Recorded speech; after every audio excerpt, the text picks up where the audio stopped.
Hey guys, it's Dude. I'm here with Misaki, and welcome to the finale of Fate Ataraxia.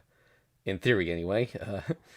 It turns out there's more cutscenes left to watch than I thought, and there's a decent chance we'll have to push Hanafuda and Capsule Servant back until tomorrow, but that could be considered a bonus stream, so this is essentially the finale.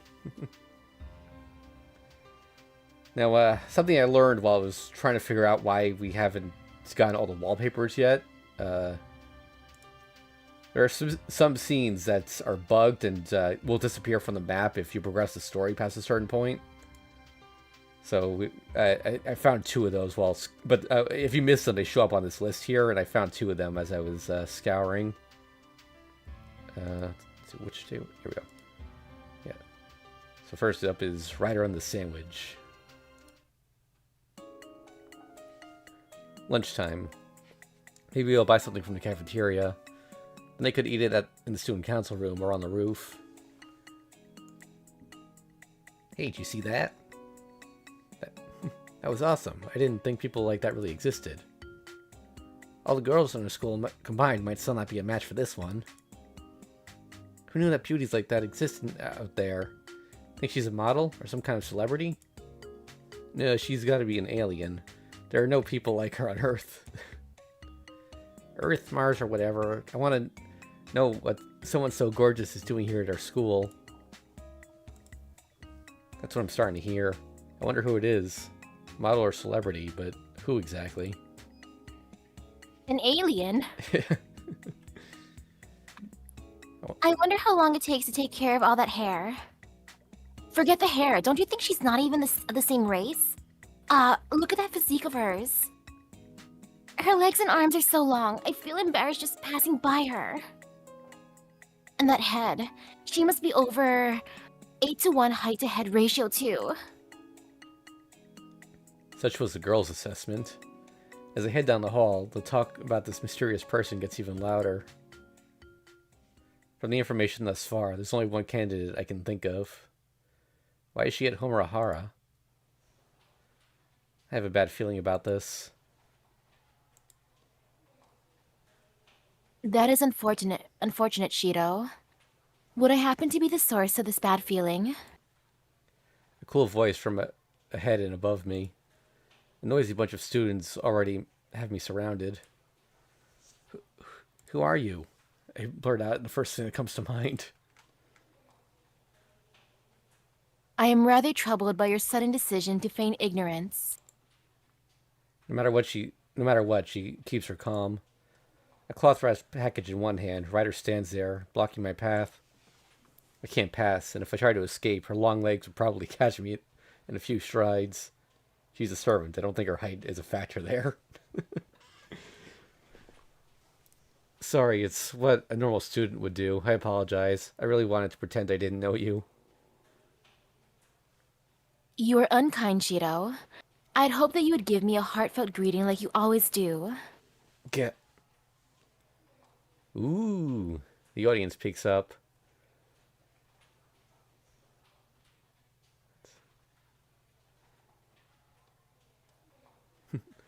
What's this? Emi has so many pretty girls around him. That blonde lady, Tosaka-san, and even Mato's younger sister. Oh, and Ryudo is pretty good looking too. I keep hearing all sorts of prickly remarks behind my back. I feel like I'm going to get crucified. The gears are creaking as they turn in my mind.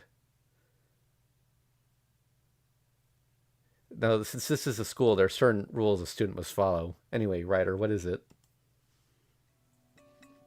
Right. I'm here to deliver something you happen to forget.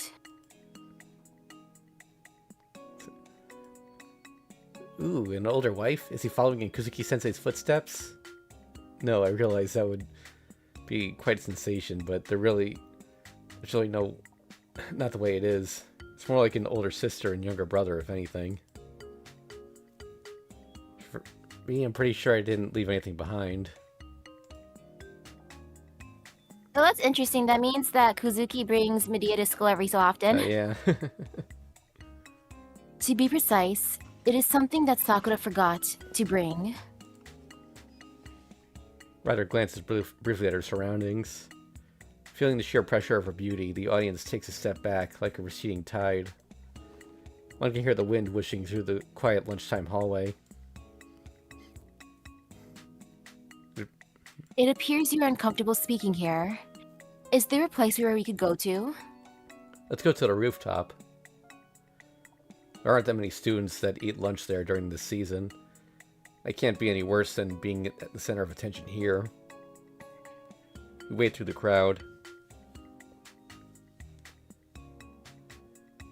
This should be okay. You sure did well getting inside, Ryder. I experienced no difficulty infiltrating the school building. I have a feeling she's missing the point, but whatever. Ryder is still holding on to the package. Something that Sakura left behind, so what does it have to do with me? Here, it is your lunch, Shiro. The cloth wrapped package that Ryder just gave me is indeed a lunchbox. I see, that's why Ryder was looking for me. Sakura made my portion, but forgot to give it to me? No, she forgot both yours and her own. Therefore, I had to bring it over. I was able to locate her quickly, however. She probably found her by the archery club. Having just recently assumed the title of the club's captain, Sakura is busier than ever and ended up forgetting, quite unlike her. Sakura said she could not leave her post and requested that I deliver it in her stead. I see. Thanks. Being treated to a lunch made by Sakura is no small deal. Very grateful, I opened the lid. A tricolored serving of meat over rice. A sausage shaped into an octopus, and an apple made into a rabbit. Please direct your thanks to Sakura instead. Well, you were kind enough to bring it here, Ryder. All of a sudden, she sits in front of me. I thought she was going to jet back home right away, but that doesn't seem to be the case. Ryder? I thought I would wait until you were done eating.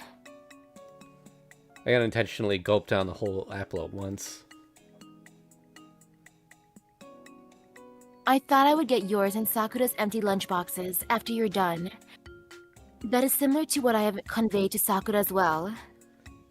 That would mean we'd have less to carry home, but Ryder's right in front of me.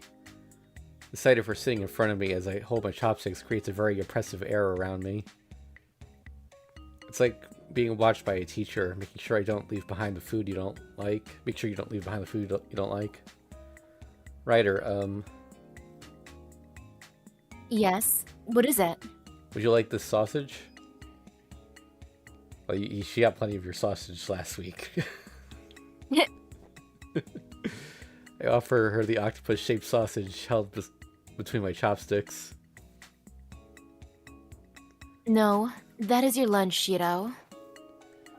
Well, yeah, but what about yours, Ryder? Please do not worry about my lunch. No matter what she says, I don't really like eating by myself. I want to share some with her, but unfortunately there's only one pair of chopsticks. Okay then, wait just a moment. I close the lunchbox and run off. Shiro? Watch my lunch there for a moment, alright?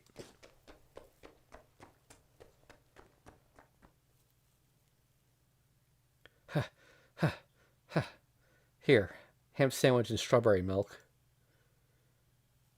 What is this? Your lunch. I hand her a bag of stuff I got from the student cafeteria. No, as I have stated before, I have no need for If you don't eat it, then I can't either. So if you do intend on going home with the lunchbox, give up and have some. I don't want to be blankly stared at or have my food eyed greedily. She takes a triangular sandwich from the bag with some bewilderment. You are saying some peculiar things, Shiro. Think of it as payment for having brought the lunch here. Understood. Then I shall gratefully accept. Looks like we've reached an agreement. Now I can enjoy Sakura's handmade lunch in peace. Ryder is wolfing down her sandwich. Well, maybe that's not quite the right term. Should I say eating firmly, or maybe gallantly? She finished the sandwich in 5 bites, but I can only say that it looked more cool than lively as she did it. Although I also think that she should get into the habit of chewing her food thoroughly before swallowing. Shiro, your chopsticks are not moving. Ah, yeah. It was a really distracting meal. When Ryder started drinking the strawberry milk, my sights could only go to the straw that she was sucking on. Shiro, you seem to be nervous. I quickly shift my attention back to my lunch. It's strangely embarrassing. Maybe I should have eaten alone. Thank you for the meal. Maybe she's timed it accordingly, but she finished right as I swallowed my last bite. Yeah, it was a good meal. Say thank you to Sakura for me, please. Understood. Then I shall be off to collect Sakura's lunchbox as well. Ryder strides elegantly across the rooftop. While my gaze remains fixed on her long hair and ribbon swaying in the wind, she opens the door and looks back. Thank you for your consideration for me today, Shiro. Ah, it's nothing. Anytime. Now then, I guess I'll go back to my class as well. Okay, cool. Then, let's see, last day... Streets, I think? But, oh wait, no. Other... Iceberg Castle, here we go, yeah. And, there was one, it was something with the Quiz Ogre. Where was it? Oh wait, no, here we go. Yeah, giving up. Oh yeah, by the way I know that it's one we haven't seen yet. There's a thing there that says playdate, and then a timestamp. If there's no timestamp, that means it was skipped.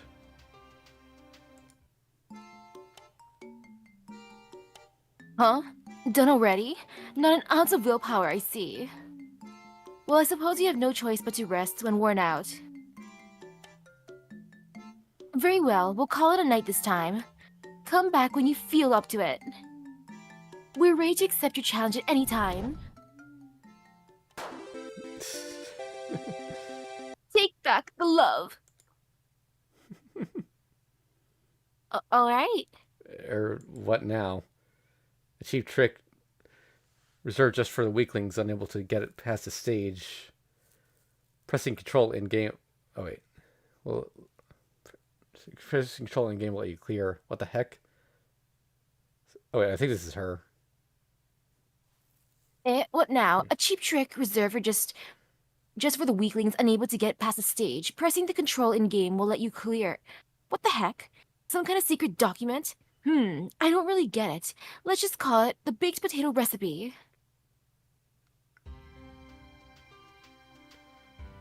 So yeah, I think, I guess when we first went to the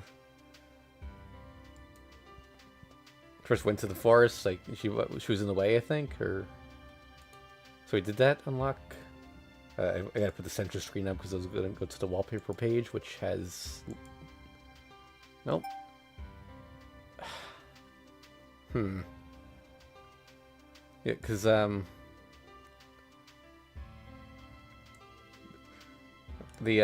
there's this gap here that we should have unlocked by now, I think.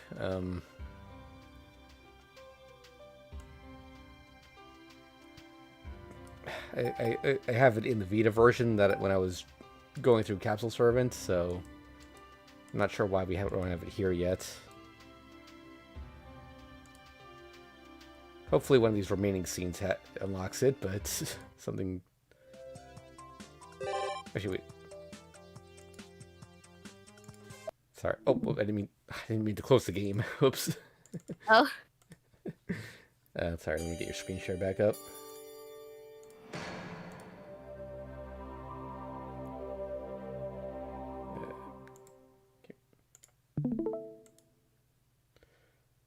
Okay, that did not increase our completion percentage. That's not good. Okay, anyway, well, let's do the scenes we do have.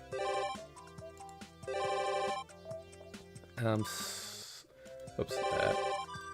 Yeah, so there's something on the first day with Karen, but there's a couple scenes on the fourth day that we haven't done.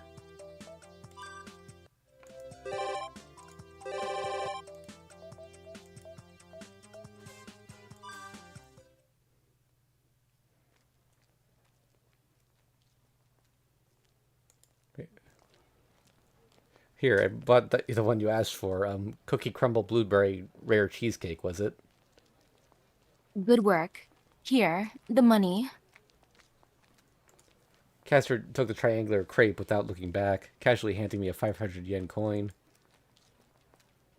That's not quite enough. It was 80 yen more than that. Hey, no good. She's not listening. I have no choice but to just eat my own share. Mine is the clerk's recommendation. Banana with fresh chocolate, caramel cream. Delicious. This is really tasty. Even considering how hungry I was, it's superb. Even the name is excessively long. These crepes they make nowadays sure have the taste of extravagance to them. I only thought about it after leaving, but the food cart seems to have a good reputation. I think Sakura might have mentioned it before. Even though it seems abnormally high in calories, it's easy to stomach. Sakura had better avoid it. Now then. Castor, on the other hand, stuffs her mouth greedily as if the taste is unimportant. Crushes the wrapper into a ball and throws it behind her. Ugh. I let out a sigh while catching her garbage, and lovingly sent it into the waste bin with an overhead shot. She's glued to a van parked along the street, secretly spying on two people walking together a little further away. The first, Castor's silent husband, Kusuke Soichiro. The other, my unfaithful older sister figure and teacher, Fujimura Taiga. We're technically work associates, I guess. Yeah. Come to think of it, while on the way to meet Issei at the temple, I was caught by this witch, forced to stand up my appointment, and have been marching around the city like this for about an hour and a half. Issei's probably furious right about now.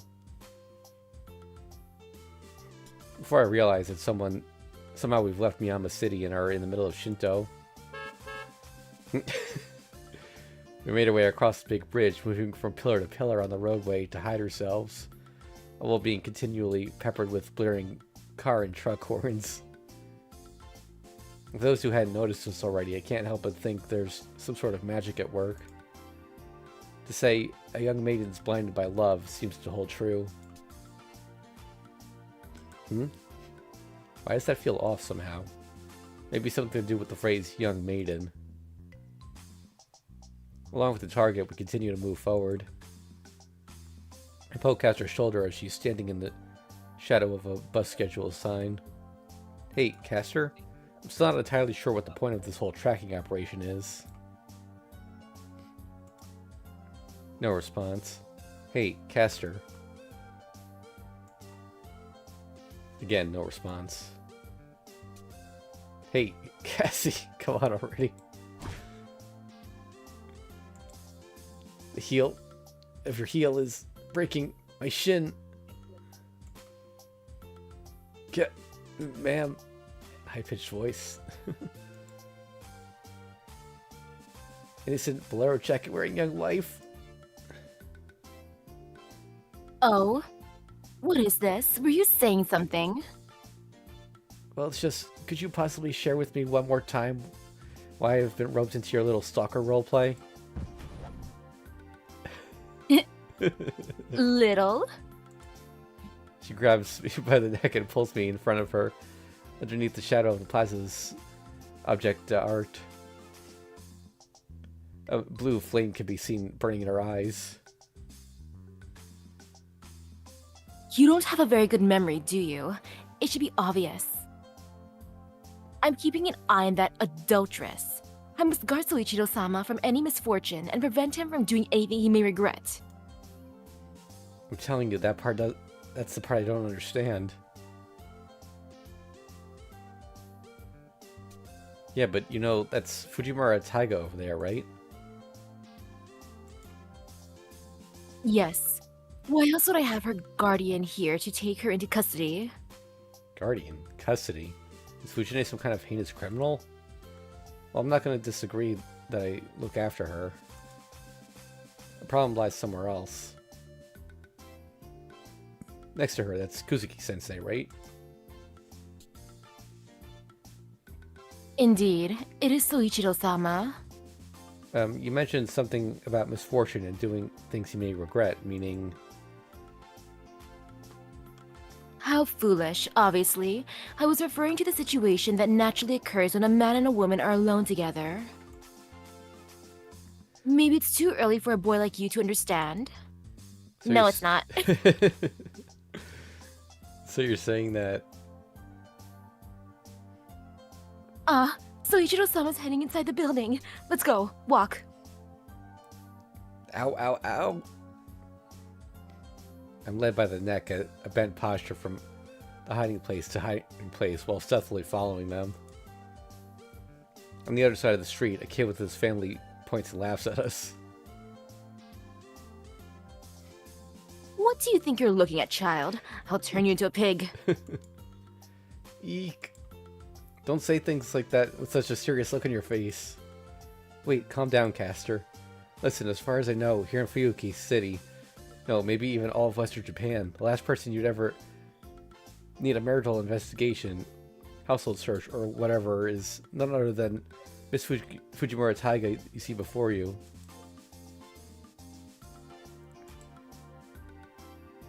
It's you. Ugh. Even my boss's daughter at work would be more realistic than Fujine. Nyachu. What's that, Neko-kun? Caught a cold? It's a good idea to drink at times like these. Huh, that's strange. Which one was which? Now, whatever the case is, it's just that unrealistic. But even after my insistent explanation, Castor's eyes don't even show a trace of understanding. You're trying to insist that this tigress is harmless? However, the fact that those two setting such an obvious tryst on display makes you not convincing in the slightest. I'm telling you, that's... Trying to think of it, what is Fujine doing here? I thought she had just wandered off early this morning.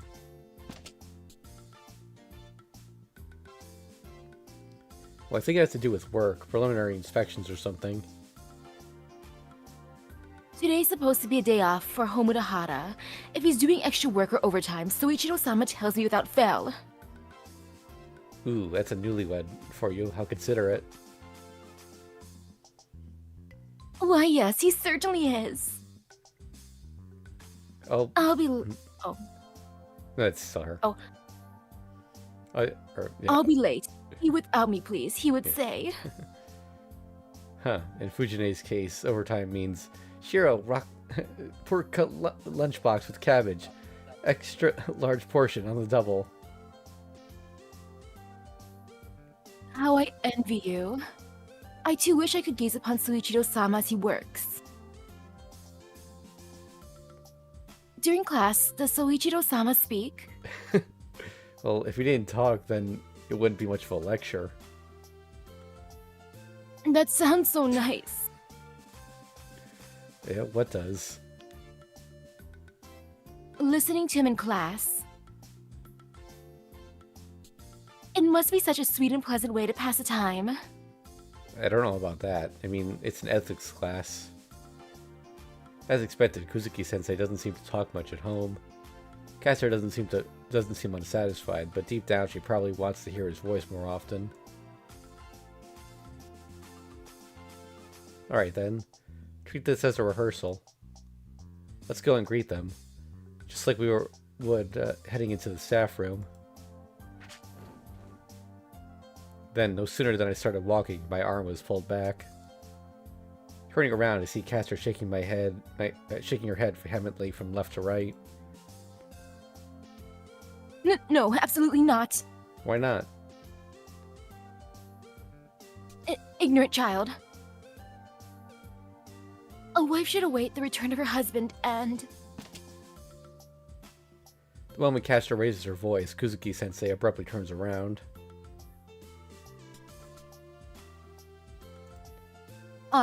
Sensei, do you have hay fever? I hear that's tough, even in autumn these days. I don't have any problems, though.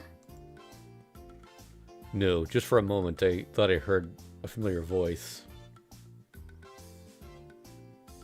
The more people gossip, the worse the pollen gets, you know. Is that a new urban legend?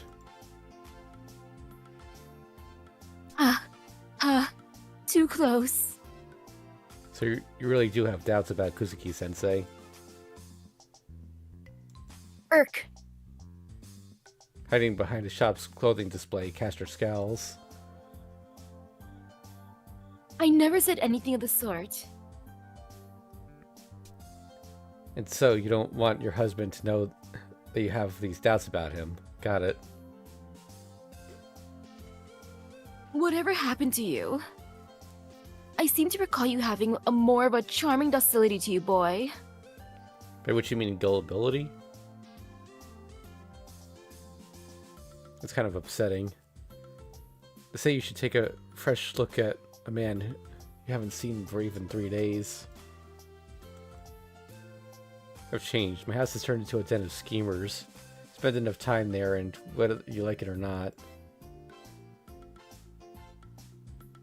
Really? What could those two be doing? They're moving again. Castor? She's not listening. And she's gone.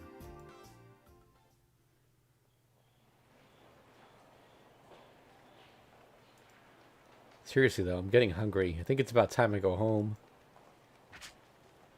Castor turns around in a flash, sinking your nails into my shoulder. Just hold on one moment. That hungry character act is only cute when Saber does it. For a man, it's just unsightly. Well then, good luck on the rest. G-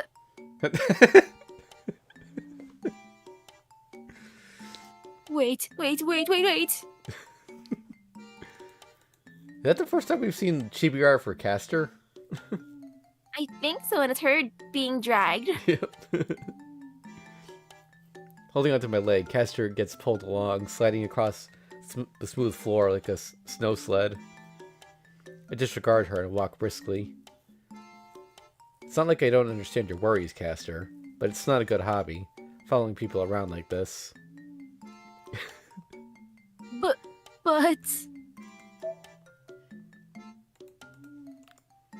But?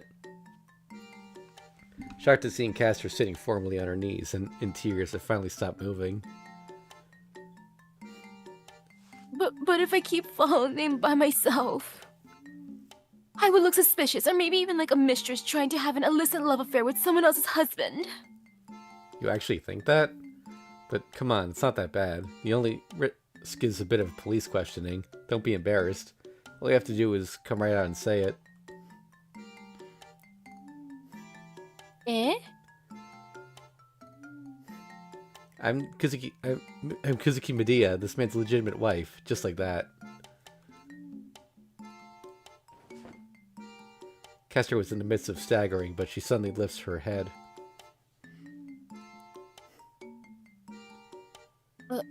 Encore une fois. What? French. Kuzuki Medea?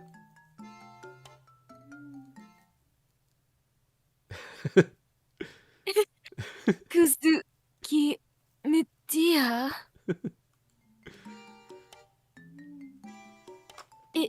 It's so nice. Perfect. That's it. Kuzuki Medea. I must have Assassin carve that into a nameplate when I get back. Hang on, you're still a freeloader there, you know. Castor is twirling around like a spinning top with both arms wide open. Everyone, I am Kuzuki Medea. Suki mi dia. You're shining, Caster. Though you're also become a suspicious person for real now. Actually, Hey, she's... she's having fun. Actually, she seems to be at about her wit's end. Just one more slight poke might be all it takes for her to blow her top. Huh? Where'd Fujine and Kuzuki-sensei go? Ugh, the damn tigress. She gave me the slip. Ah, they're coming back. Get down. It's kind of pathetic how accustomed I've gotten to hiding myself by this point. Both of them are retracing their retracing their steps, returning from the shopping mall's restaurant area. Sorry for making you walk. I hope I haven't upset you. Walking doesn't bother me at all. That's a relief. Don't worry. We'll get it right this time for sure. In the end, the two of them leave the shopping mall and head off in search of their next destination. Now that I look at them, all the restaurants are completely crowded during the holiday lunch hour. However, they're not so packed that they couldn't sit two more people.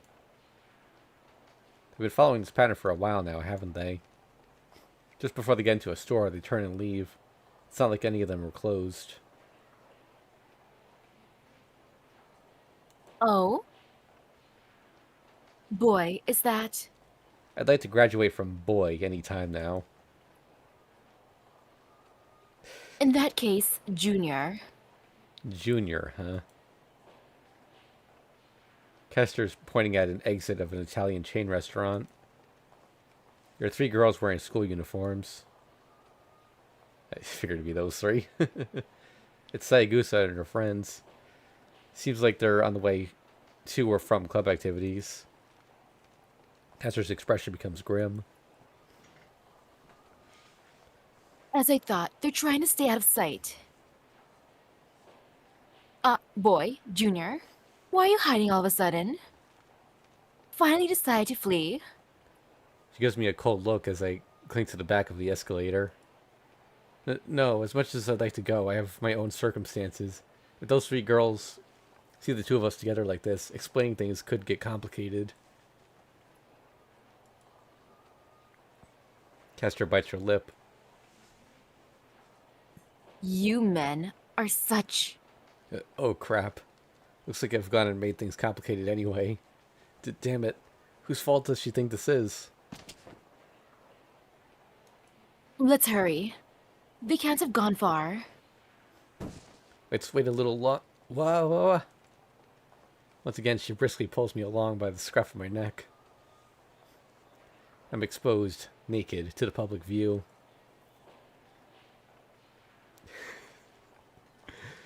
Behind me, I feel like I can hear Makidera's... Oh-ho! Tomorrow, the morning newspaper's front page is mine. and Sayagusa's... Eh? What is it, Maki-chan? and Himuro's. Hmm. But now's not the time to worry about that. Crying.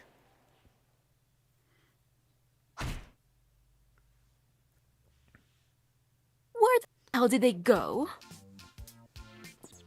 Now that we've run as far as halfway around the mall, she starts yelling at the parking lot security guard. She really doesn't care how she looks anymore, does she? Isn't that them? Right this moment, the two of them have just climbed up the log staircase to what looks like a cottage-style store and are disappearing inside the door. Isn't that a coffee shop? Seems so. Ah, what a relief. It's not a love hotel. Now, let's go. Yeah, of course. I value my bangs.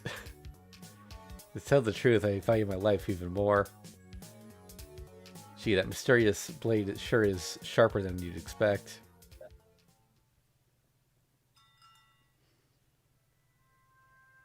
With precise timing, we slip through the shop's open door right as another customer is leaving. The waitress attempts to greet us, but becomes completely rigid at the first syllable. It's almost as if she was stared down by Ryder. Is that a typo? Or is Ryder here? Oh, no, it's as if she was stared down by Ryder. Sorry, metaphor. Behind Castor, I put my index finger in my mouth and appeal to the waitress with desperate eyes. If not for that, I'm afraid she might have mistaken us for a duo of robbers and reported us to the authorities. Fortunately, that doesn't happen. In any case, we're customers. We have no intention of causing any trouble. Could you please show us the most inconspicuous seating arrangement? Please don't worry too much about this woman. I try my best to explain all this with vague gestures. The result is that my sincerity and enthusiasm seems to reach the waitress, and she leads us to a table situated as far from the other customers as possible. Thanks to that, she hasn't come back to take our orders. Look around the tidy interior of the shop and see that Fujine and Kuzuki-sensei are situated diagonally across the room from us, next to a window. Next to a thick pillar standing in the middle of the room. They haven't noticed us, I hope. The ambience of this is that of a true coffee shop, calm and relaxing. We might be able to overhear their conversation if we listen carefully. Nice positioning.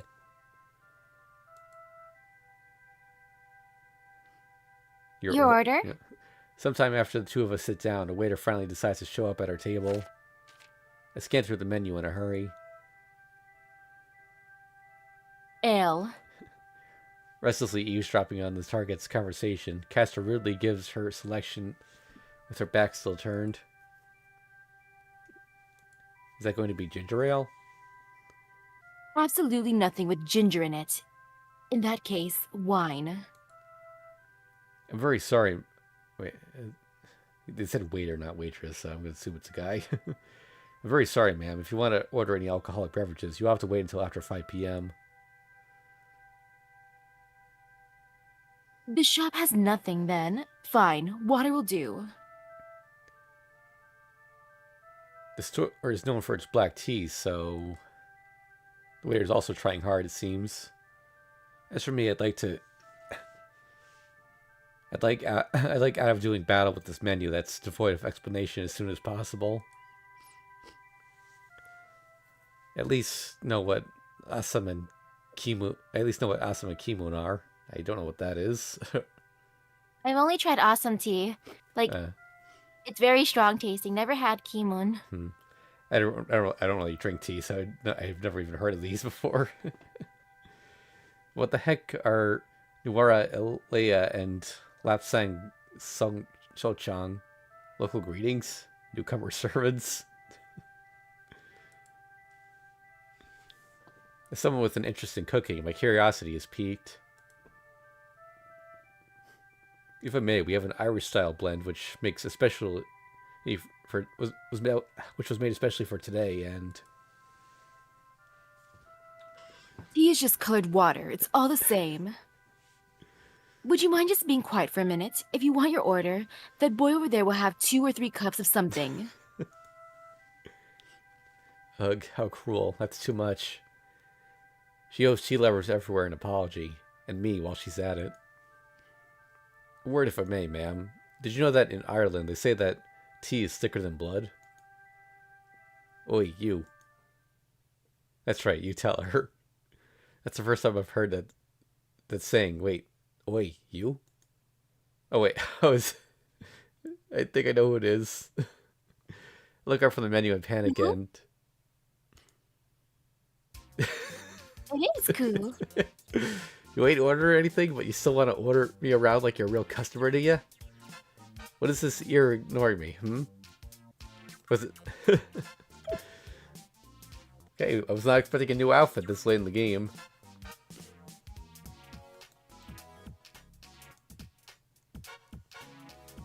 Eek. But Lancer. One holding Castor up by the ear is unmistakably Lancer. Yo, you guys are actually pretty smooth, aren't you? Is some kind of secret meeting behind your man's back? No, that's not it. No, that's not it. Wait. Yeah. What a thoughtless thing to say. I would never.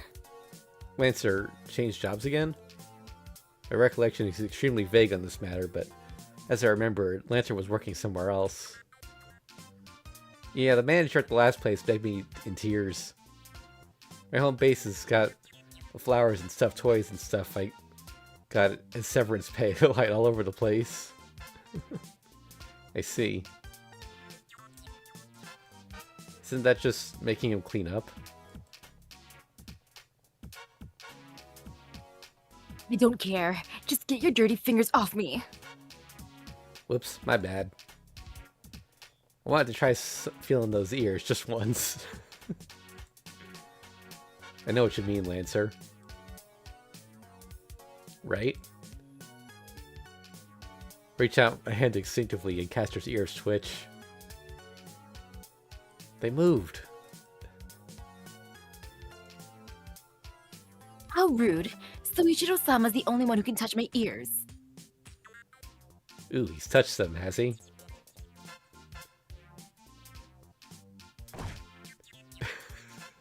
Shut your mouth, you stray mutt. Mongrel. Cur. Sorry. Dogs that can't be tamed should be chopped up and used as shark bait. They use gas chambers nowadays. That's fine as well. That's a spirit, Miss Witch. Now ain't you acting more like yourself? Now then, you're not actually gonna tell me you came here to order water, right? Castor and I have suddenly come to our senses, look at each other. Bringing up the menu as a shield, we quickly hide our faces behind it.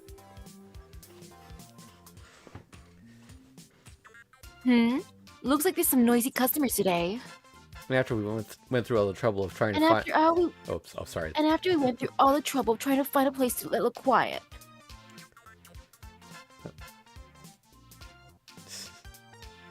By the way, how does that noodleberry taste, Sensei? What the heck is noodleberry?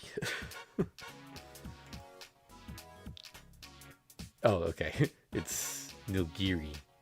Don't know what that is either, but that actually sounds like something. They didn't notice us, I think. Apparently not. Castor's face comes very close to mine, and I can see that she's broken into a cold sweat. Though she has been crying and fuming for the last while now that I look closely at her. She really is an unbelievable beauty. Would someone really leave a wife like this alone to go fool around with another woman? What are you two doing? I don't want another customer to spot you.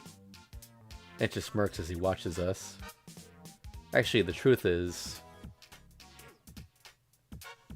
Don't say anything you don't need to.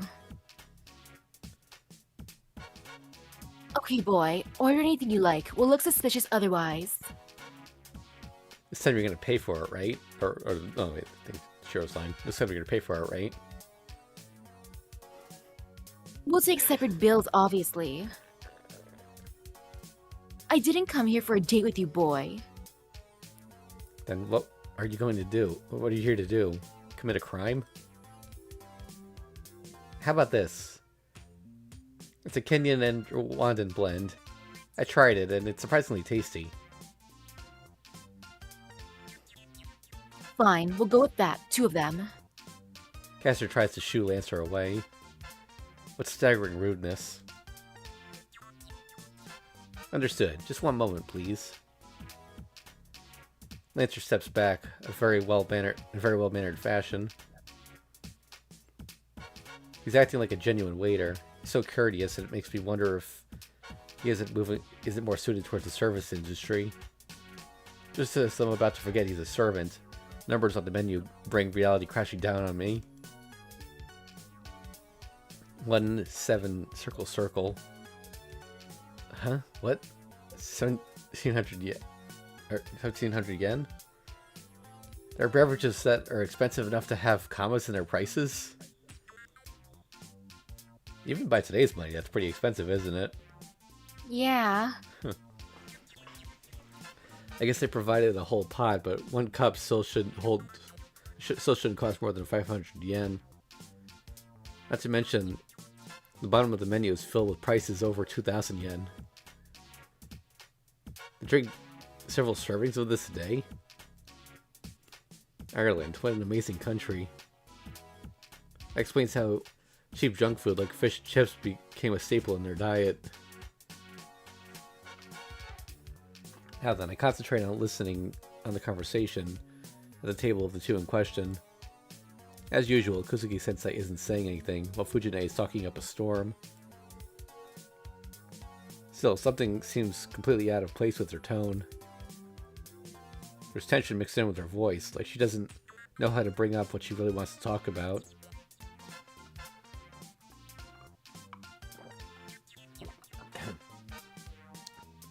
Castor throws him a glance while stooping downward.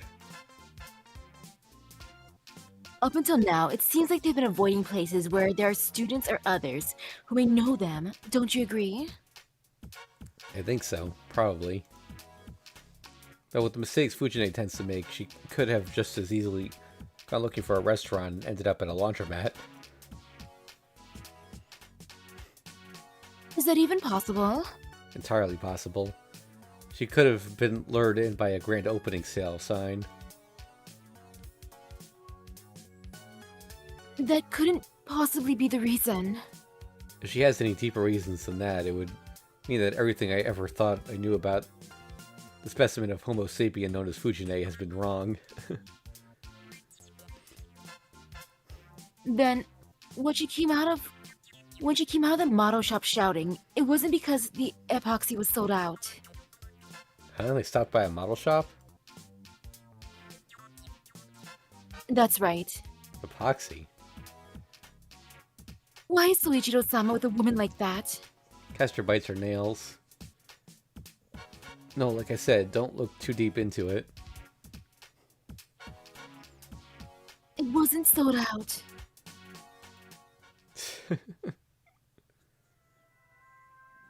Even though this is such a high-class shop, I've never been so uncomfortable.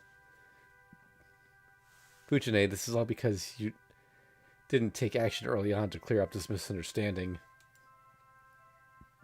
Quickly, just start saying something teacherish. I'm depending on you. Do it.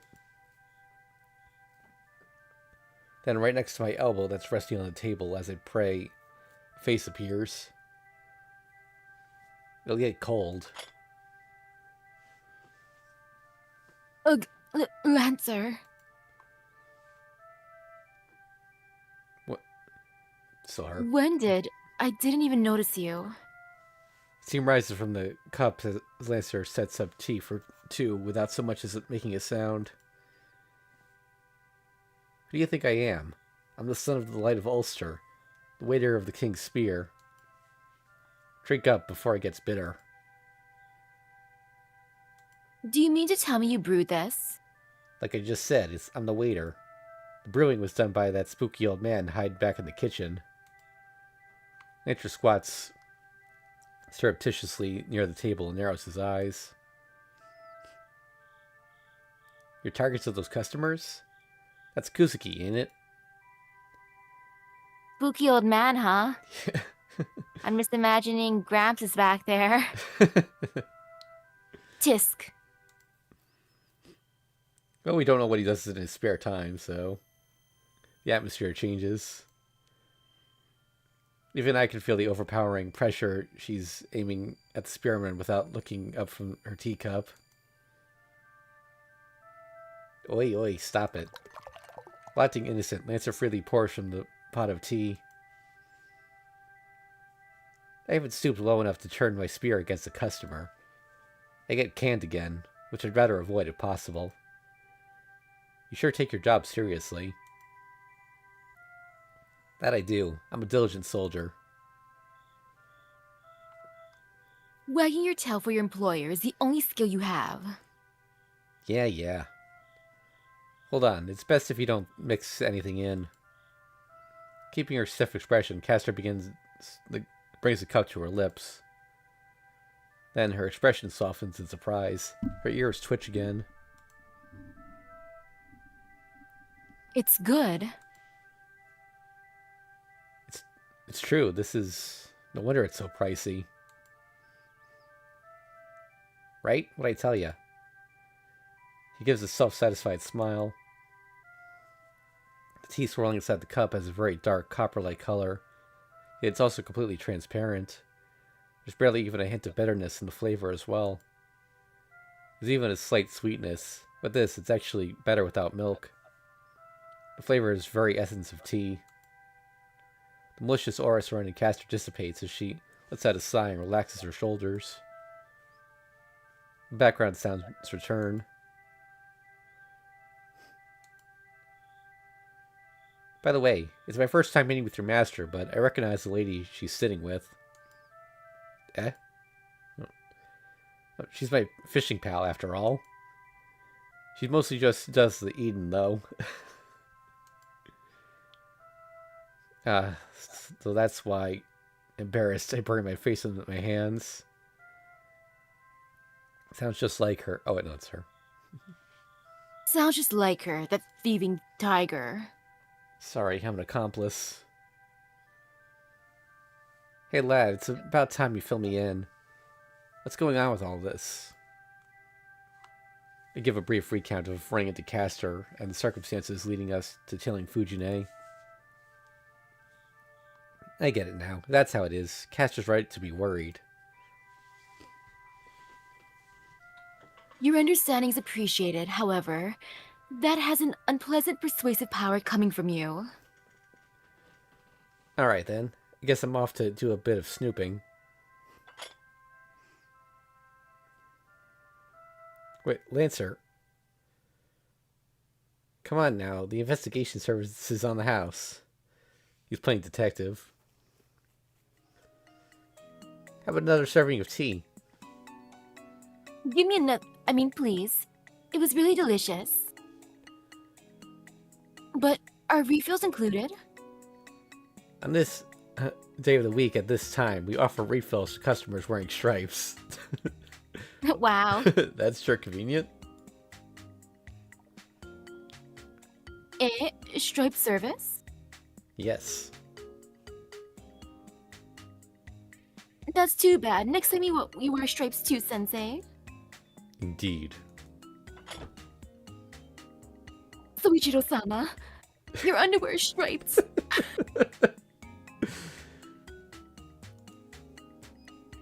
Forget it. I really don't think he needs you to tell him. Excuse me, but have the young wife and I met before? Wife? That's her. That's not. Oh my. Oh, did I jump to the wrong conclusion? You match each other just like a pair of teacups. I was sure you were a couple. You hear that? Oh, jeez, what do I do?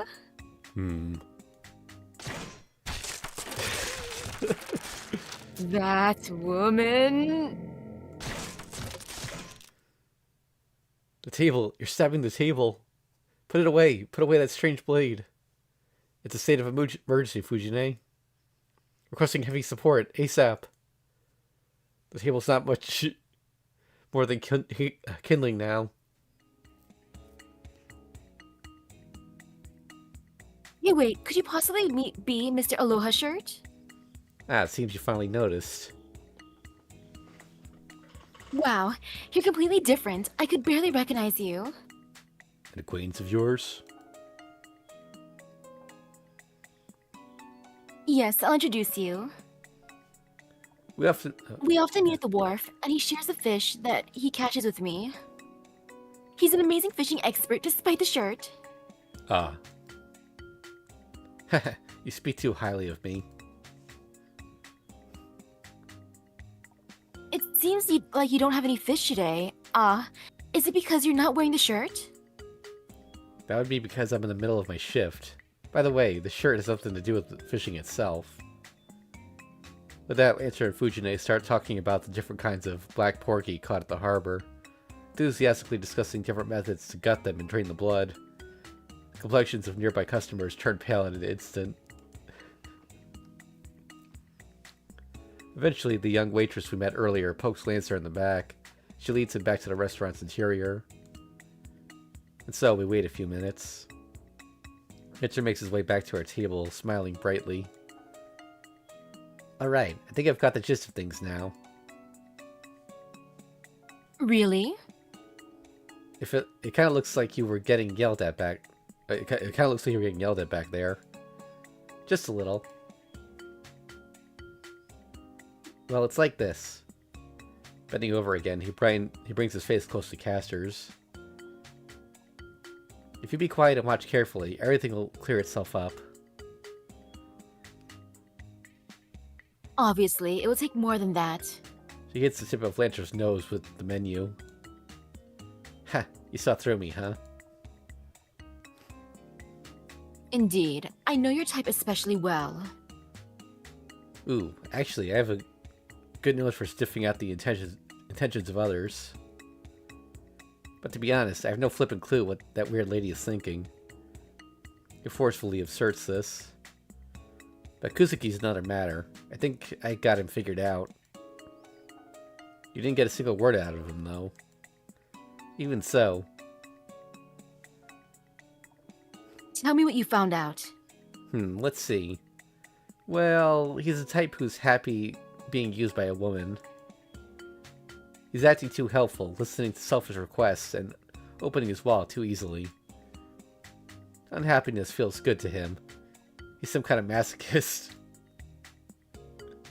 What? Sure, you're a man and a woman, but your relationship first and foremost is that of master and servant. That's some freaky stuff, right? What are you looking at me for?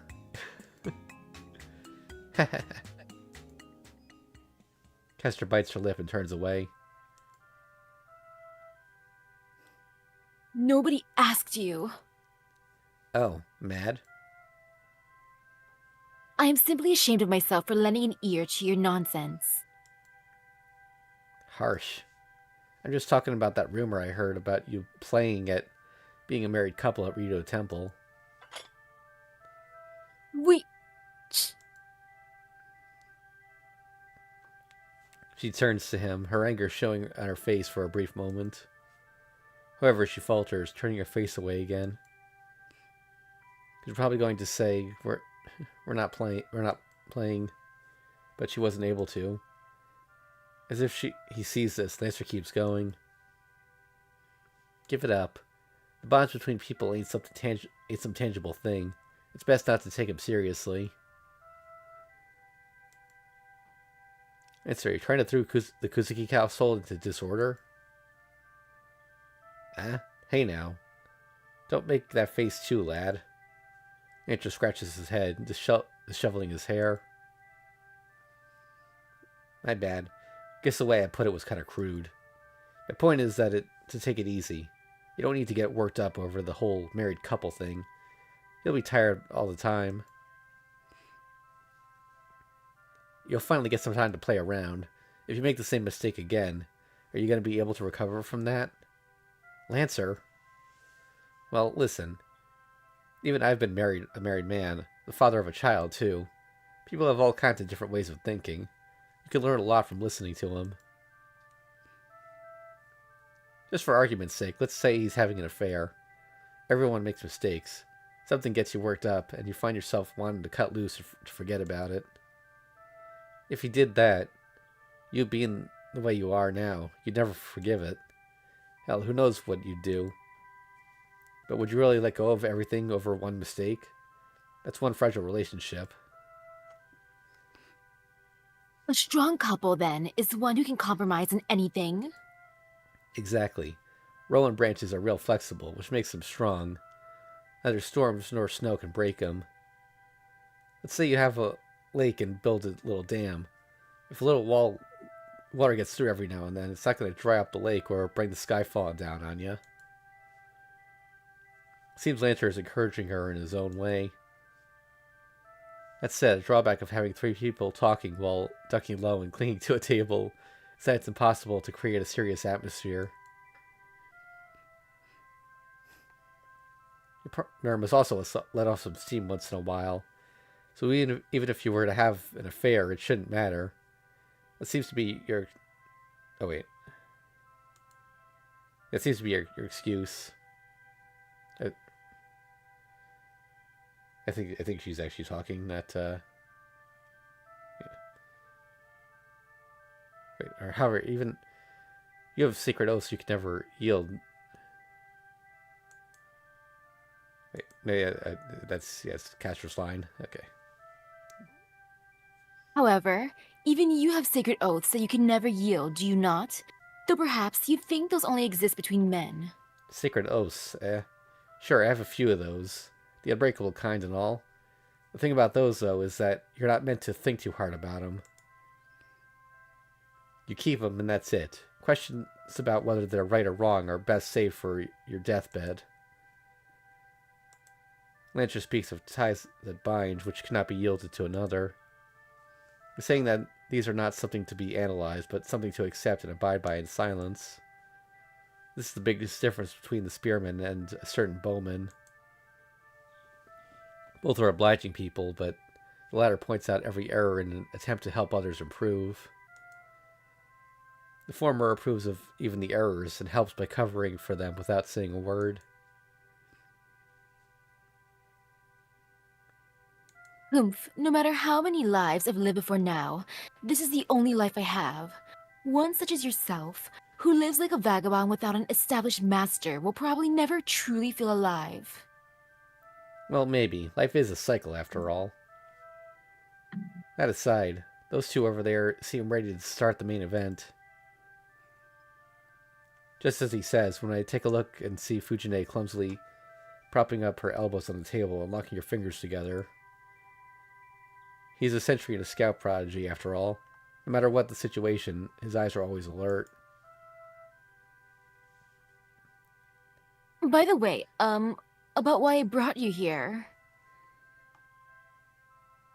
I really appreciate you coming here today.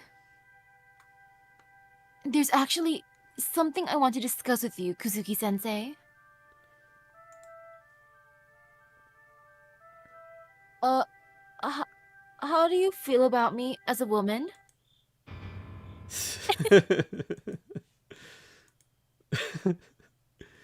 Fujine! With a dull sound, Castor grips Lancer's ear fiercely. Lancer looks like he's screaming, but no sound is coming out. His piercing is going to be ripped out. It's a relief I'm not sitting beside her.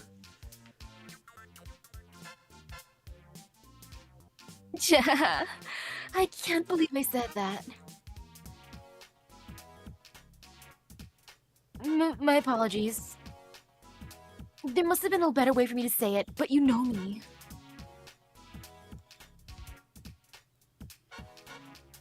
I'm sorry, really. It was a bit sudden, I know, but I really like to hear how you honestly feel. How I feel? Yeah, it has to be you. I said I give. Hey, Cassie, what? It's being torn right off. Castor's eyes are wide open, but somehow my worried face and Lancer's image contorted in agony aren't in her field of vision at all.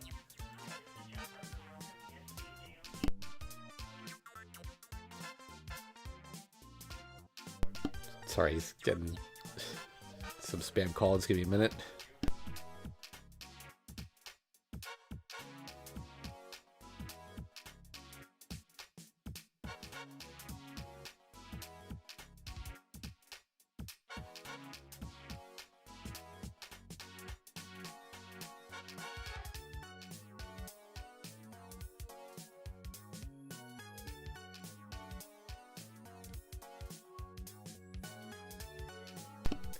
Political robocall.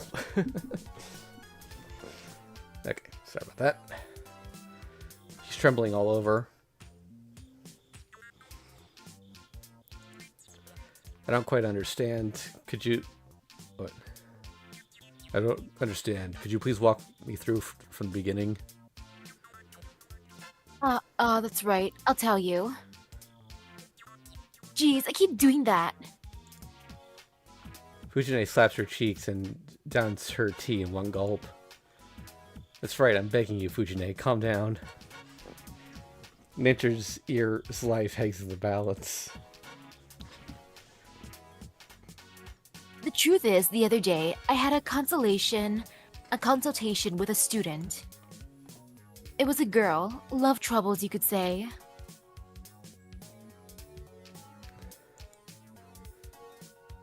I've had these kinds of discussions in the past before. Yeah, it's him.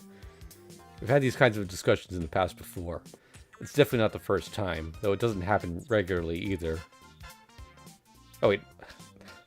Nah, I don't know who's talking. Well, of course I felt honored as a teacher that she would come to me about something like that.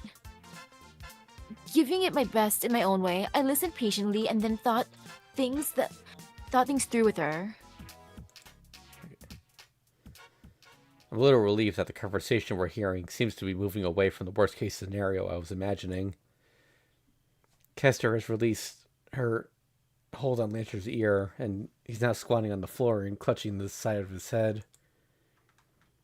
Oh, pitiful spearman, be thankful that you still have both your ears. But, you know, the other times they were really thankful, so I guess I kind of got full of myself. Meaning you weren't successful. Yeah. It's not as though she went so far as to hate me, but even when I talk to her now, she no longer confides in me like before.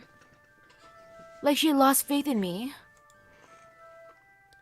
I won't say a word on this to anyone. A word of this to anyone. Thank you. Fujine is starting to tear up a little. Something like that happened? I never knew.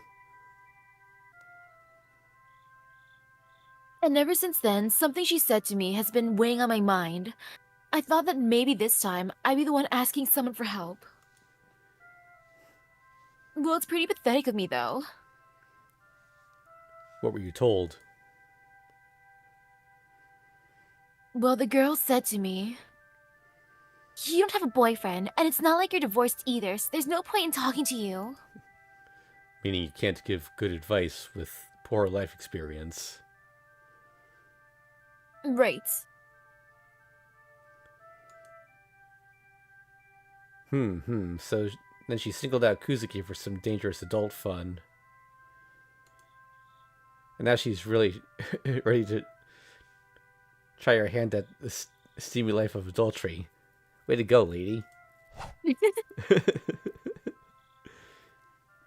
blade of a knife suddenly appears from just under the nose of Lanter's self-satisfied face.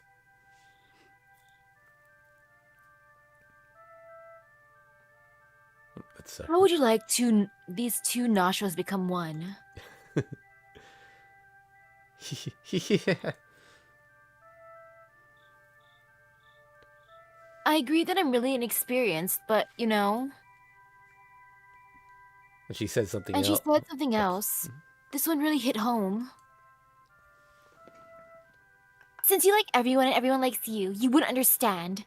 No one's ever told you I don't really think anything about you, right? You can't even imagine someone avoiding you, right? That's what she said.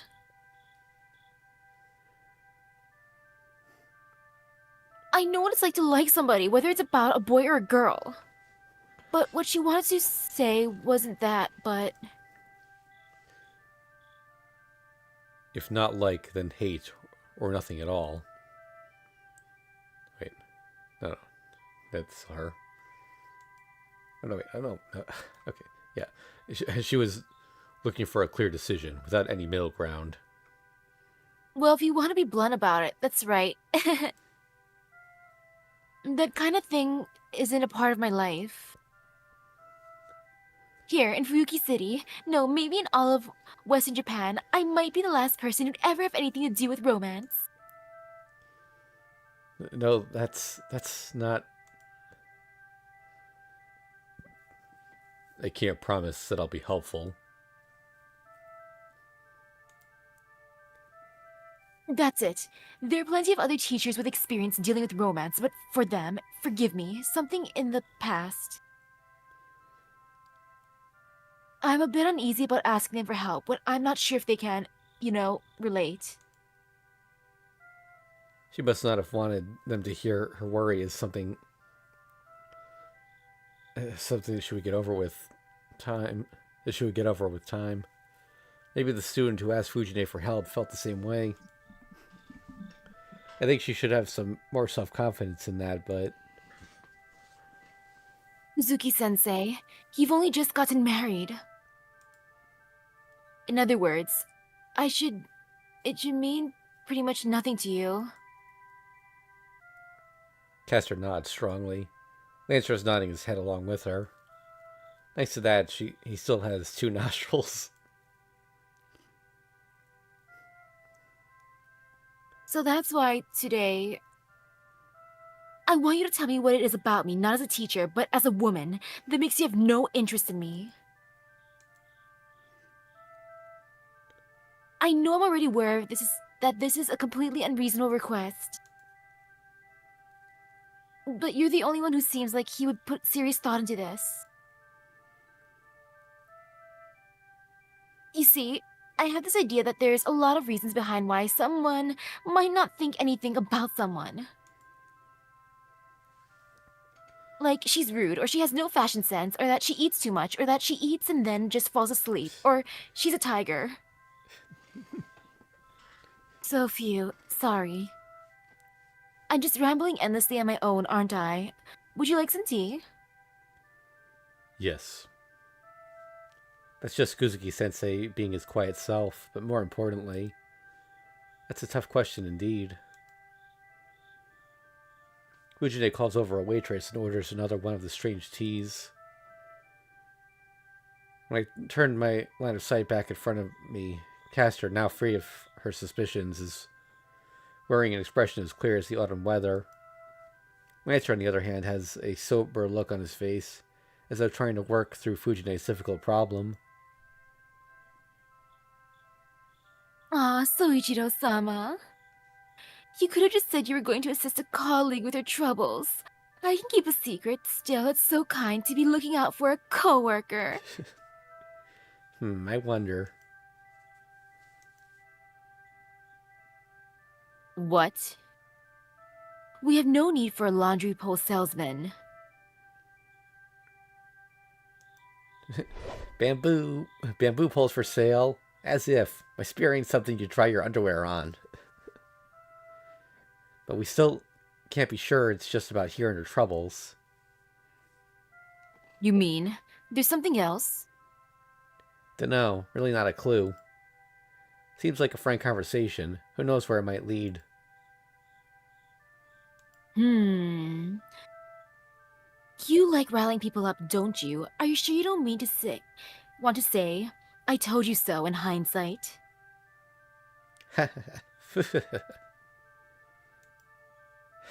Anyway, there aren't a lot of men who could answer Fujine's questions easily.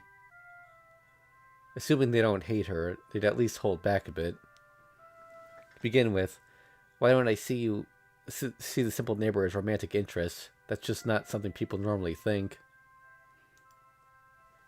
It's not something they're even conscious of in the first place. The girl who asked Fujine for advice was making a pretty tall order, seriously. So for someone to be able to answer it, they'd have to have a lot of life experience, the presence of mind to look at themselves objectively, the honesty or maybe cruelty to point out another person's flaws to their face, something like that. The only man I know who fits that description is Lancer. Absolutely not. It'd have to be Kuzuki-sensei, after all, I guess. Well, even still, it's normal to be anxious that the person you're talking to might hate you or not want you around. As long as they're not extremely self-centered or extremely naive like a certain somebody. Maybe it would end up as shock therapy for that certain someone. Taking a sip of his fresh tea, Kuzuki-sensei sternly speaks up. I still have my doubts about whether I'm the correct person to ask, but if you feel strongly about it, I will try to answer. But please. As you have said, I have no interest in you whatsoever. Yeah. Castor strikes a small triumphant pose. I also have no feelings of desire towards you, Fujimura Taiga. Furthermore, I believe it would be impossible for me to ever see you as a target of romantic interest. Yeah. Fujine is having a hard time, as expected. Besides the triumphantly beaming Castor, Lancer is shaking his head with a disgusted look on his face. I would not mind socializing with you, but only as co-workers. Right. Fujine visibly shrinks. Please, have some mercy already. It hurts. Just listening hurts more than I expected.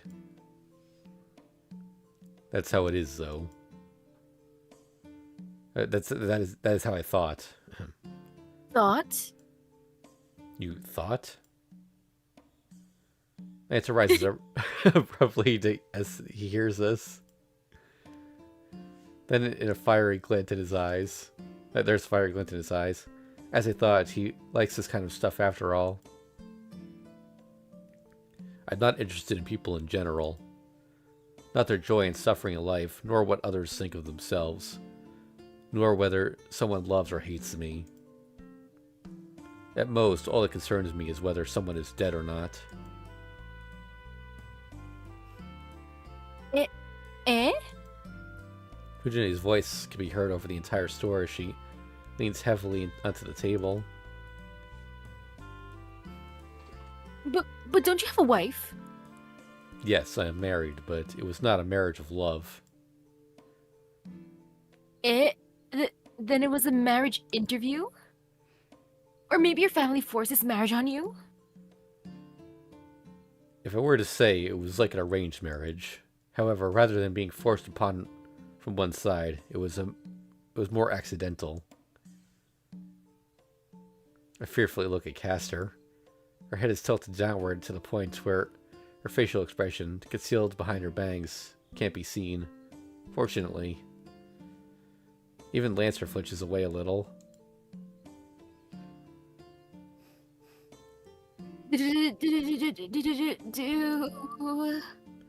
Fujine, who sounds like she's reciting a Kenji Miyazawa poem, takes a deep breath and somehow manages to calm herself. She inquires again with a still tremulous voice. Do you think you could explain? Even being indifferent to other people, I'm able to live. In my class, I teach that the human being is a creature that cannot live alone. However, that is only within the context of modern society's system of mutual security. In practice, if you look at it from an individual standpoint, you don't need others. They are tools or objects. There's no need to think of others as being humans like yourself. For example, a solitary predator claims its own territory, mates with the most efficient partner to leave offspring, and drives the mate from its territory. In some cases, it kills the mate.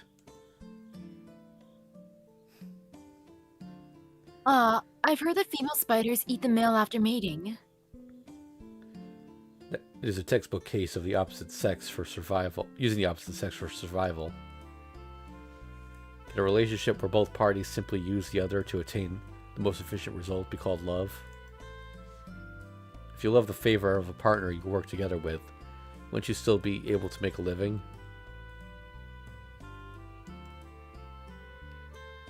I suppose so. Considering your partner as an individual isn't always as necessary, you would still be able to live. Yes, if you simply want to live, you can do that on your own. Yeah. I return my gaze and am dumbfounded by what I see.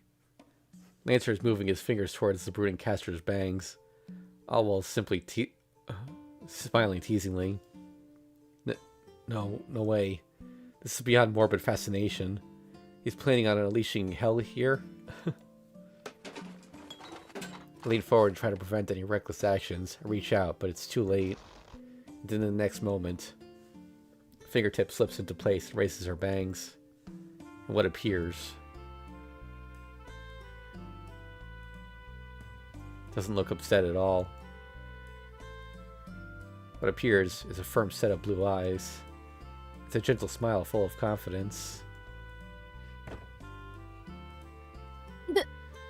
That's no good.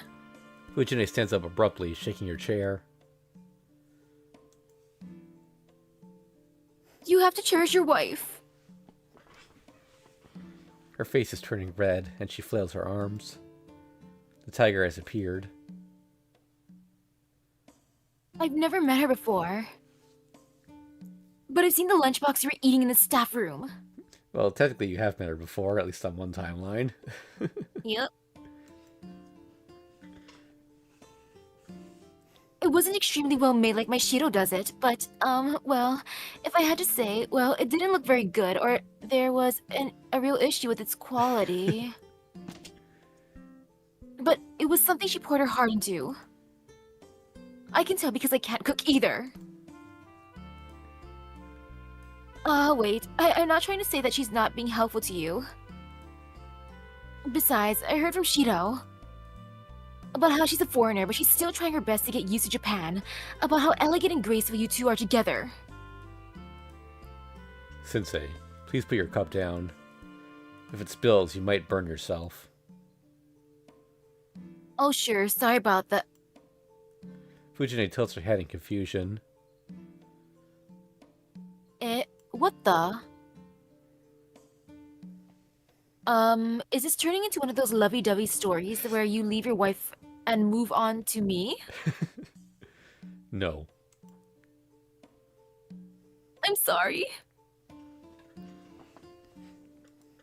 Is that so? Of course it is. Jeez, everything I say is so thoughtless.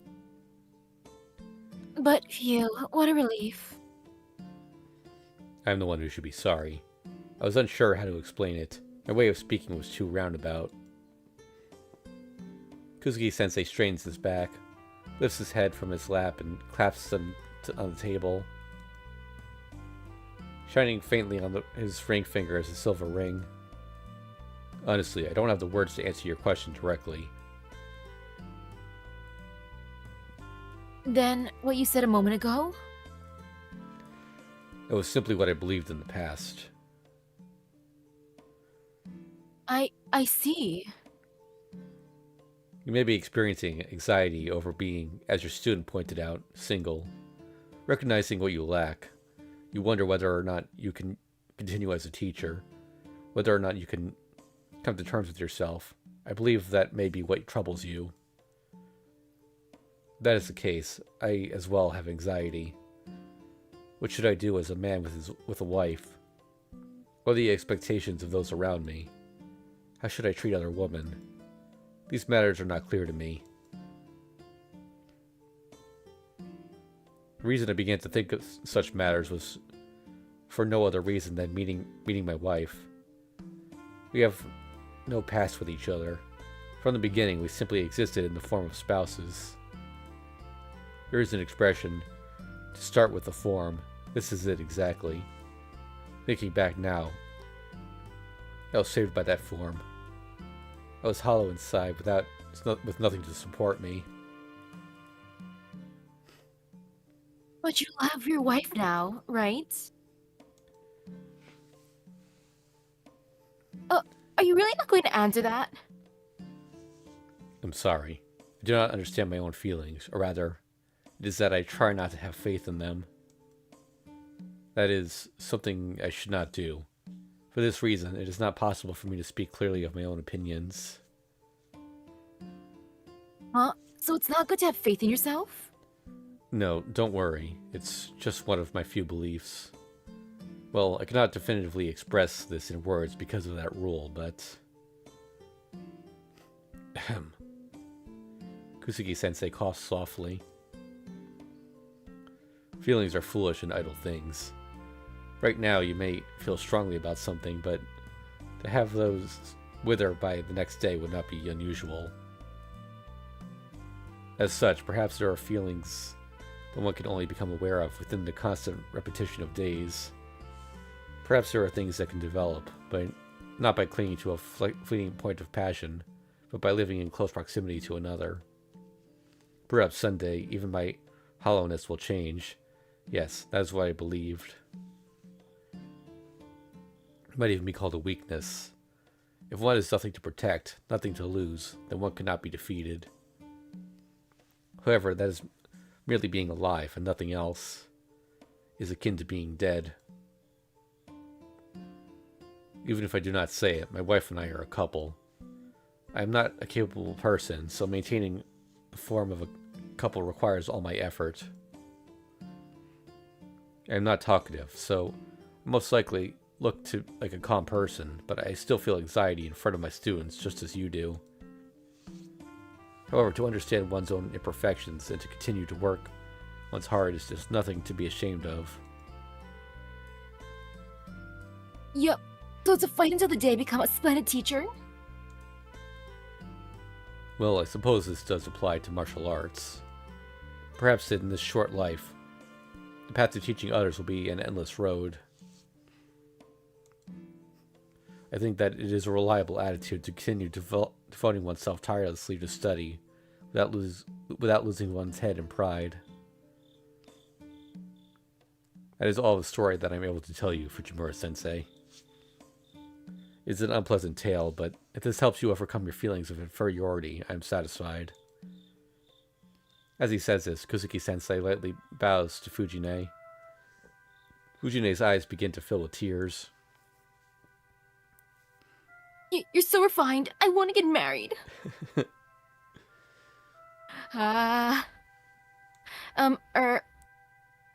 Thank you very much. You gave me an amazing energy boost. And I'll be rooting for you too. Fujine suddenly bows deeply, banging her head and arms on the table. That lady sure is a riot. And she laughs without a care in the world. She can be a riot somewhere far away from Soichiro-sama. This one is laughing as well, but she's most likely seething with rage inside.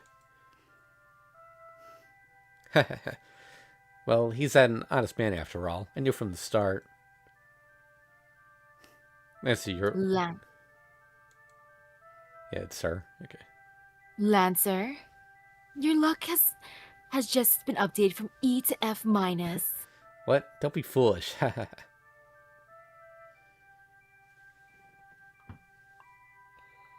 You're paying for the tea since you were such a bother. What? So as not to be noticed, we slip out from the front entrance.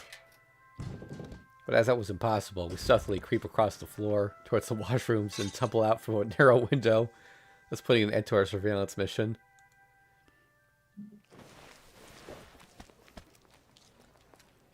Looks like I caused some trouble for you as well.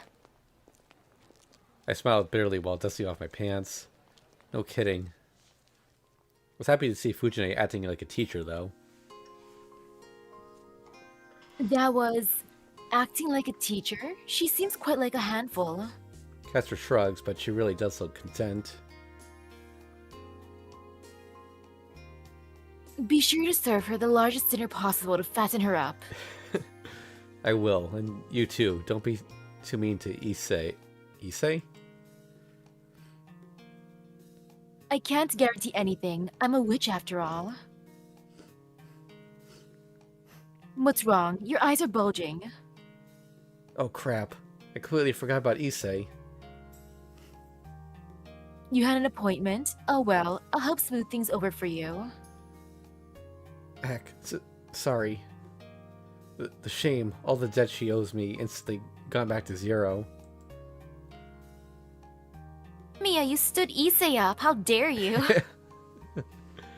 After I see cast her off, I recall the image of Lancer as a waiter. I had the impression that he was going to have some trouble at his part-time job early on, but somehow I get the feeling that this one could last a while. Whew, that was quite a long scene. Oh, yeah, that's right. We got the nighttime thing, too. Who?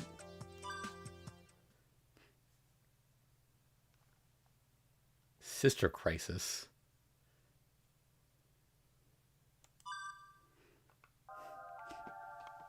I didn't visit anyone's room, though having said that, I didn't go to sleep either. Instead, I decided to pass this time leisurely in the living room.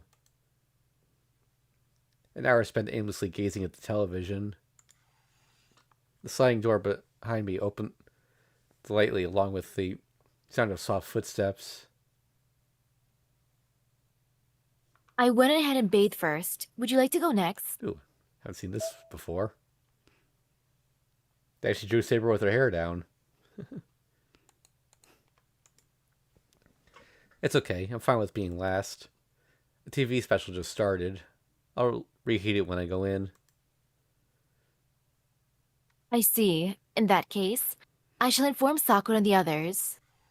The sliding door closed quietly. A refreshing citrus scent lingers. I only got a brief glimpse, but the sight of Saber with her hair down is as stunning as ever. That's strange. Just what am I thinking? Did I drink something bad earlier? Maybe the leftover sake and snacks I had earlier had gone bad? Dizzy from my soul and head, I lie down on the tatami mats, just as the pitter-patter of cat's feet come to a stop. As if sensing my wicked thoughts, the cat settles up to me with scornful eyes. Hey, Oni-chan, let's go in together. Sorry, Yelia, we already filled up the H-scene gallery. The toilet? I guess it can't be helped. Lift myself up from the floor. I don't want that. As I thought, it'd be troubling for me too if you agreed. I'd laugh out without a care. Alcohol is incredible. I feel so much lighter on my feet than usual. I'm talking about the bath. B-A-T-H. If you got time to spare, then come in with me. Ilya tugs hard on my sleeve. I get it from it lying on the floor. Alright, prepare yourself, Ilya. If you get in the bath with me, I'll make you soak up to your shoulders and count to 1 before getting out. 1? Only 1? I'll catch a cold then, won't I? Well, go in by yourself then. If I go in alone, I won't know how to use the Japanese... Beidzimmer. I assume it's pronounced Badazimmer. I like you even if you don't take a bath, Ilya. I hate you when you're like that, Oni-chan.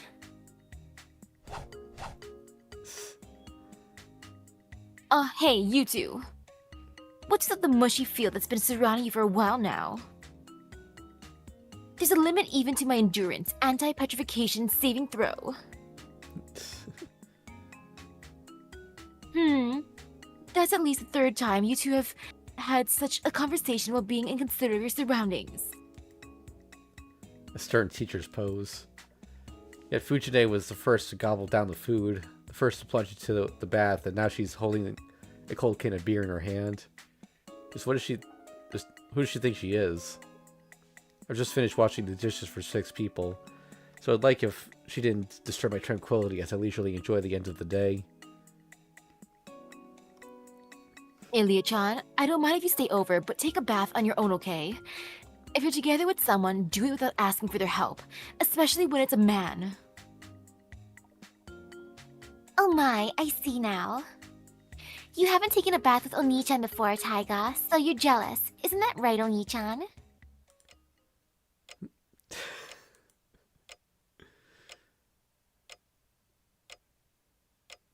It's her. Yeah, I think this is her line, but... What? Tears? Are you crying, Shiro? Taiga, why are you humming and messing around with the remote? The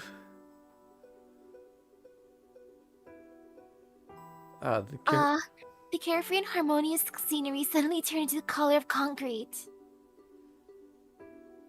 I'm sorry, okay? I accidentally stumbled across the domestic violence within Oni-chan's PTSD zone. I'm really sorry, please forgive my stupid self. Give back my sponge. Huh?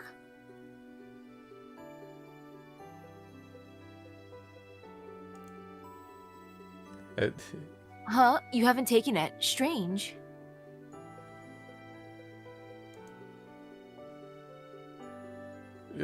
Ooh. What did you do to Shido, Taiga?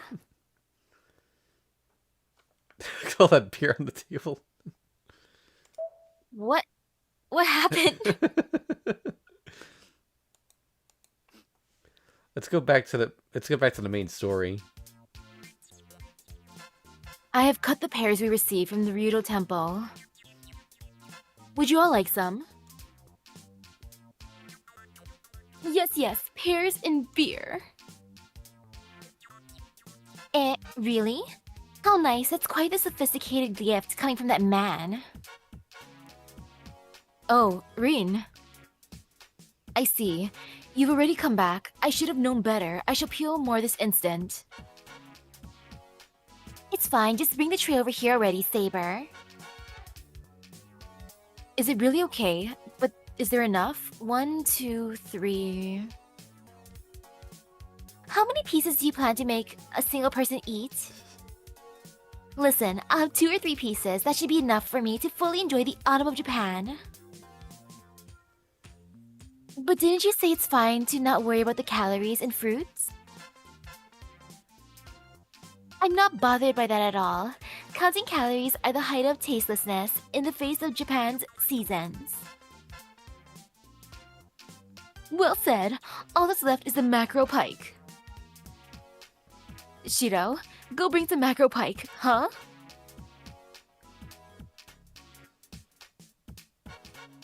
Sensei, didn't you have dinner? Shiro, how long are you going to keep painting the walls gray? Eat some pears and cheer up. Hey, Oni-chan, Saber's worried about you as well, see? Yeah, that's right. I can't keep moping forever. It'd be a bother to everyone else as well. Seems like Saber's the only one worrying. They're already eating. I want some too. What on earth happened, Munch? Ho ho ho! Pears are the best. What about Ryder? It seems autumn is a season of reading. She's been absorbed in reading all the time recently. Still, that's also a graceful activity appropriate for autumn, Chu. Yes, I shall bring her some pears later. Tosaka seems to have really missed Japan. She's long exceeded the 2 or 3 pieces she announced earlier and is steadily shoveling them into her mouth. Beside her, Shigeru nervously looks at the plate, checking the remaining number of slices. But, by the way, Rin, how was life in London? Oh yeah, that's right. You stayed in a dormitory over there, right? About that. I got into some trouble and ended up having to stay in an apartment. So you're just suddenly living on your own? Tosaka-san, wasn't that dangerous? Nope, not at all. I was introduced to a trustworthy apartment building owner by a companion. It was in a peaceful area as well. Then, did you get more free time after leaving the dormitories? No way. Although the terms are short, there isn't any free time for students studying abroad. I even had to cook for myself at the apartment too, so it was really difficult staying there. You cooked for yourself? Ah, I see. So you saved on the cost of eating out? That is quite like you, Reen. Reen, what Saber wants to hear about isn't your experiences at school, but the famous local specialties in London, right? Is that true? Details about necessities such as food, clothing, and shelter are fundamental to learning about a land. Local specialties, huh? But isn't it difficult to have to do your housework when you're tired from a busy day? You should have just gone out and gotten something convenient to eat. Of course I did that, at least at first. Oh, please elaborate. It is fundamental after all.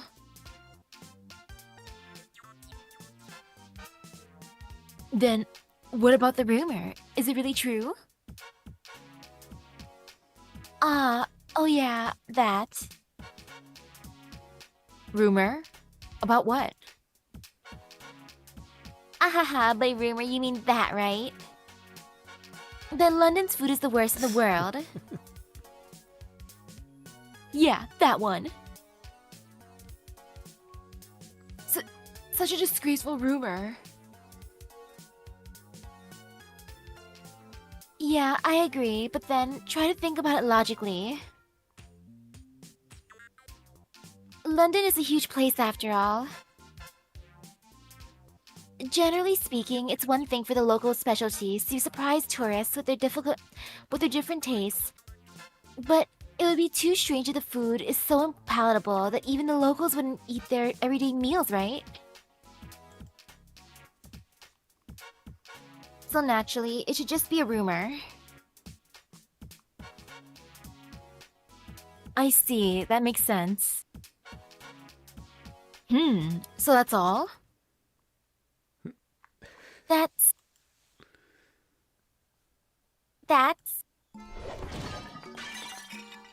what I had thought.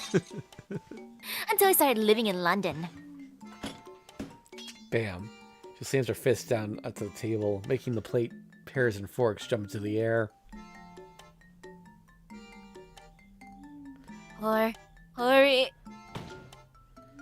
Horrible doesn't even begin to describe it. It's the same as fuel. Gasoline. It's like whatever the stomach can digest, it's fine with them. No, even just digesting is just too awful. Those fools have no common sense in making everyday food. Good and tasty, none at all. Is that really so? I wouldn't think such unskillful people exist, though.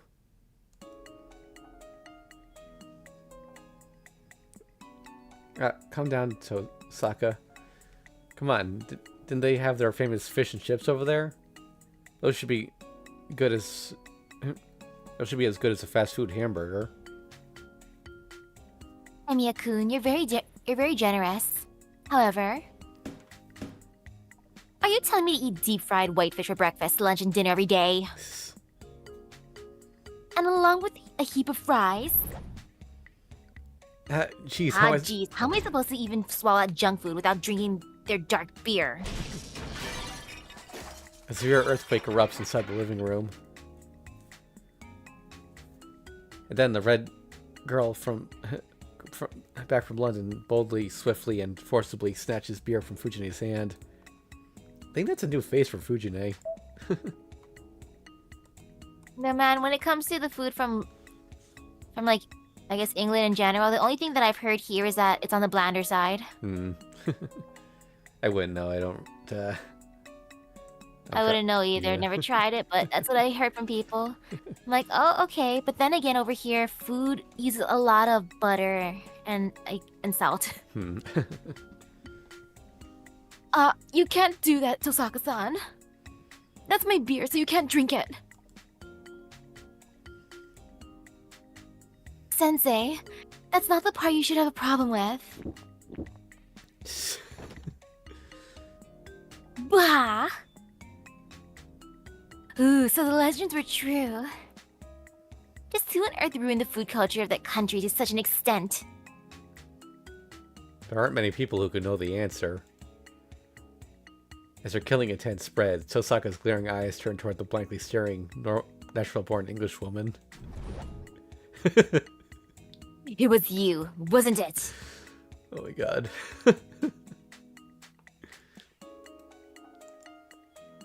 Tosaka vents her anger on Saber.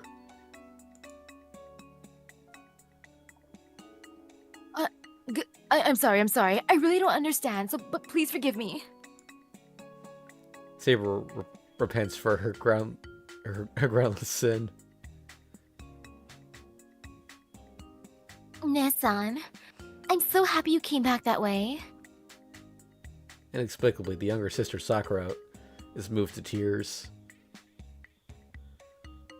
Idiot, you're just reaping what you sow. Since you went overseas without bringing your own chef, it's only natural for your stress to build up. And thus, the young Einsberg lady nonchalantly makes a remark befitting of the rich. Rin, please forgive me already. No, I won't. If I don't get out all of these thoughts about you Englishmen now, I'll be bearing this grudge into the afterworld. Damn it. As if it weren't already enough, this primitive stomach girl. Gee. Transforming into a spirit of vengeance, Tosaka lunges towards Saber. However, in the blink of an eye, her joints are twisted into a double arm lock, and she's held down on the floor, held down on a floor cushion. The fact that she doesn't stop struggling even then is just like her. Wow. Things sure have become lively. That's just the way it should be, yeah? Right now, my stress is like an economic bubble about to pop. Shiro, your eyes look like the ones in the large Buddha statue at the temple. Yeah, that's right. Japanese cuisine is amazing, isn't it? You're acting strange. Ilya puts a dish of pears in front of me and then comfortably sat down between my outstretched legs with a satisfied look. Hey, Ilya. Oni-chan, here you go. Say,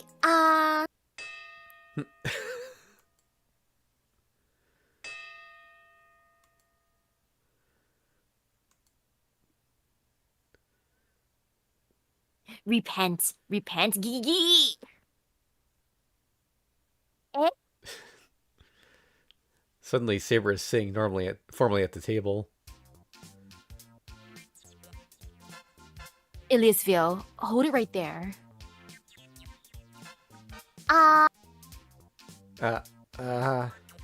Ilya forcefully shoves a pear into my mouth that had stiffened halfway opened.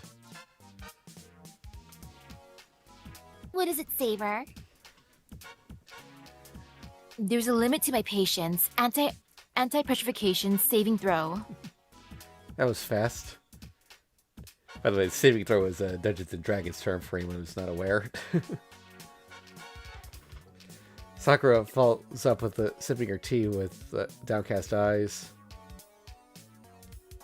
That's right. The certain ceasefire agreement we have audibly broke just now. Yes, the loud crack. What's the matter? What happened? Rin, your panties are showing. You're lying. That's not the issue. Fight! Fujine banks the plate with her chopsticks. Ja. Ja. Apparently with a few screws loose after all those beers, Taiga gleefully performs her own musical number. Still leading her back against me, Ilya keeps tossing slice after slice into my mouth.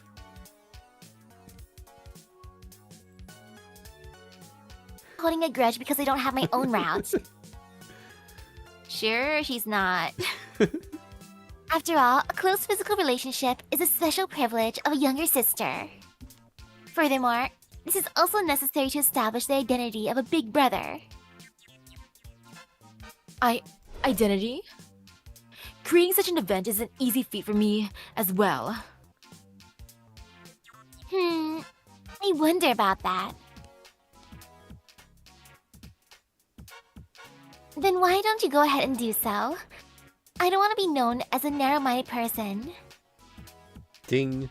Saber's wavy strand of hair locks in onto me. Cheeto, stay still. It'll be dangerous if you move.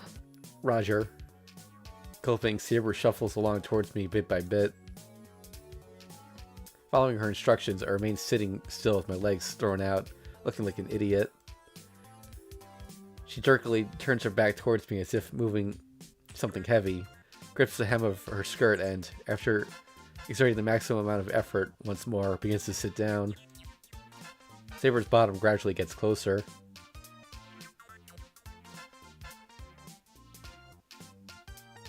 It's a single motion that continues all the way until at the end, you know?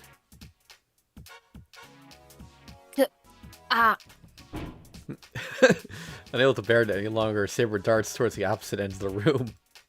With her arms and legs spread out against the wall, she shakes her head. I cannot do it. It is like being covered in a vanilla sponge syrup. Such a barbaric act is too much for me. Please forgive me, Shiro. No, don't worry about it. You did your best, Saber. I'm impressed. Oni-chan, you're too soft. Yeah, there wasn't enough affection. So who's next? Sakura-chan, do you want to take your turn? Yes, of course. I'm not worried, after all. In terms of both setting and character, I'm clearly a younger sister. Upon saying that, Sakura quietly folds her knees and sits between my legs. Turning to face me, she offers up a pear slice, and in one fluid motion. Here you go. Munch, munch. Well, while being watched intently by these 5 ladies, the pear is tasteless.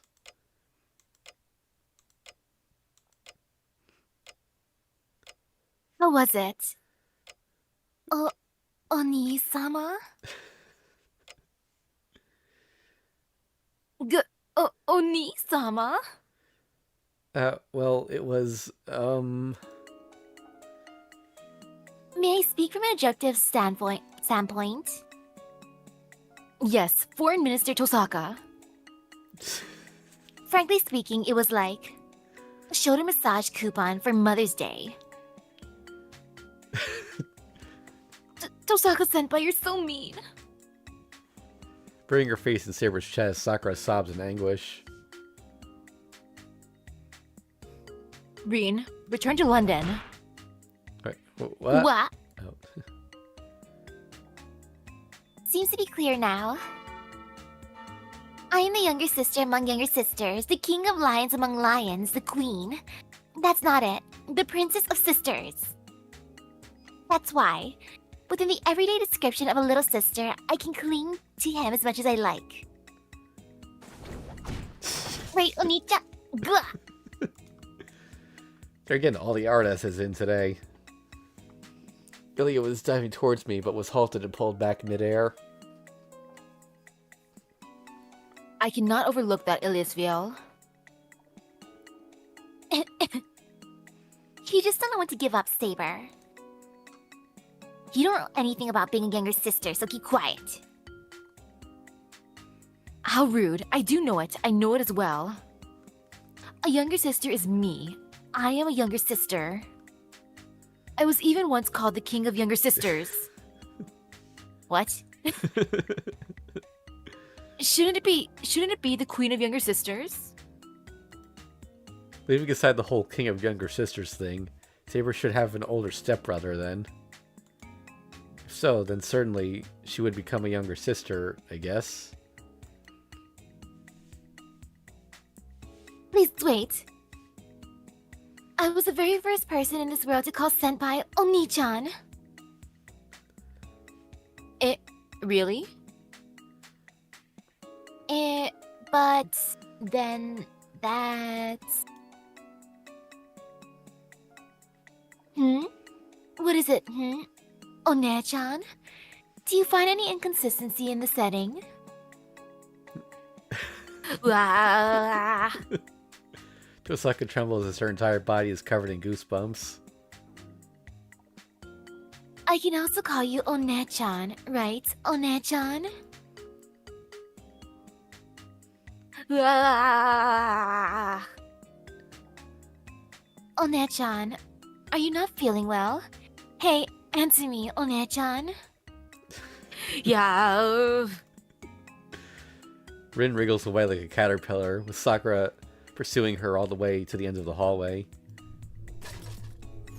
Sometimes I get the feeling that Sakura is the scariest thing in this world.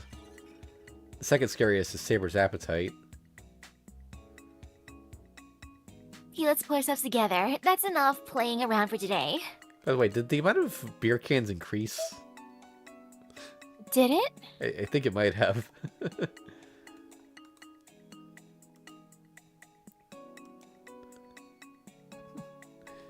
She's trying to imply that things will be different from this point onwards. I understand what everyone feels. I think that each of you are unwilling to budge here. But if we just leave things dialing like this, I won't be able to sleep well either. Therefore, tonight, let the first Emu Household King of the Younger Sisters Cup tournament begin. With pleasure. Hooray!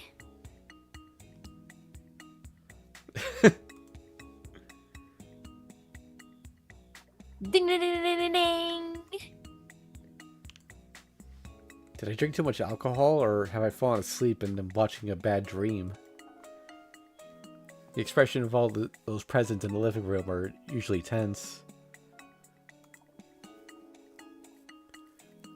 Wait, what's this disastrous scene on the table?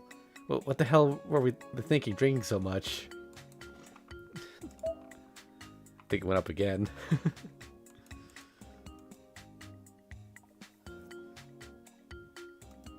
Now then, I, Tosaka Rin, will be your host. Your commentator will be the chief of Fujimura Sumo Federation, Fujimura Taiga-san.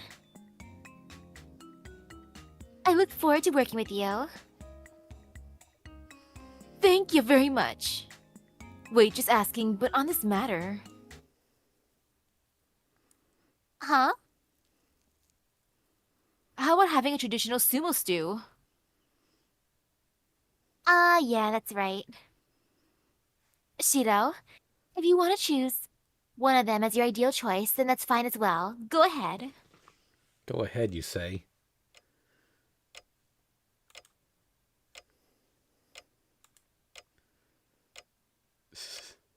I'm sorry. I'm glad you understand the situation. Ding ding ding ding ding ding ding! Doink doink! Then to kick things off, the first round will be a young sister-ish episode. This is proof of being a younger... Wait, no, it's still her. This is the proof of being a younger sister. Those who possess a warm episode from their past, capable of touching the hearts of all Nichans nationwide. Please go ahead.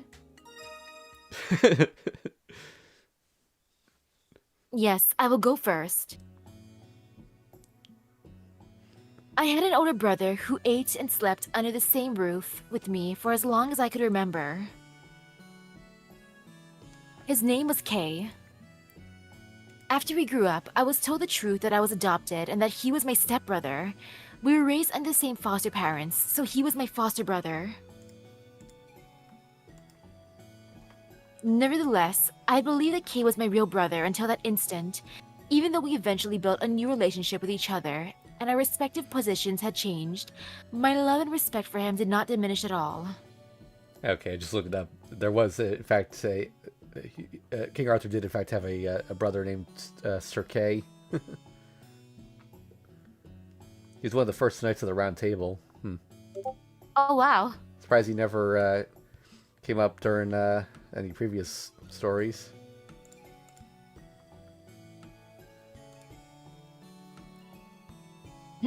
What a beautiful brother-sister love. So, Saber, what kind of younger brother were you? Younger brother? Sorry, I just said that wrong. What kind of younger sister were you? I was my brother's attendant. Attendant? No wonder why you like to hang. No wonder you like to nag like Sella. I shall relate to Sella about the tenacity you have made to burden. Anyway, when I was still young, my brother and foster father were my practice partners in combat training and my teachers in educating me about the ways of a knight. Naturally, when we went out for excursions, I rode on my brother's horse and carried our weapons and provisions. Which of you was the better swordsman? That would be me. Right? Thank goodness, I can't bear the sight. I can't bear the thought of there being a swordsman stronger than Saber-chan somewhere in the world. So your brother wasn't that great after all. What a letdown. But I never once defeated my brother.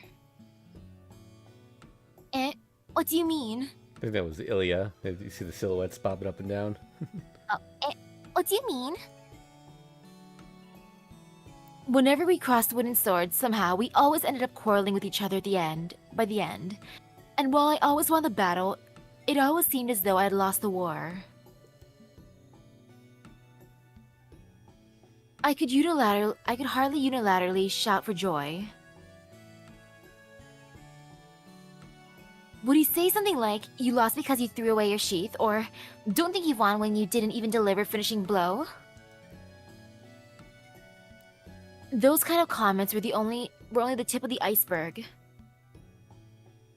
Haha, warped reasoning just on the verge of being correct, huh? None ever won against my brother in a battle of words. I knew of no other knight better than my brother when it came to arguments. Is that something amazing? Somehow, I feel a sense of déjà vu. Agreed. Did your brother have curly hair? I see, so Saber-chan's eloquent speech is inherited from her big brother. No, my oratory skills cannot possibly be compared to my brother's. There were even exaggerated rumors about Sir Kay shocking fire dragons into flying back from whence they came. Yeah, that might be helpful, I guess. Yeah, that might be helpful, I guess. What are you saying, Shiro? Such ready wit is utterly unnecessary to rule a country, something which I was taught quite painfully later on. He would always be the one giving me a strict and frank advice. Rin, I think. So you were no match for him, huh? Correct. I was helpless when it came to managing the funds for our campaigns. When he took charge of it, not even a single shilling was wasted. Sir Kay was the only one to whom I entrusted the rear guard with incomplete faith. So, Taiga still doesn't know who Saber is, right? Are we having this conversation right now? Yeah. So he was a foul-mouthed, stingy, and weak person. You're mistaken, Iliasville. He was someone who possessed an eloquent way of speaking, outstanding talent in management, and an understanding of his own level of skill. You're just twisting my words. Logic retreats in the face of accepted unreasonableness. Rin whispers to Saber. So, did Kay realize that you're a girl? As you might expect, after all, we did eat and sleep under the same roof. But because he was firmly sworn to secrecy by Merlin, he protected my secret for his entire life. There was just one time when Kay... No, with my brother. On an occasion when I was bedridden with a cold. Here. I think that's Here everyone. comes a nursing event. The circle of female members tightens closer. What's with this feeling of alienation? On that day, it was raining heavily outside and my foster mother had to go out. So my brother and I were alone at home. And then? Please continue. Did he do anything indecent to you? Huh? What sort of acts are you referring to? Kissing and stuff like that. I see. If he heard you say that, he would surely have replied that he would rather kiss a hairy caterpillar than me.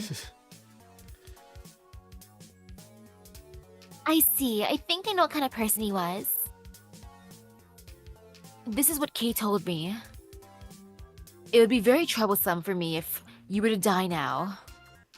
So hurry up and get well. In return, I will do whatever you ask today. I said I did not want anything at all, but since he was very persistent, I said I wanted to see a certain dream. I wanted to dream of a lion running across the plains. He said something unreasonable again. But my brother just replied, understood, and left the room. The next morning, there was a handmade wood carving at my bedside. Instead of a lion, it looked more like a cross between a dog and a cat, but I was still very happy. After I got well, I told my brother how much I appreciated it. Thanks to him, I was able to see the dream of a lion cub running across the plains. But my brother was very shocked when I said that. I feared that I had made my brother angry out of poor consideration, but apparently, he was only shocked by his own carving skill. In a sad voice, he said, "No way, I carved an old dying lion that could not even kill a mouse." Hold your stomach. Tosaka collapses in laughter. She's too lively. So, was he worried that the lion he carved would attack you in your dreams, Saber-chan? Most likely. What a cute big brother. How sweet. Well, Sakura, next time you catch a cold and become bedridden, what should I carve for you? A dying cat or a dying pig? A dying Nessun would be nice.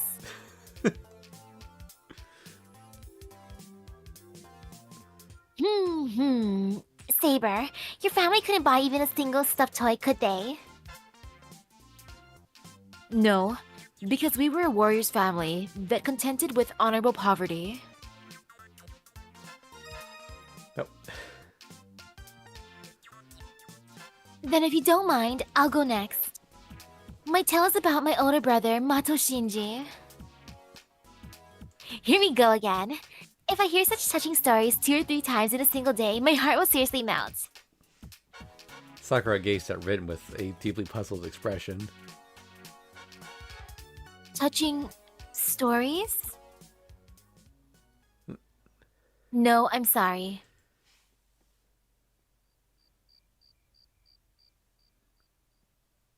And so on. Just skipping Shinji. Yeah. The childhood story of Sakura and everyone's idol Shinji-kun sweeps through like a storm, leaving all of us numb and lifeless. Thanks to my daily immunization to it, my wounds were comparatively light, but the others seemed to have taken some heavy damage. So then, do you now understand what the path to being a true younger sister, the road of the sister is?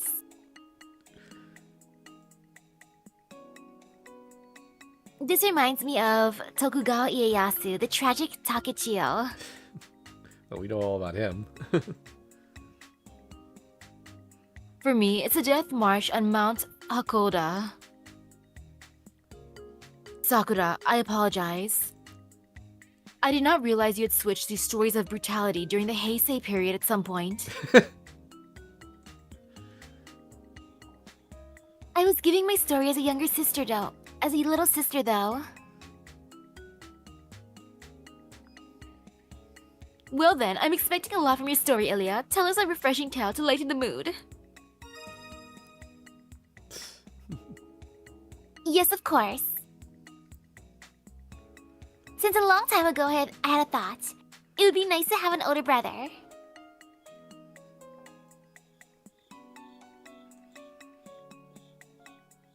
That's all. Yeah.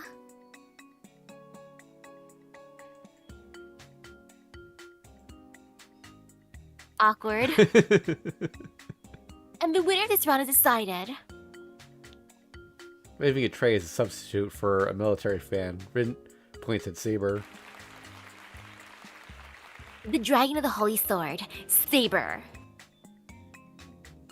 Saber bows solemnly at the plateful of pears Fujine holds out and receives her prize.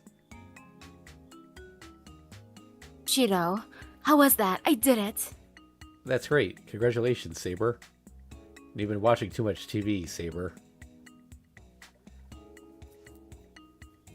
The clincher move just now was a frontal pull-down attack. It was a frontal pull-down attack. On me? Who else is a clincher move supposed to be used against besides the losers? Ilya the Lowly Grail used an under-shoulder swing-down attack. An under-shoulder swing-down attack. Eh? I'll ask just in case, but what about me? Dark Sakura stripped naked, and ran down the streets in the dark. The kind of clinching move does not exist.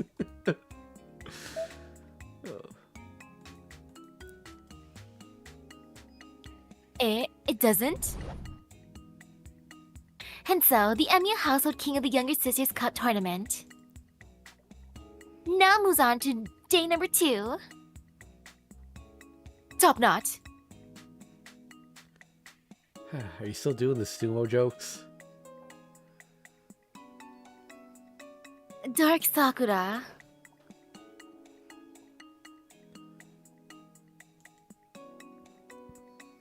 I think that's Rin. Okay, let's move on with a fresh attitude, everyone. The next theme is what I want to do / have done as a younger sister. Now then, I will... Yeah! Saber, caught off guard, begins to calmly stand up when Sakura slams her in the back of the knees and comes to the front. Oh. I still can't accept the result from earlier. I understand, Sakura. Ladies first. Then me too. I only have one loss too. It was not survival of the fittest. It was now survival of the fittest, with the deadly feud between younger sisters. Saber is flustered as if struck by sorcery. So slamming people in the back of the knees still hasn't been invented during the feudal ages, huh?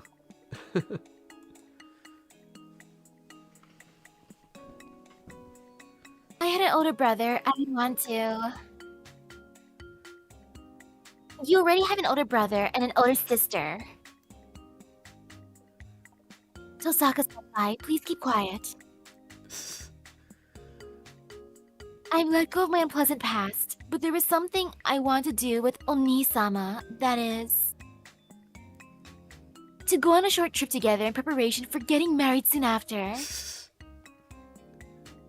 What? There's another one here who wants to break the law. Then you just be an animal. Are you sure you said that correctly, Sakura? Sweet home Alabama. So, before you marry another man, you want to go on a private brother-sister trip. Is that what you mean? Or correct, Saber-san. Sakura peers into the 2 small circles she made with her fingers. the place we stay, we'll have fun just like like when we were children. And on the last night, while snuggling comfortably against Oni-sama's white back, I'll whisper. If it meant we could stay like this, I'd wish that morning would never come. I don't want to get married. I want to be Oni-sama's younger sister alone, forever. Ooh, how touching. Big Sis even felt the tears just now. Fujimura-sensei, the proper term is moved to tears. But then I'll gallantly walk into my wedding ceremony, hand in hand with Oni-sama, and we'll graduate together. Such an outrageous escape from reality. I'll report you. Really? That's not allowed? That would be bad. A bad end.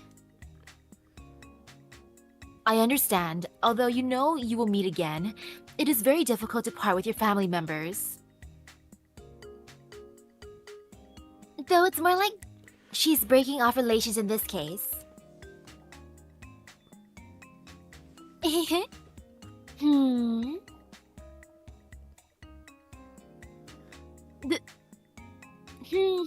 This tune is the all-time famous melody by Simon and Garfunkel.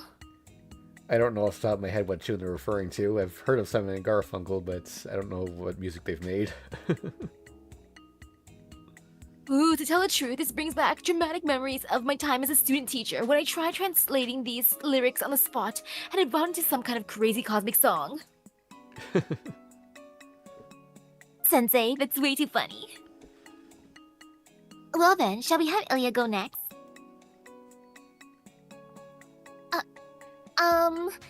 I'll wait a little longer. Saber, you can go first.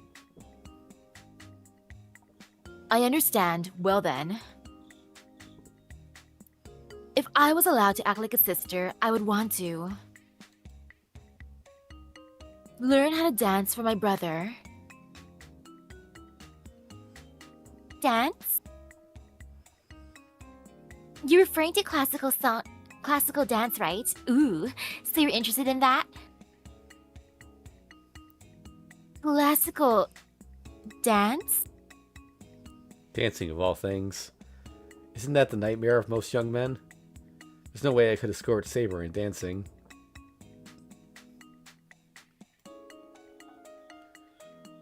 So you mean... Oh, you mean... Wait, yeah. So you mean that, right? Dancing in satin dresses and white suits. Dancing in a dazzling ballroom beneath the chandelier lights. You have poor imagination, Shiro. I'm embarrassed as your big sister. Shut up. It's fine, isn't it?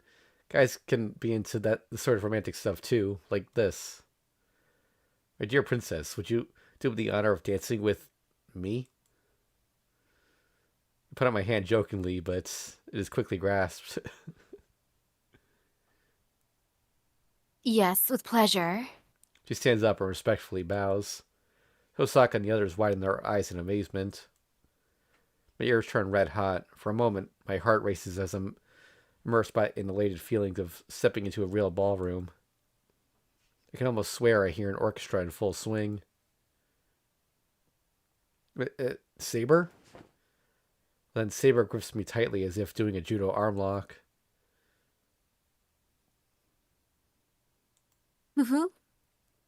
Wait a sec. Just as I say that, I swing around and fall flat to the floor. Is this not how you dance with a lady? Lying on the floor, I look up at Saber. Listen, I imagine dancing is something like a sweet cocktail or cotton candy. In my opinion, it is like thickly sliced meat and black ale. With wooden mugs? What are you talking about? In a dance, we drink straight from the barrels. I wonder if Saber was actually a king of Vikings or something. Ooh, that sounds nice. Saber-chan, it's like a festival. Exactly. You could call it boisterous merrymaking as well. Kido was probably referring to the type of dance refined among the social elites that has reached a pinnacle of art. However, where I lived, dancing belonged to the people. It was an uncouth form of amusement. Those of noble status were too self-conscious to dance. Then Saber, you can't dance at all? I have some experience in the formal dance, but in the end, it is just ceremonial. If you're asking if I can dance in the fun and wild fashion of the people, I certainly can, but So it's something like a Bon Festival dance, then? The kind of dancing with simple moves that anyone can learn easily learn. Bon Festival dance? The one done during the summer festival, correct?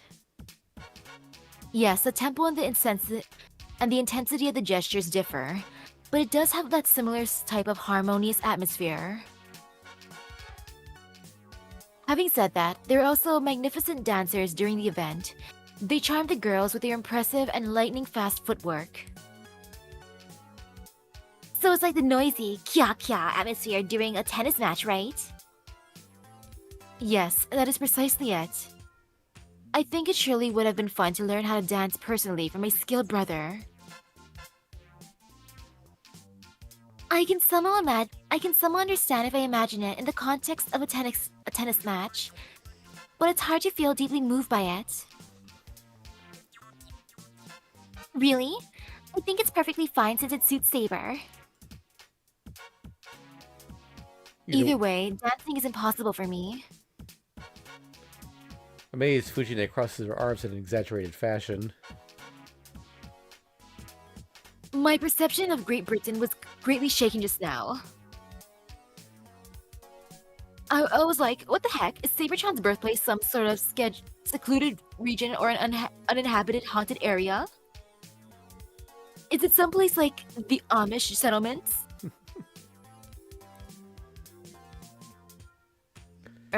Saber instinctively looks to Tosaka for help. Something like that. If you ask any more questions, scary violence-loving people in black will come and make you disappear. Eek, so sorry. I don't want to deal with those guys again. Again? As expected of Fujimura-sensei, she's experienced in this sort of matter. Well, she is from a Yakuza family, so... Experience indeed. She's one step short of being a UMA, an unidentified mysterious animal after all. Well then, sorry to keep you waiting, Ilya.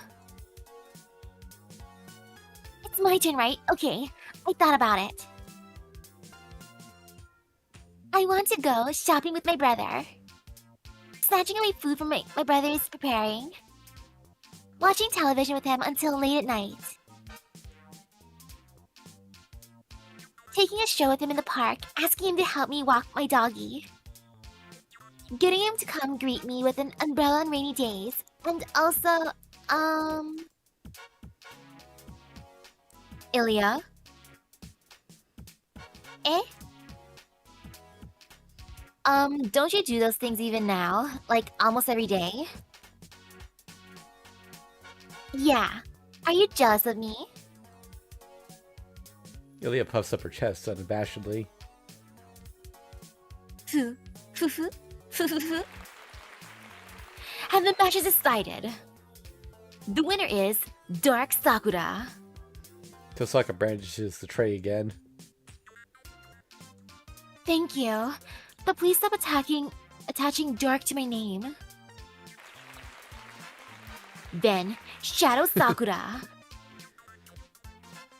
Dark is fine.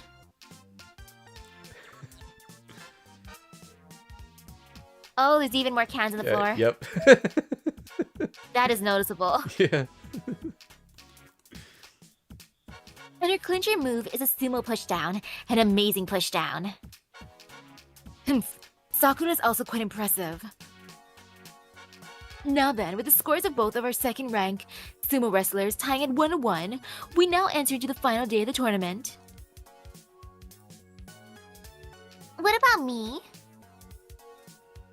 Ilya-chan, you can't compete with them at all. I guess you're at the level of a young sumo wrestler that was slightly pushed down in an exhibition match in the midst of a provincial tour. I'm not a sumo wrestler. I expect the gutsy spirit to hide lethal weapons in your loincloth from you as the younger female wrestler that carries the future of the Fujimura Sumo Federation. I already said I don't wear such things. That's enough already. Just eat your sumo stew. Well then, each player has performed admirably and raised the heat of the battle, but the next match is the grand finale. The last round is a younger sister like signature phrase. Yeah, Moe is the most promising source of energy for the future. Do your best to get the high score on the adrenaline counter secretly implanted in the brain of the test subject. Implanted?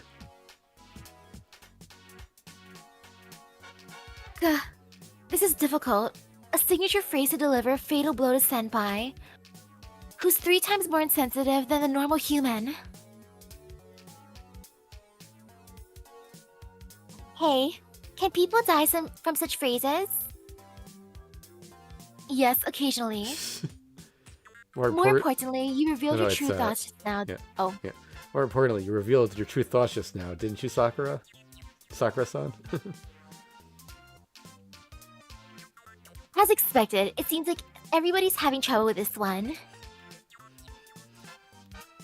But the time to think has just ended. First, let's ask... Yeah, Saber, you go first. Saber, having lost the last round, falls to one knee. Deep in thought. A bead of sweat rolls down her forehead. She seems to really be agonizing over this. It's frightening how serious she's taking this. Then her eyes suddenly widen. Using my knowledge as the king of younger sisters, my signature phrase would be... Oh, Oni-sama, you really are helpless. How's that?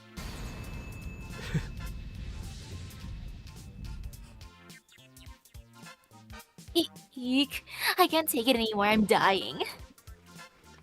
She even forcefully created a character. What do you think, Chief? I agree. After selling her brother with a light disdain to pressure him, she opened up her body and slammed him down with concealed love, and then made him crawl down on the floor of the arena, all in one move. It's a good and firm technique. I see. Next, leaving our star performer Ilya-sama for later. How about you, Sakura? I'm just a minor character anyway. The sashimi garnish, the commercial between baseball broadcast, filth. That's me, Sakura. As for me, I don't really care about things like the true sister, the ultimate sister. I'm not aiming to please everyone. As long as I'm someone's one and only little sister. Like I said,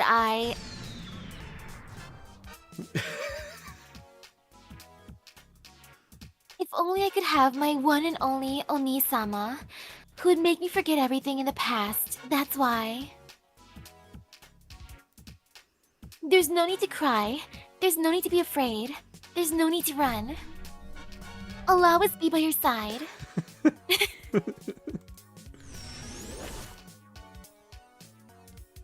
Eek, that's completely different from before. Eek! Scary. This is really scary. How is it, Chief? Wow, that was exciting, huh? An attack distinctive of a super heavyweight class fighter. She grabbed the opponent's outstretched hand without running away, and then flung them across the arena. And I don't think the haiku was necessary. Wait, that was a haiku there. Wait.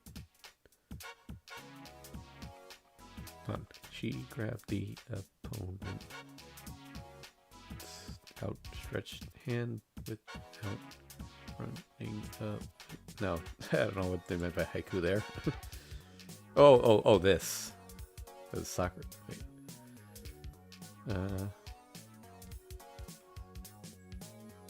There's no need to cry. Yeah, okay. There's no need to cry. There's no need to be afraid. There's no need to run.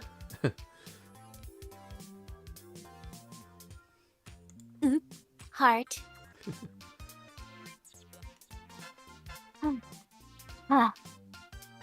Although I'm overwhelmed by the series of consecutive incantations beyond our expectations, I will strive to fulfill my role as the host.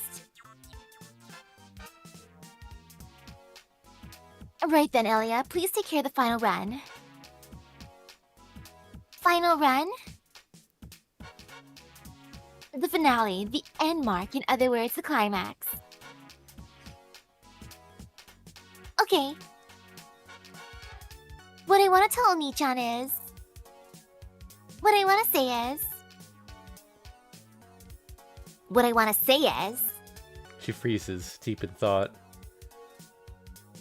I guess Ilya is the one person here who is the weakest at giving speeches. And then the silence, which was like an overtime that would continue until early dawn the next day, was broken as someone smoothly interrupts. If I could choose how I was born, I would never choose to be a younger sister. Oh. That was right. Oh, that was the best I could do. Swish. The sliding door closes and footsteps can be heard getting further down the hall. Eh? Was Ryder here just now?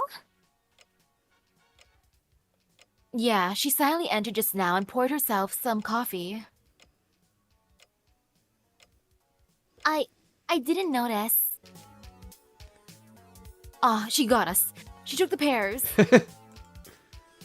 Sarah shouts as if staring down the enemy country. Why can't we just share them? Oh, can't we just share them? Who said that? The privilege of eating the precious side dish lies with those participating in the banquet. Saying that, Saber empties her drink, which isn't water, in one breath. Ah. No choice then, Ilya. You've got homework until next year. Next year? But wait. It's my turn. I'm gonna say it. It's fine, Ilya. You don't have to be impatient.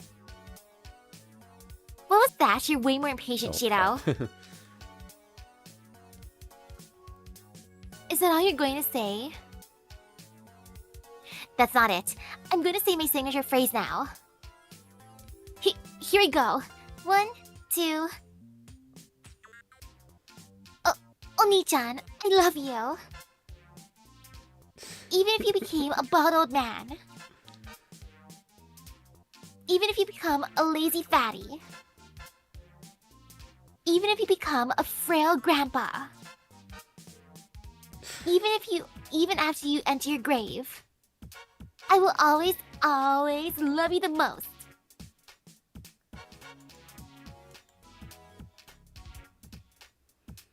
What a frank answer yet again. A push out of the arena like a surging wave, huh? As your One-chan, I'm a bit worried now, Shiro. Fujine, what are you trying to say? Okay, well then, Shiro, what's your final answer?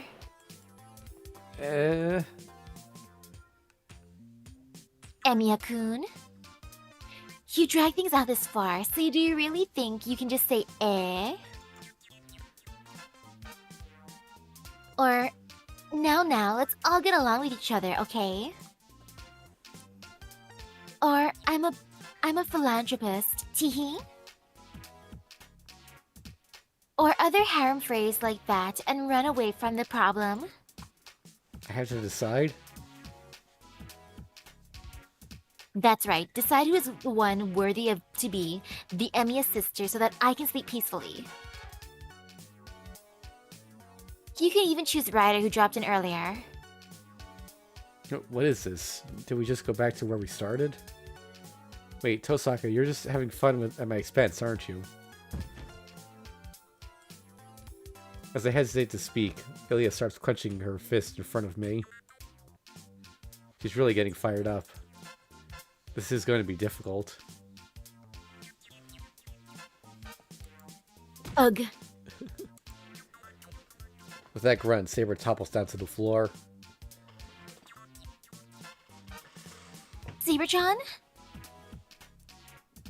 Gah. To think that Ilya's sister force has grown so powerful, I've suffered an embarrassing defeat. Sakura, you should have felt something as well. Me too? While collapsed on the floor, Saber looks up and stares intently at Sakura. Gah.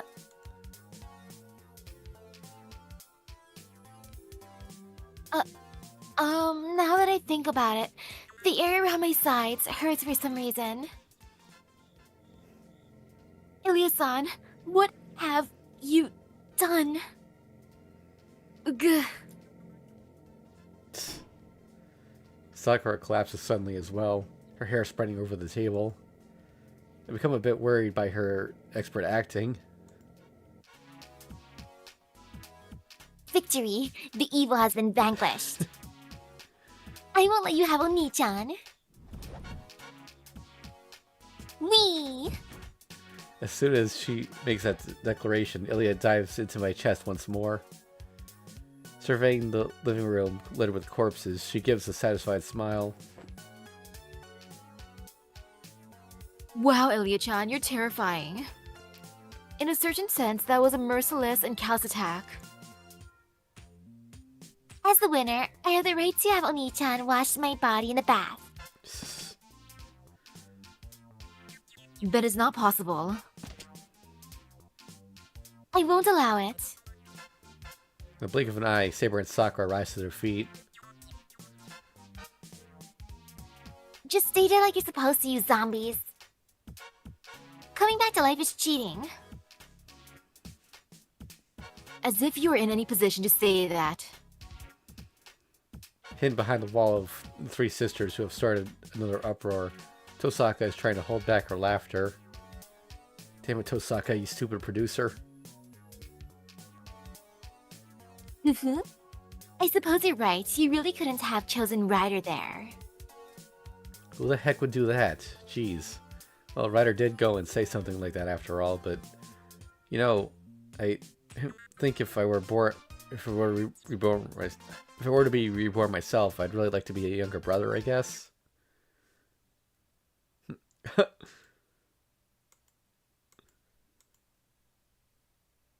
think that when I look at Issei... Hey, why are you nodding, Tosaka? As I thought. What's that supposed to mean? Sorry, I always thought you had the feeling of a youngest child. Feeling? What from? The feeling that your spirit emanates, or emits. You really have the kind of feeling exclusive to a youngest child, Shiro. What's this cat-like girl trying to say? However, I wasn't afforded the time to deliberate on this matter.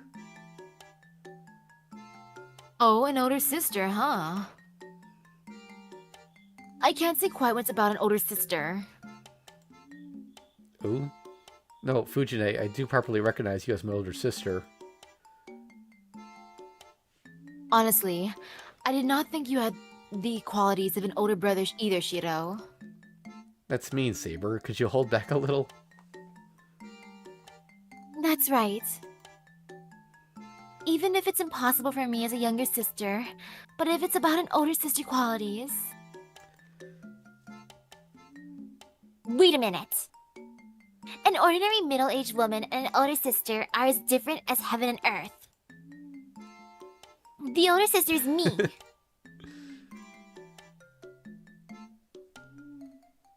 Ilya-chan, you're far too inconsistent.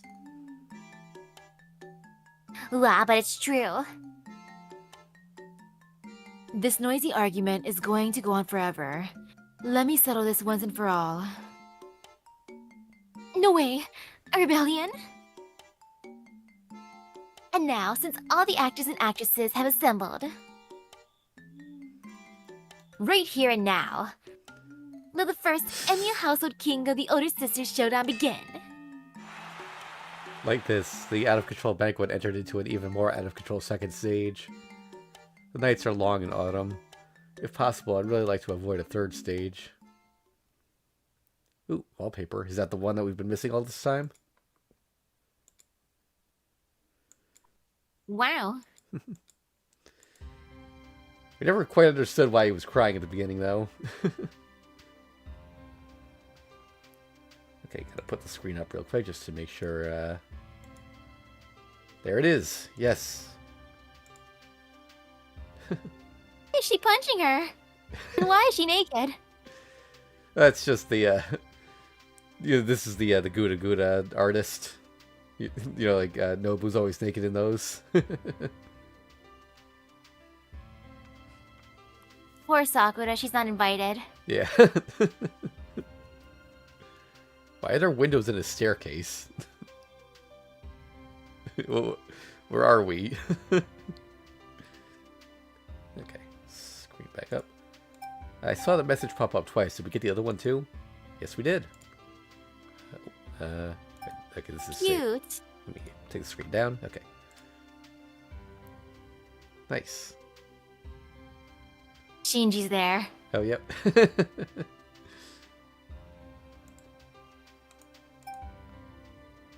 All right, so that is the entire gallery. I know for a fact there's nothing past this point, even though there's blank space here. But yeah, that's all of it. We're not done with all the scenes yet, but I just wanted to check on the Emma situation. I did do a little grinding off stream, so got some extra funds. Okay, please tell me these aren't too expensive. Okay, I don't think I needed to grind at all, actually. Actually, no, we were at 30,000, like, or we were at like 32,000 or something, so we would have been a little short. All right, right, the expensive ones are spicy, so let's check first. Oh, that's not okay. It's the movie poster. Yeah, Tiger the movie. Nice. Oh, the other one. Neko arc. Who Nice. are those old people? And that upskirt. The old. I'm trying to figure out who the old people are. One on the right just looks like Harrison Ford, like current Harrison Ford. Yeah, I'm not quite sure. Oh, the Fate Zero poster. As a reminder, this game came out before the Fate Zero novel was first published.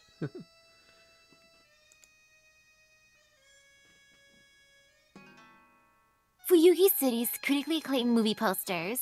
Why go to all this effort? I give this movie 2 thumbs down. Roger?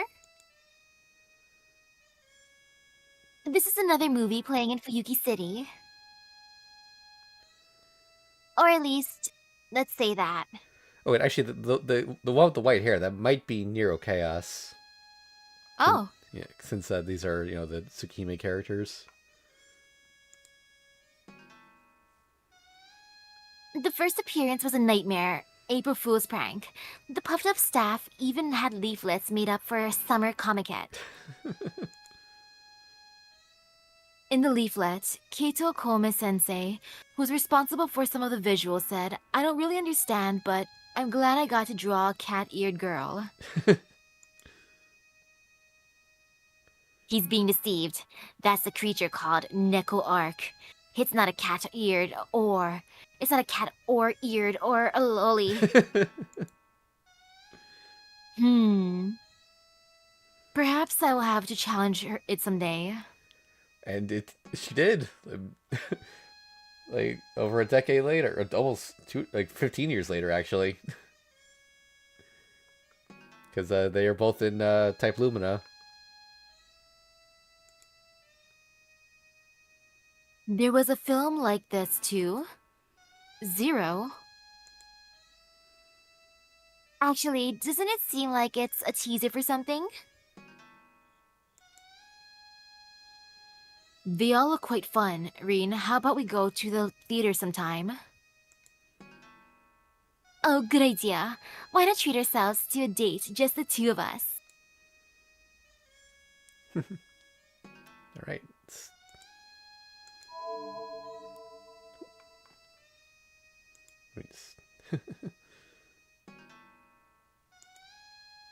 Wait, That's cute. I don't quite remember seeing the bottom ones.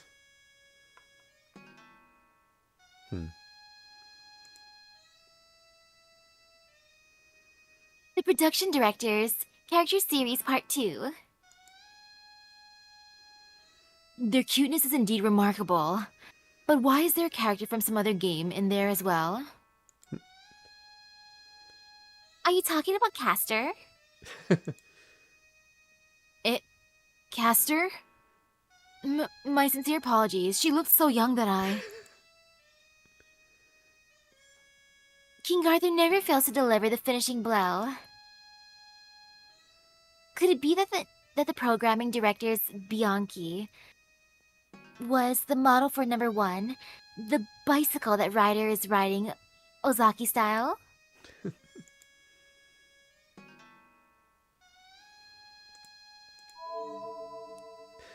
Oh. Nice. Lancer, wearing the casual clothes he is often seen around town with, left, and dressed for work as well. When it comes to costume changes, he seems to have the most outside of the female characters. The apron right was rejected, unfortunately. It was going to be for his job at the stuffed toy store. That's Garson outfit in the center. A new class is born? Anyway, it doesn't look half bad. How about upping up your game too? I don't want to compete with the looks of a fishmonger. Fishnya?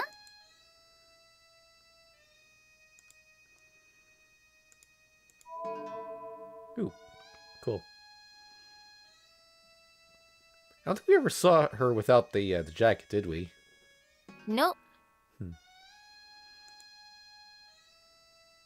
Caster, design drawings, wave schematics.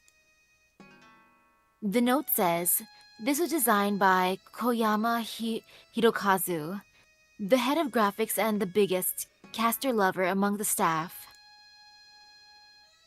This is the most elaborate of all the design concepts. This must be the power of love.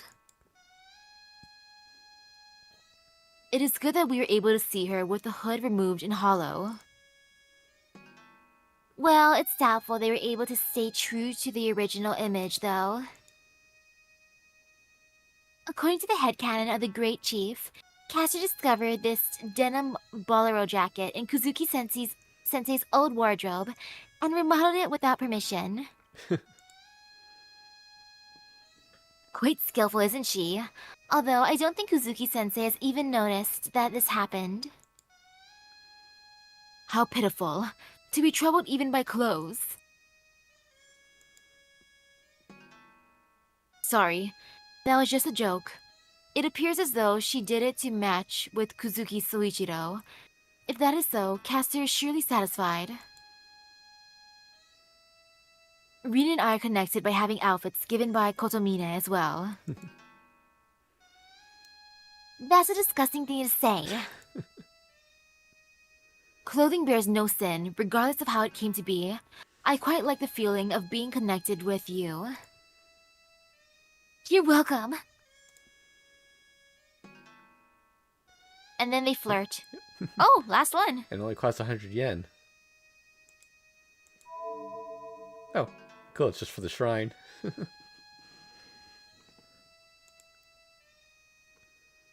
Congratulations, you finished everything. The hot afternoon of that summer, the chilled rain of evening, the asphalt of twilight wrapped in silence, all of it became part of your distant memories. That is the beautiful treasure called memory. You persevered well. Well, if you look at it objectively, you were just silently operating a mouse to complete these Emma.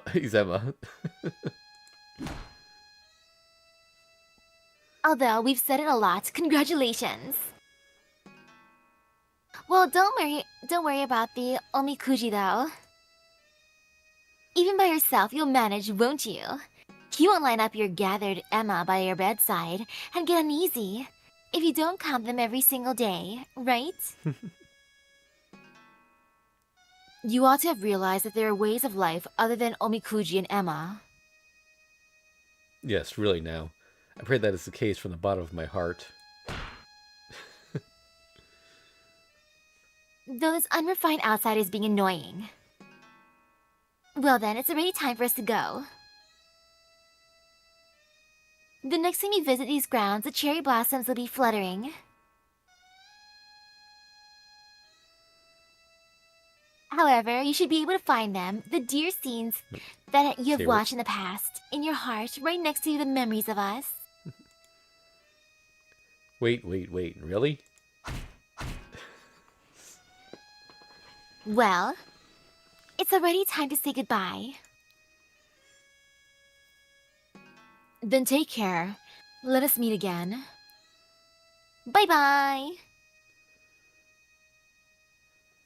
I don't really get it, but that's what they say.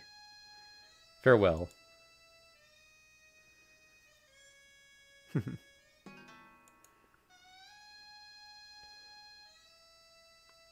So I way overgrinded for this. I was afraid that the last few were going to be like super expensive. It would have made sense, especially for the last one. Yeah. I'm glad to know that you don't have to grind. Like, if you just do everything else 100%, you should have enough to get everything. That said, though, we are not done yet. We still have a couple more scenes. I just want to... I got to do a full go-through before we go touch that one. And we're 3 hours in, so I don't think we're going to get to Hanafuda and Capsule Servant today.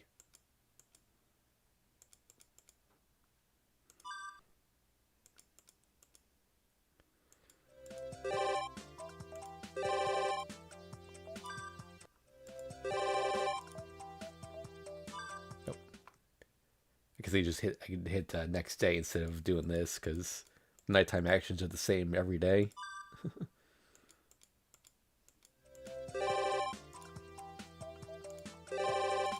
Okay, nothing here.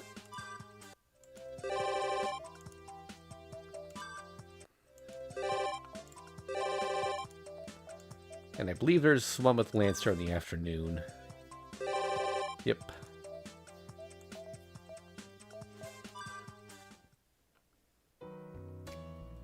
It's unusual for the riverside to show no signs of life. The townspeople's favorite place to relax has only 2 people. And it's one ridiculously conspicuous and unusual pair to boot. This sure is rare. No, it's not the combination itself that's rare. By all rights, they should be at each other's throats. Heck, if it wasn't for the fact that they have one master, they'd be killing each other outright. But no, they're just chatting and eating ice cream. Aw, I'll have you know that's my treat. Another shocking fact is revealed. When it comes to ice cream, the very, very strong is best after all. Together with completely pointless commentary. Incidentally, Lancer is eating a strawberry-flavored gelato. Ah, Onisan's shocked. Is it that weird for the 2 of us to be together? Nah, it's gotta be the talking part. Ain't no wonder the kid froze up. You looking cute and innocent ain't right to begin with. It's like a different person. Way too much of a mystery. That growth process thing. It's a bigger gap than the one between monkeys and humans. Oh dear, I'm not well liked, am I? I sure like to get along with my comrades and the same master, though. Though well, now that I think about it, I've certainly done a lot of things that could lead to misunderstanding. Can't be helped, I guess. That ain't no misunderstanding. You were a full-on tyrant. That won't change no matter how you look at it. Gotta kick your butt once and fix that at the root. Ain't no other remedy. That's right. Why did I have to turn to such a person? But the future can't be changed. Who'd have thought that knowing the future could be so depressing? The blonde boy droops his shoulders dejectedly. I get it. I know that feeling, just a little. No. Really? That's great. Then I can be good friends with you, Oni-san. I'm so happy. I finally met a person who would be friends with me even after I became an adult. Sorry, that's impossible. I can't get along with the grown-up you. Fundamentally incompatible with my taste, you could say. Is that so? What a shock. Oni-san seems so normal, but even he says that he prefers children. Once they grow up, they're no longer to his taste. What a biased guy. Hey kid, were you one of those folks? I see, so that's how it is. I thought it was weird that out of all the heroic spirits of the sword, you pulled such a little kid out. That's not it at all. My tastes are perfectly decent. Don't push me together with that pervert blonde. That's rude. You're the last person I want to hear that from, Oni-san. The one time you were blushing over Ilya-san in a swimsuit was a serious crime. The fact that he's bringing that up. Yeah. God, how does the King of Heroes child know that? No, however, it has something to do with this. And Saber isn't very childlike to begin with. Unfortunately. But oh yeah? Sure looks like a child to me, especially when you put her against the likes of Ryder. It ain't no woman, but baby comes to mind. Shh! Don't, Lancer-san. If you keep going like that, you'll make Ryder-san our enemy too. I agree entirely. Could you please refrain from saying something so scary? Keep it up and you may just find a rocket sent your way, you know? Rocket? From where? From there. I could call her with a command spell if you want. Don't. That ain't no rocket, that's a missile. A nuclear one at that. Yeah, she's dangerous, she is. Not an ounce of mercy for her enemies. The blonde laughs merrily, and the guy in the aloha shirt just shrugs his shoulders. I know we're in a park on a weekend and all that, but this pair might makes a pretty funny combination. So what are you two doing here, anyway? The aloha shirt guy doesn't even try to hide his displeasure.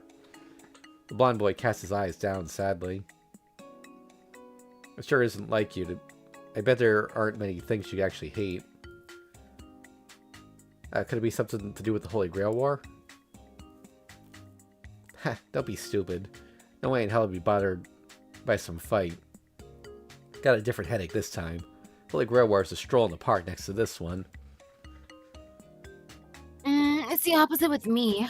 Compared to participating in a Holy Grail War, well, I can certainly handle it, but... Really? Ain't head-on fighting better than some backstage intrigue? You're the type that likes a show of strength, right? Even more so than me, the type that make it clear who's the boss. A competition of pure strength is not smart. If at all possible, I would like to win without fighting. Well, leaving the question of strategy and tricks aside. Tactics aside. As far as showing who's the boss, she sure did that already, Lancer-san. There's no room for doubt in her policy. Depends on the policy itself. Working people as hard as she does without a second thought, gotta wonder who's still human here. about human, but isn't she just fine for a boss?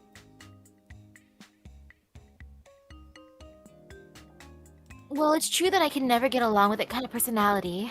Being king means you've got to consider the point of view of everyone else in addition to your own. Heh, that's splendid. Hey kid, got nothing to do with it, but I know this one total prick of a king.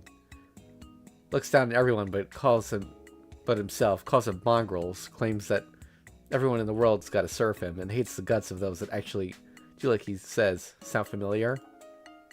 Sure does. Doesn't listen to what others tell him.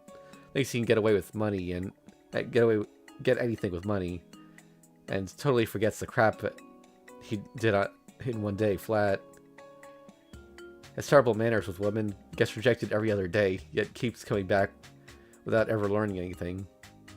It's not like, do you like me with him? It's more like, I have chosen you, and that is all that matters. Stuff like that. Yeah. Got no clue about repaying favors either. It ain't like he defaults on his debts. It's more like he chalks it up to a tribute he's entitled to. And what's more, he won't lift a finger for someone else's sake. A king of neats. Collects from those who work hard and just puts his feet up. That's right, a real pain. Well, got nothing to do with anything, but what do you think of that guy? Doesn't really matter. And then the blonde boy says from the bottom of his heart, Wow, what a terrible person. Do such people really exist? Yep, and it's you. By the way, did we ever see a scene where they explicitly said who their master is? Like, They never explicitly said it, but they said she. yeah, like, plus, Kotomine was their master previously, and we know who his replacement is, so... Yeah. But I wonder why we didn't get a scene where... Maybe that's the exclamation point scene that we haven't done yet, but... Like, the only hint of that so far has actually been in the Hanafuda game, where the three of them are together.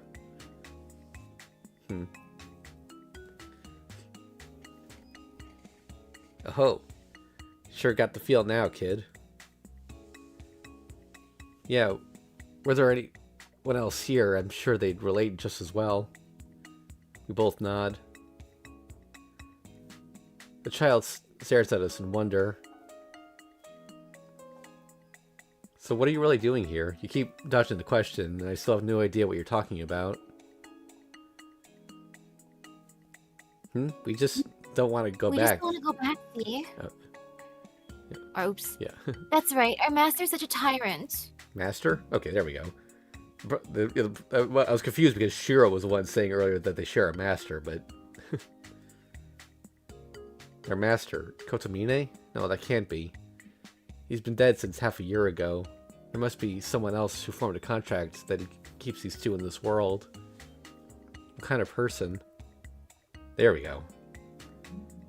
I have a feeling I sort of know, but maybe not yet. Huh, so what are they like? Wish I knew myself. All I know is they're no less rough on their servants as the last one. How about you? You're getting better treatment, I bet. I don't know the details either. All I got was stuff like the church handing me off to a monastery and I found my true calling. It's a bit troubling. Oh, it's still her. I still am. It's a bit troubling to hear an odd bit of personal history told with such pride too. Well then, I couldn't entirely understand their story, but one thing is clear. These two share a natural enemy, and it brought out a sense of camaraderie never seen before. In short, you two are running away from your master. I need to reread the Valentine's event from this year now that I know about Karen and all this.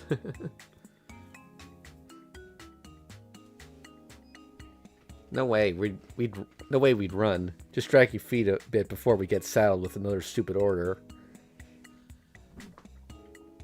Lancer-san has it easy. His command-spell bond is pretty weak. I'm deadly crazy. I only give you one hint, Oni-san, and we get a big scolding afterwards. No way, sounds rough. Gotta really wonder what when she's near her, and keep your mouth shut already all day. Bet your writer must be like that, but for us, ain't nothing but torture. Writer might like that. Yeah, okay. The two of them are looking quite depressed. So it's not that they fear her prowess as a magus, it's just that they dislike her as a person. I just remembered. Not too long ago, I got caught by some red cloth thing as I was walking here. The owner was asking whether I happened to see a suspicious pair around. See ya, kid. I just remembered something urgent business to take care of. Should you see her again, tell her you don't know about the blue guy, but the blonde one comes to play in the park a lot. Afraid I can't stay here anymore either. Should you see her again, please tell her you don't know about the blonde guy, but the blue one is at the harbor.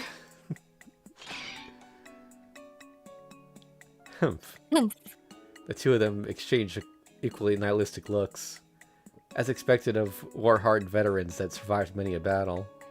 No matter how friendly they may look, they're always ready to kick each other below the belt. See you later. You watch out too, kid. Nature's running away at full speed in the direction of the harbor. See you next time. Should you feel like it, please keep her company for a little while. Not to be outdone by Lancer, the blonde kid is rapidly escaping towards the Miyama streets. Alright then. Carefree servants that play around and their master who forces manual labor on them. I do wonder which side has worse luck. And as an unrelated outsider, I can't decide. Things sure look lively though. This new kind of love triangle, not the least among them.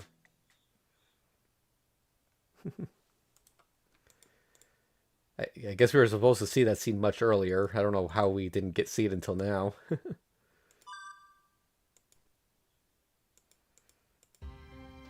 Oh yeah, there's one more thing I forgot to mention to everyone that I showed you this off stream, Misaki, but go to the gallery. There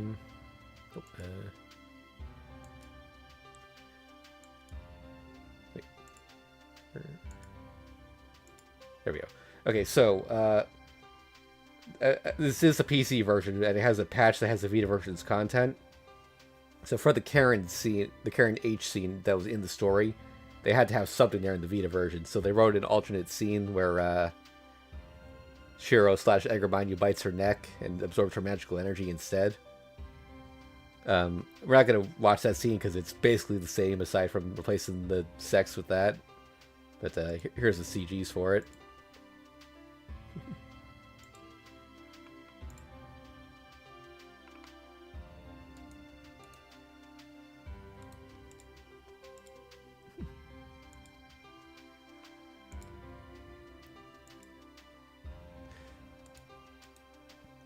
Yeah. Because for a while I was wondering why there was just one page that just had 2 CGs on it. Because these last 2 pages are the H scenes, but I think this is only here in this version with the patch because it's separate scenes technically. Yeah, by the way, the another section. Are we done with this? Oh, I'm guess. Oh yeah. Oh right. Also, I 100%ed Ilya's castle off stream, which required hunting down all these collectible items, and this was the reward for doing that. Cute. Yeah, just hide it for a sec.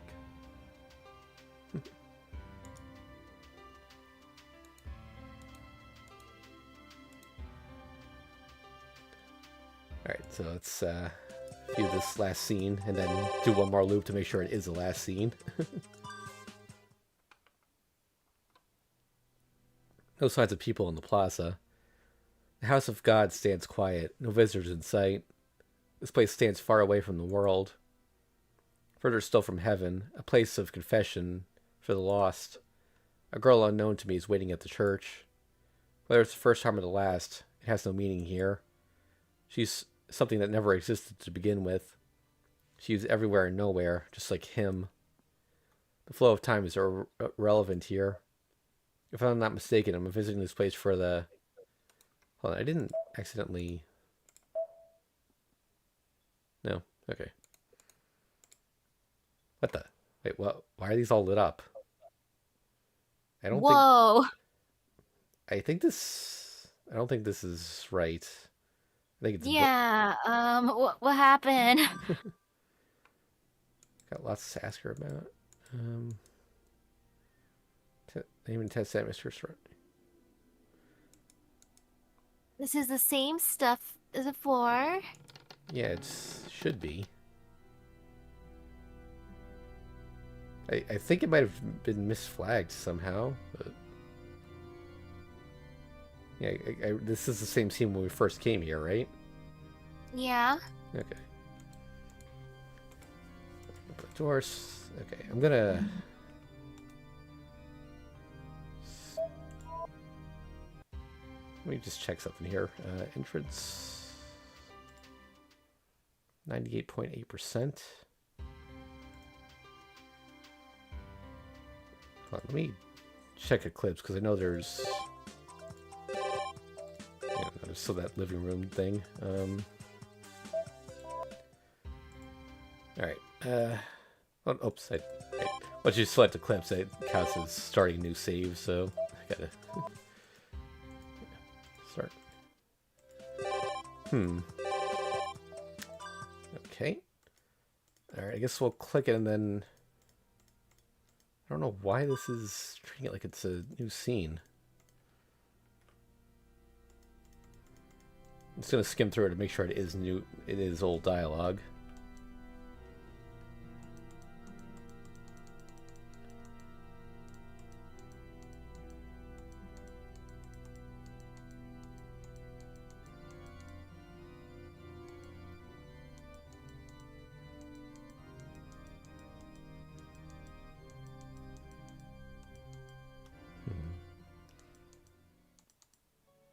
Let's see. Yes.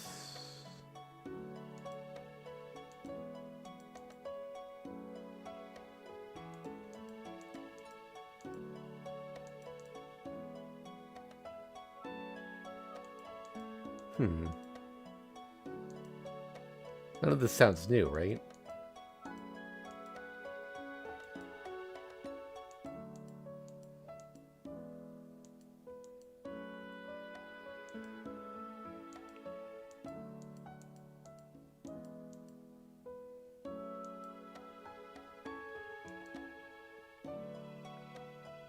Yeah, this is all old.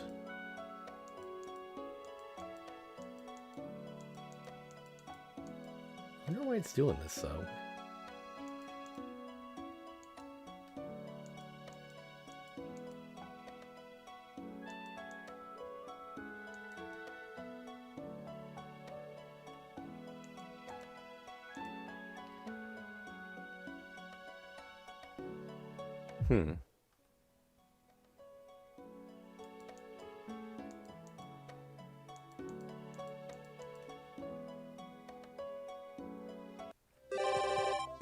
Weird.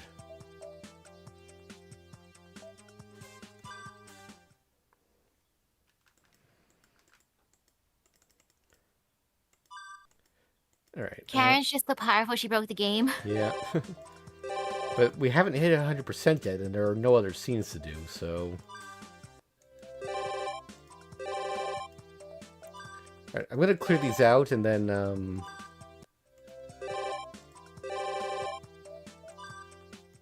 see if anything else pops up. Because we should have 100% now.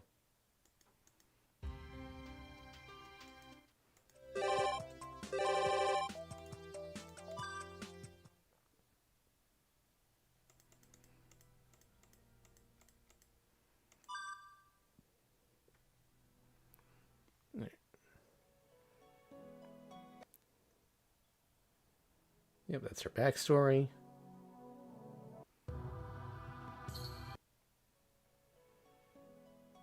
Man,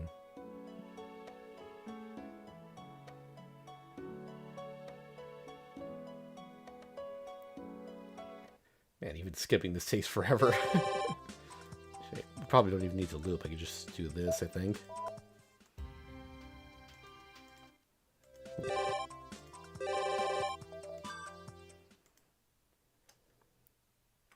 Alright, third time.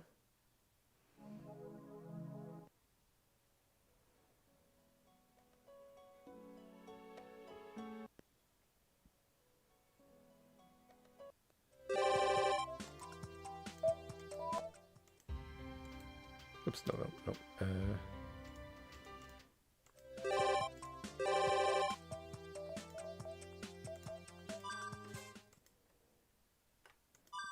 Fourth time.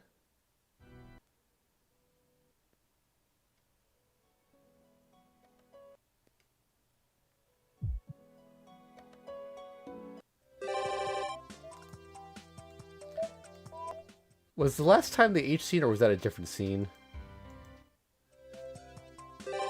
Oh, the last time might have been the HC. Yeah, I'll put the center screen up just in case.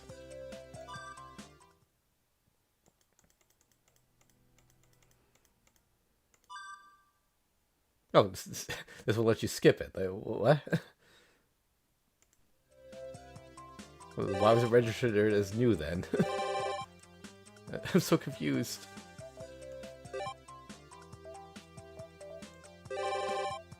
Okay. So wait, now if I go to the entrance... 98... Huh? What are we missing? Alright, well, let's do one more thorough loop.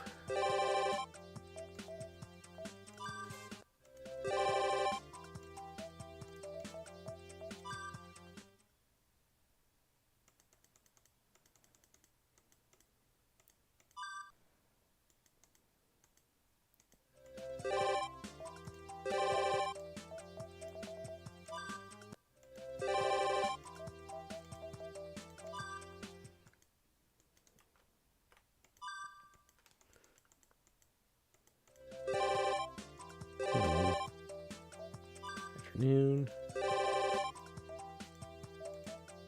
Night. Day.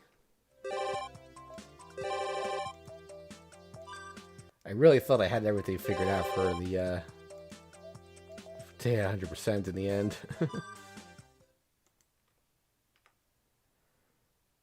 Alright. There are a couple odd spots to check. Like school in the afternoon. No. No. And then there's also Ilya's on the fourth day.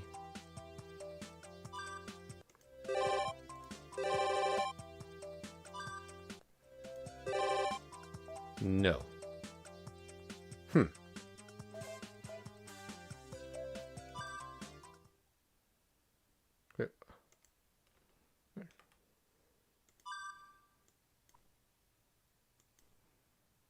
Okay, stay for the night. Nope, there's nothing here. I am confused. Very confused.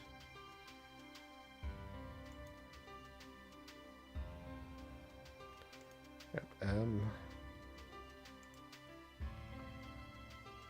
actually, let me check the gallery, see if... Or, not the gallery, the scenes. I have to keep the center screen up because the preview thumbnails here might have H images on them. So let me just... Unfortunately, this is going to take a minute. Oh no, I didn't want to start the scene.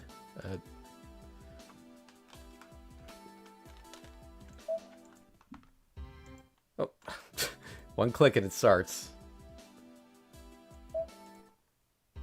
Okay, so we gotta look for ones that don't have a date on them.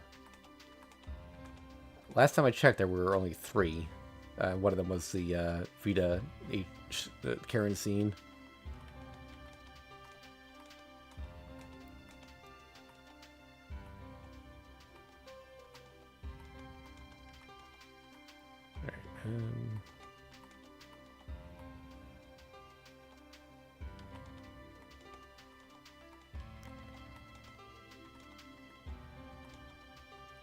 Not seeing much here. Oh wait, were those new scenes? You say Karen 1 through 4 anger mine you. But What changed? Wait, what? wait, so they Did anything change? I did see some red text there.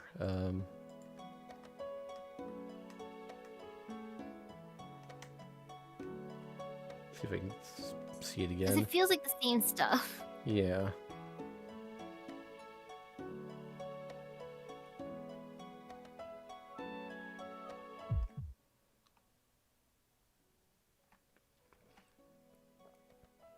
Oh wait, maybe it's hold on a sec.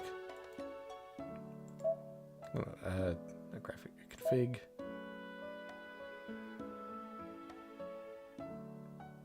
Where's the voices?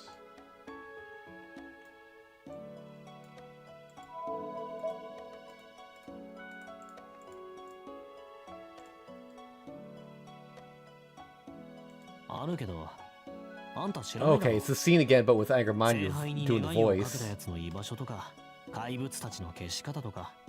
Yeah, okay. That's just. I think that might have been something extra for the for Vita players. Like, you go through the scene again, and it's Angermanyu talking instead of Shiro. Okay, that makes more sense.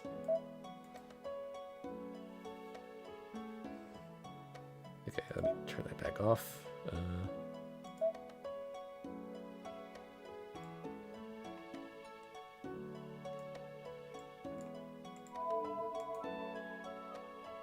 Okay, that said, though, that still doesn't tell us why we're not at 100% yet.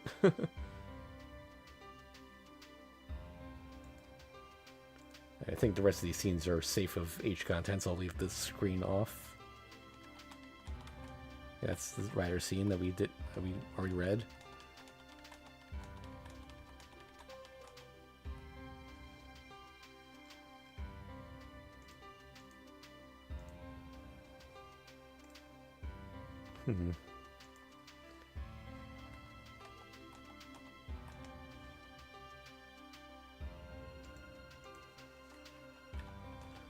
Oh wait a minute. Wait, the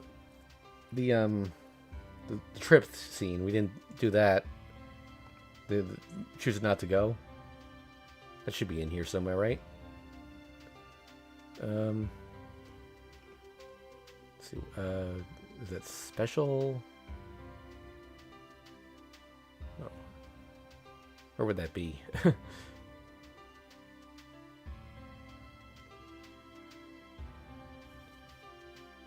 Death Bridge.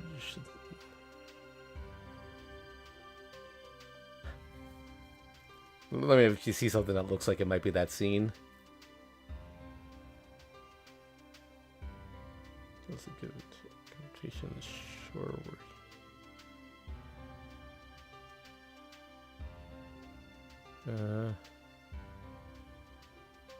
Hollow?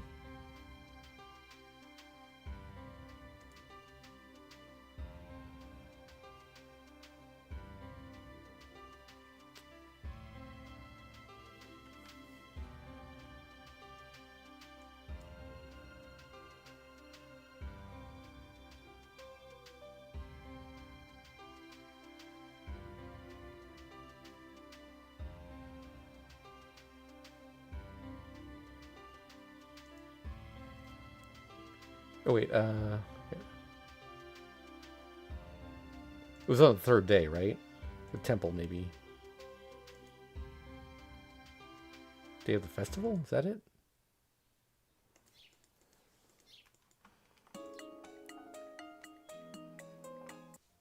Yeah, here we go.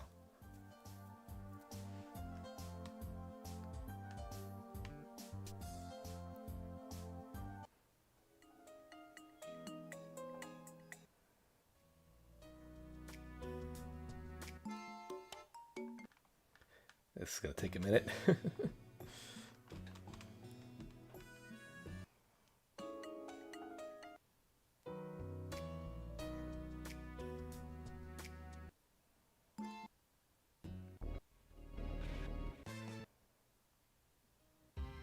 Nope, that wasn't it either.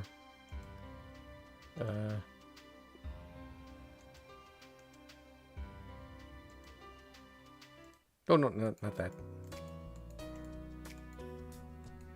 Hey, anything else you can think of, Misaki? The missing one really wants to hide. Yeah, it's, Sheesh, 100% in the game is so difficult. yeah. Um... Oh, no, is this the scene? No. Curse Reflector...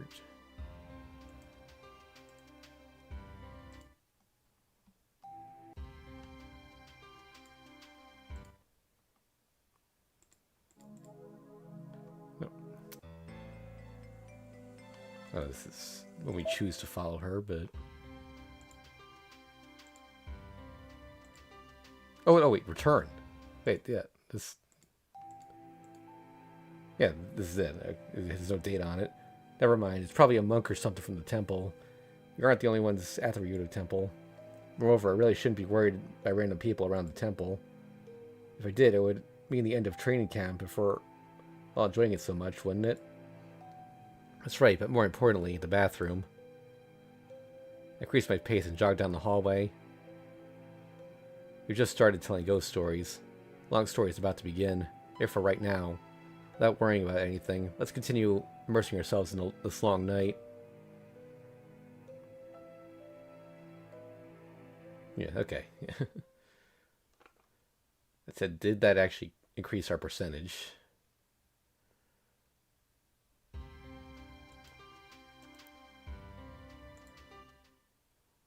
No, it did not. What the heck?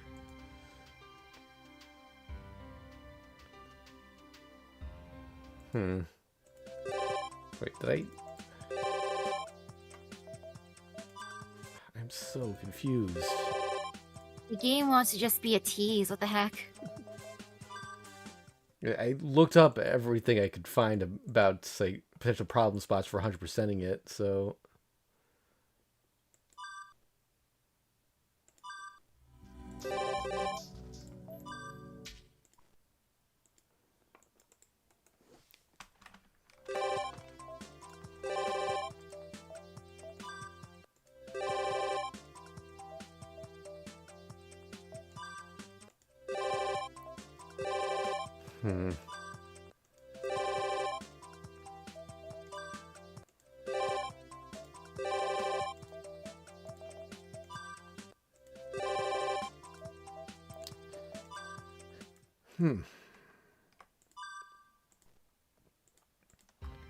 Alright.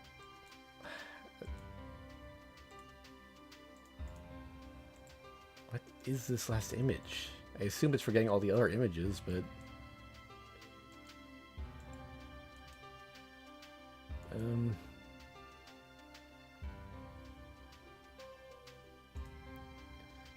Alright, I think we just gotta go through this again, because I stopped midway when I realized we didn't do the temple thing, but... Alright, screen's going back up. Sorry, folks. I think it was on the second day when I stopped doing that.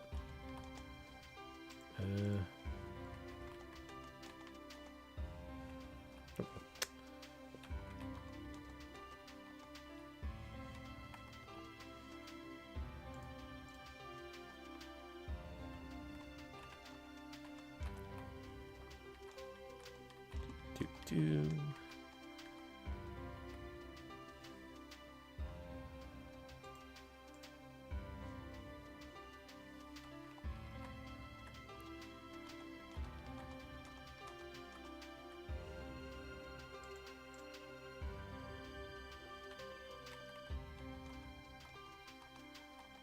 Oh, okay, I already gotta move to the next day now. Okay. These all have dates on them.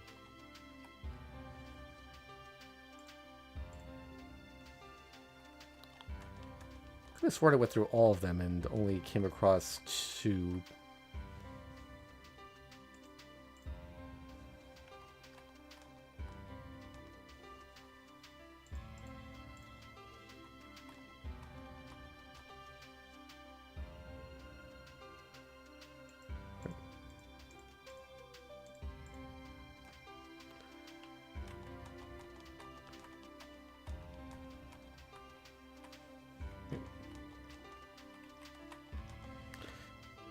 this.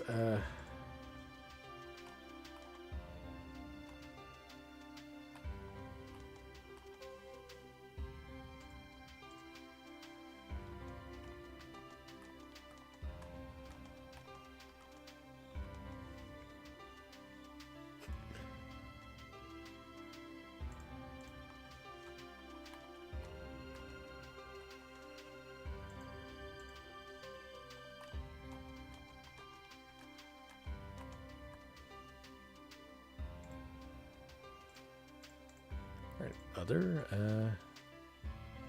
log, no. Oh gosh, there's so many other. Yeah.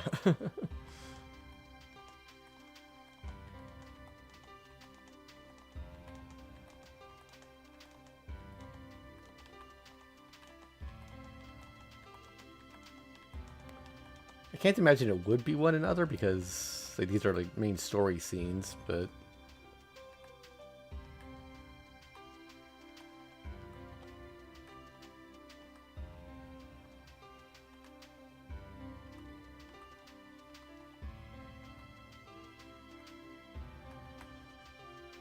Iceberg Castle.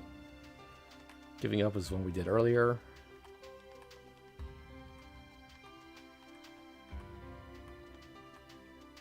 I already re-cleared all the ogre quizzes off screen just to be safe, by the way, so it's not that.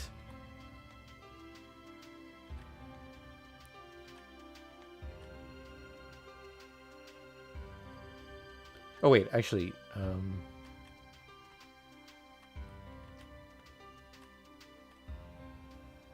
wait, are these all? Yeah, okay. Hold on, let's go into one of these quiz tire ones.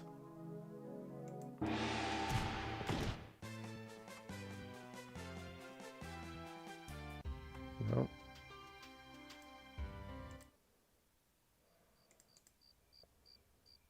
Oh, this is the, let's get out of here. That's the one where you just tell her that she's not the main character and all that. Okay,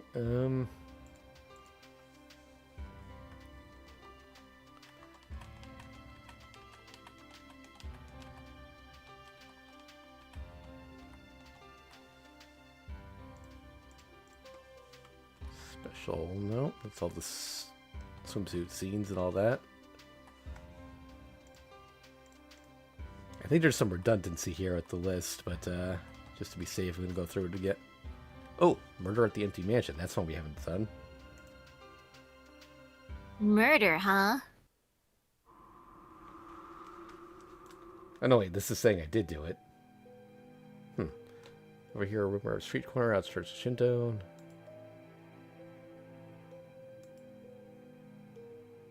It's auto advancing that, or I think it's instantly displaying the text, which means we have watched the scene before. Yeah, I do remember him visiting during the day like this. Is this the one where Archer's there for some reason?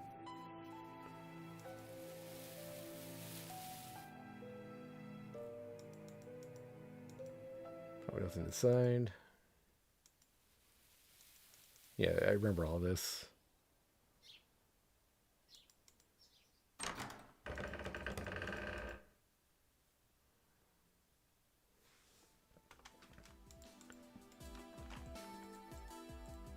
No evidence remains.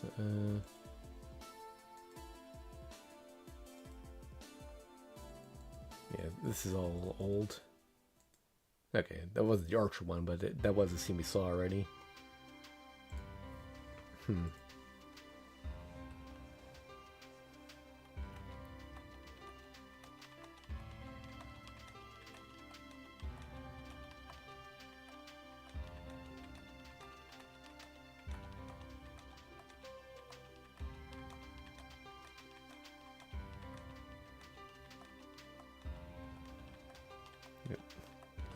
I don't know why this stuff is listed twice, but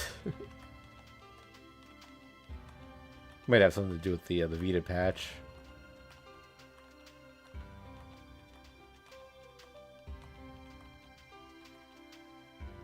It's current scene, yep. And remind you scenes again. The eclipse scenes we definitely saw already.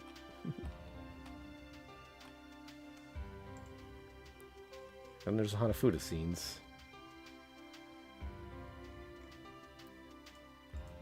Which we've definitely done because they're here.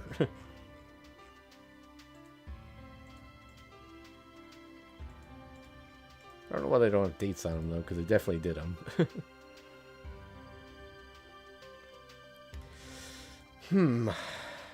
Well, that was every scene.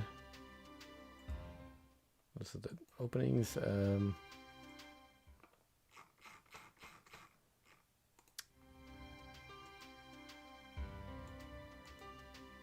What on earth are we missing?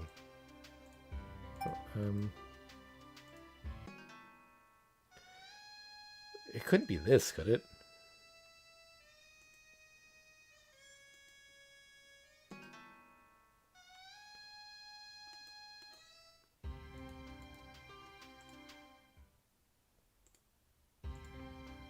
Oh my god, I really thought we had 100% down here, but...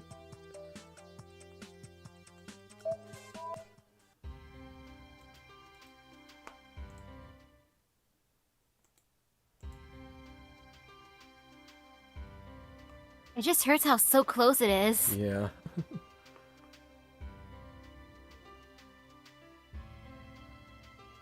I mean, like, the fact remains that we are missing, this one CG in the gallery, but I don't know what would unlock it. Wait. Oh, no, that's just a blank spot. Okay. Yeah. Let's... Gotta put the screen up again. 1 second. We have all these CGs too, right?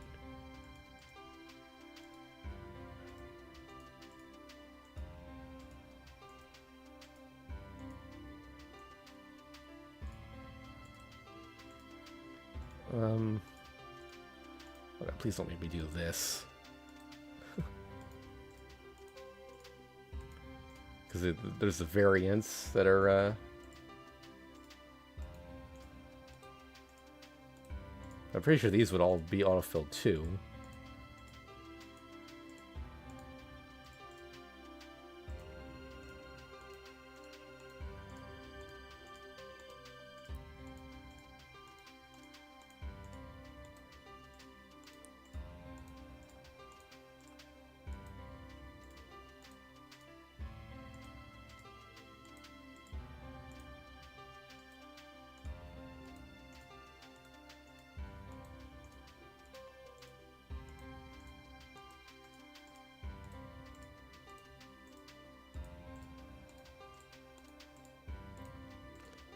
These are all done.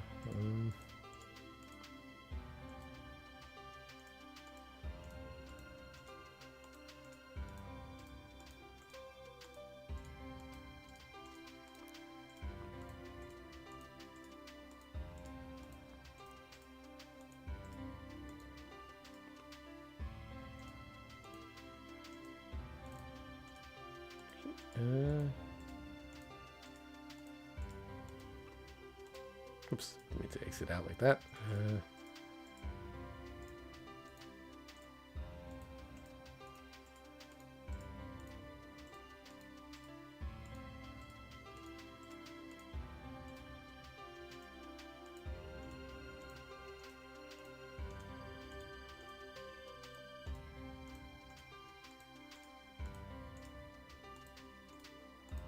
Nothing.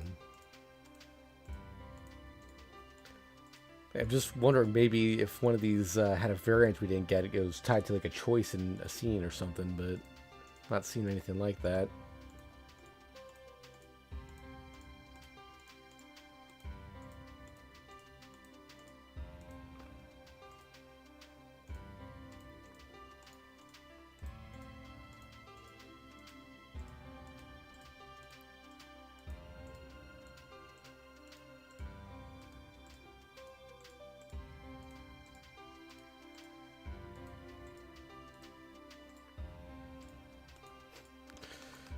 my god.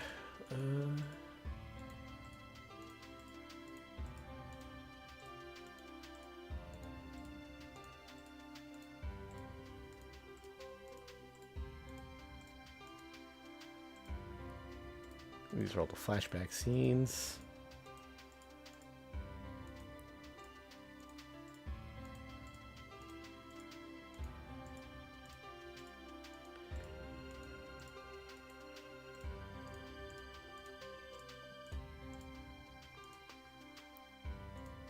Alright, and here comes the H scenes. Got to put the screen back up. There's no way we missed something here, right? That'd be crazy.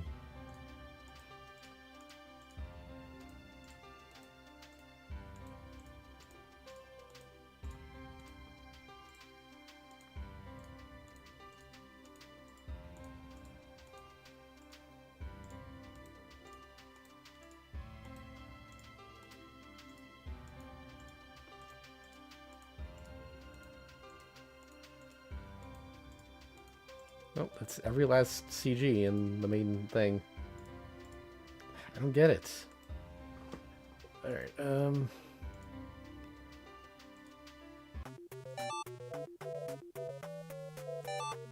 this is done already.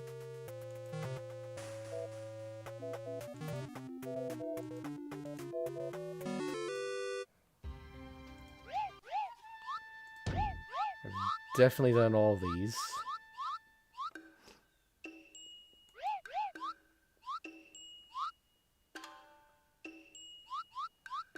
Alright, let's just try buying some of these.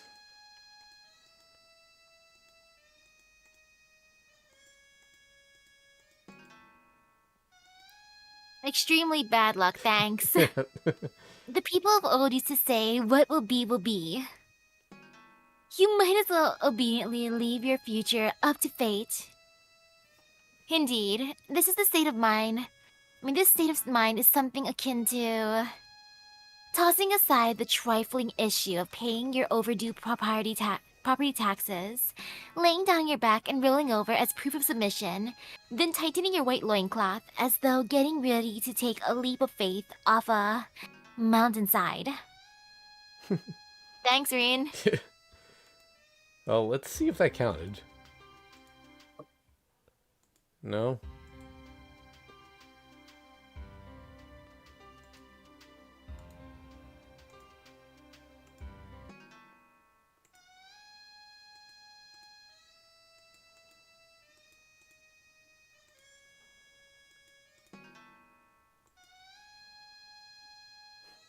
Oh no, it's bad luck. This is quite troubling. Apparently, if you print this screen within the next 10 seconds and tie it to a tree, you can draw a new fortune and invalidate this one. It's not very sportsmanlike, but still. Though, I guess that's impossible. Well, just go on and clap your hands in prayer. That's right. Just think of it as this way. Wow, thank goodness I didn't draw terrible luck.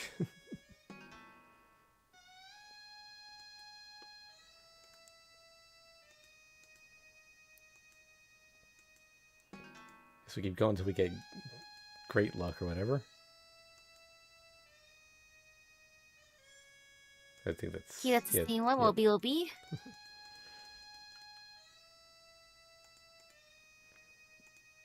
Good thing I did so much grinding for this. Bad luck again. Where's the extremely good luck? Yeah. It's okay. I have no basis for saying this, but everything will be okay. Keep your chin up. Oh no, sorry, it's probably no good. There was such a thick aura of misfortune emanating from you that I got dizzy. Aren't you off balance as well? Why not try knocking some sense back into you? With a swift punch? Or not?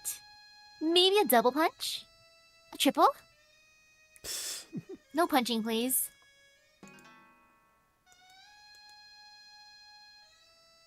Oh, very good luck. Yeah. It's supposed to be one that you actually get yen from if They have like the best luck.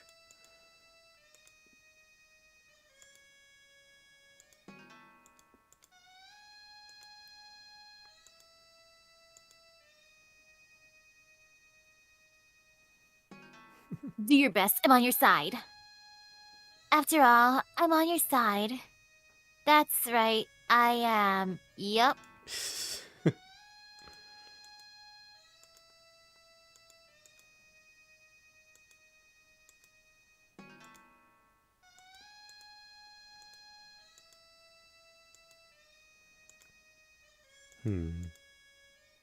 Should be bad luck. There's more yen down the toilet. You have the same one. Hope I get this thing before I run out of yen. I don't want to do more loops if I don't have to. I so much bad luck. Yeah.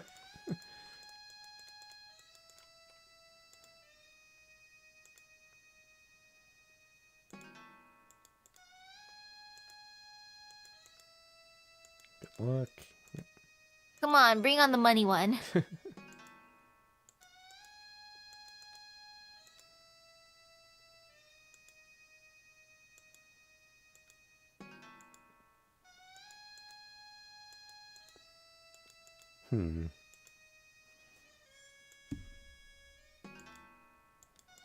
How rare is this one? My goodness.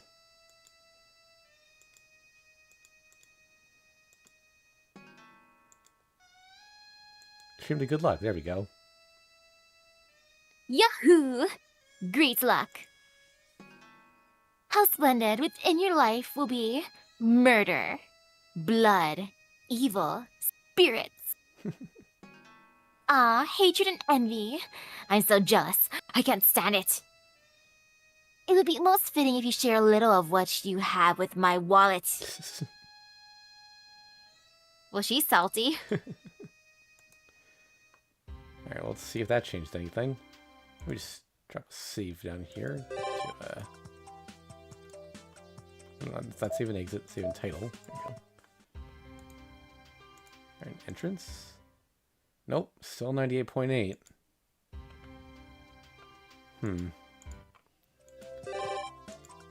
What I'm hoping is maybe the Fortunes unlocks an extra scene somewhere, but at this point I'm not feeling too confident.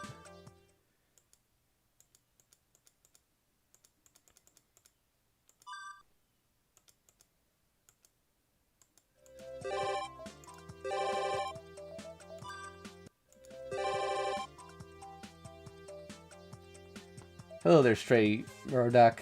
How you doing? Yes, we are stuck. We're trying to get the last 1.2% of the game's completion. We've tried everything we can think of.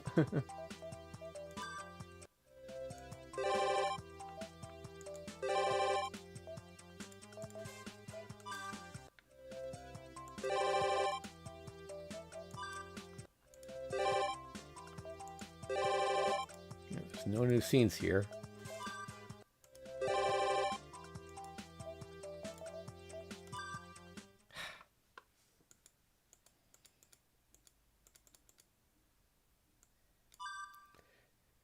Yep.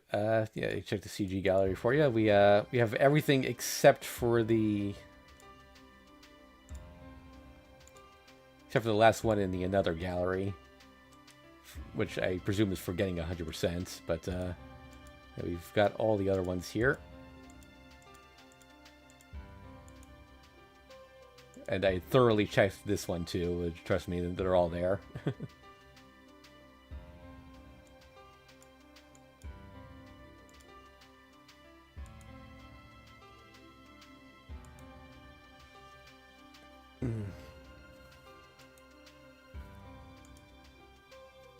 Wallpapers are all there too, by the way. Just,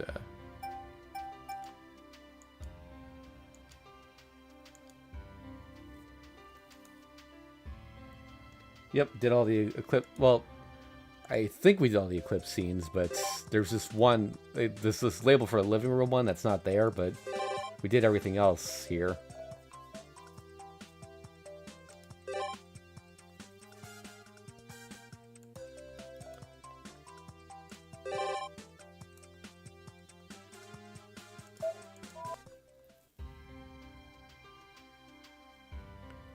Hmm.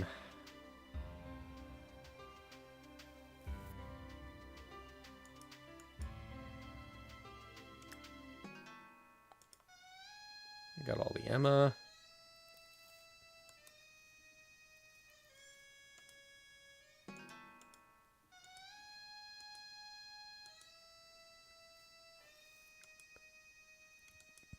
These scenes aren't increasing our percentage at all, but I think we saw all of them. Did we do both Sakura Eclipse scenes? Yes, we did the solo one and the one with Ryder.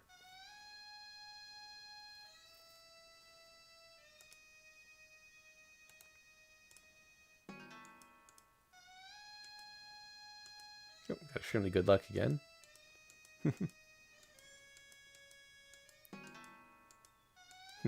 It is actually a net gain over what we had.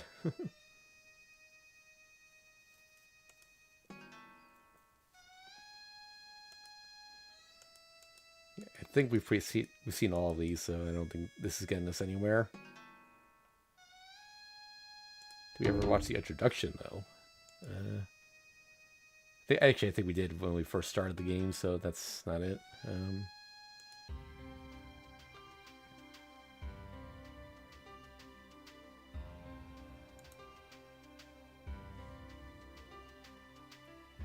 Yep, we thoroughly checked the scenes menu for any missing scenes.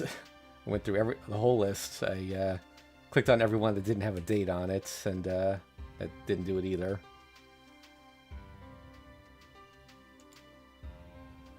I'm completely stumped on what else we could try. I mean, technically I didn't click on these ones, but they're here because I did Hanafuda.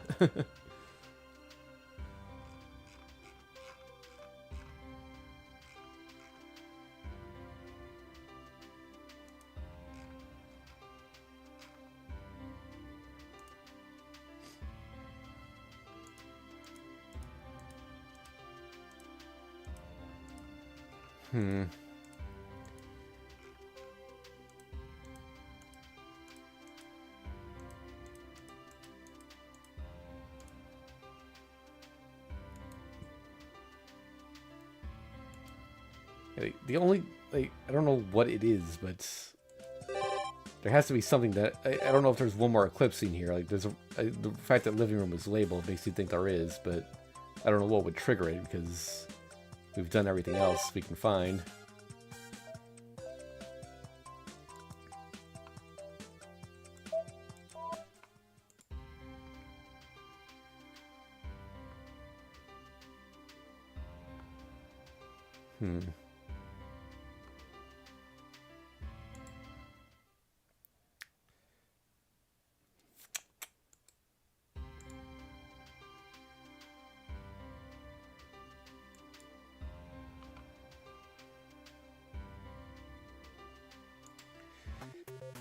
Oh boy.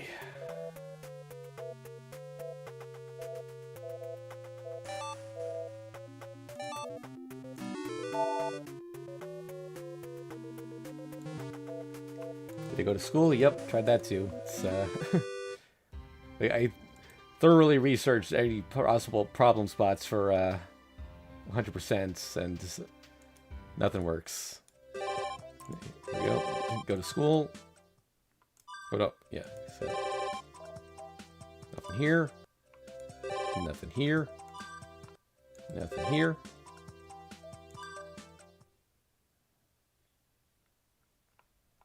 Pretty sure we did all these.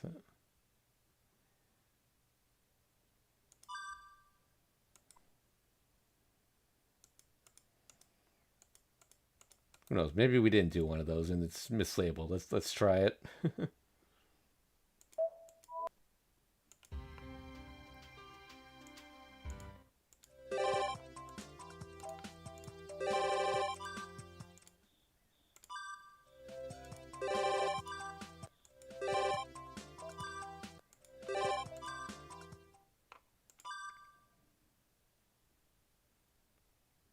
Oh no, okay. I thought it was loading up a new scene for a second there, but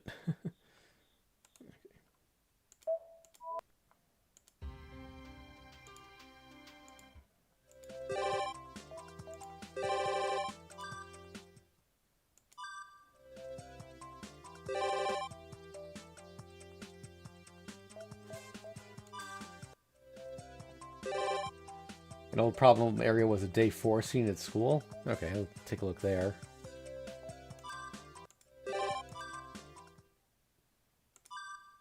Okay. Yep.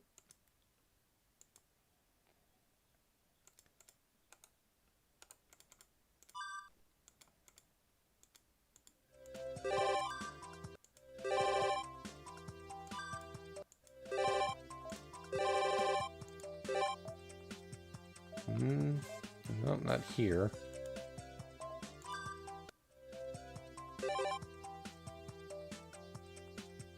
Oh, the maids? Oh. We've done that scene, but was there like a choice there or something that we didn't do?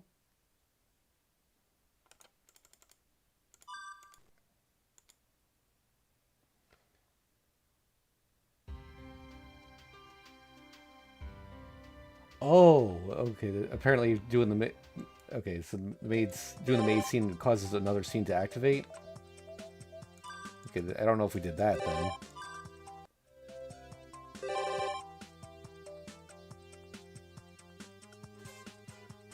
Oh, okay, but it got fixed.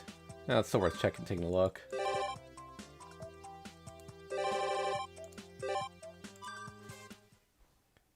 Yep, school maid. Okay.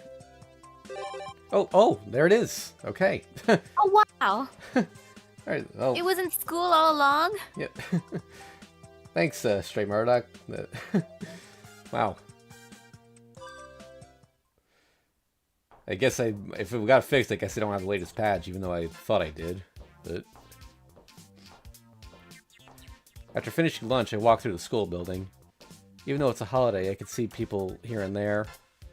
It's probably the students who are working hard at their club activities. I'm sure the building where the music and art rooms are is even more crowded. For some reason, I turn around. Nothing in particular stands out. The only odd part is the fact that I had no reason to look behind me.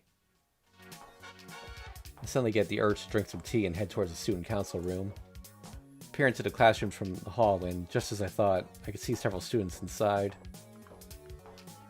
The hallway isn't exactly quiet, but behind me it's silent, even though I can hear people's voices from in front of me as I walk ahead. When I turn around, the hallway behind me is completely silent, like someplace else altogether. Why did I turn around? This scene sounds familiar. It says we didn't do it, but have we seen the scene before? At this point, I can't tell. Yeah, I don't know. There's nothing in particular that stands out. There was no reason for me to turn. I'd understand if there was some reason for me to look behind, but like if I felt a chill, but it just looked back for no particular reason makes me feel uneasy. Ghost stories are getting popular lately, and I can see this becoming one. Yeah, no, I've definitely read this dialogue before, but it says it's a new scene, so let's just go through it quickly.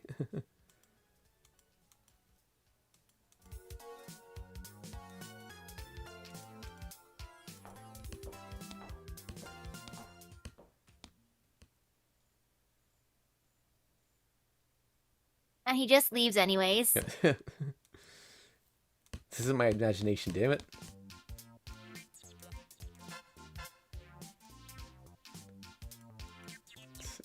Yeah.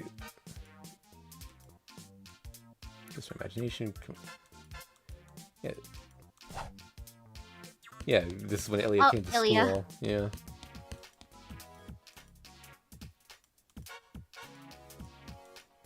And like I think she was using magic to not get noticed or something, and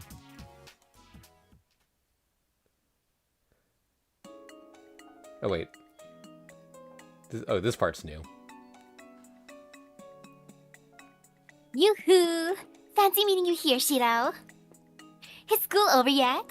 Before I knew it, Ilya had already gone to the school gate and was waiting for me there. I'm slightly concerned as to why she was following me around, but it would be pretty thoughtless of me to pry when she's this happy. Yeah, because I think the scene we saw, like they just talked in the hallway.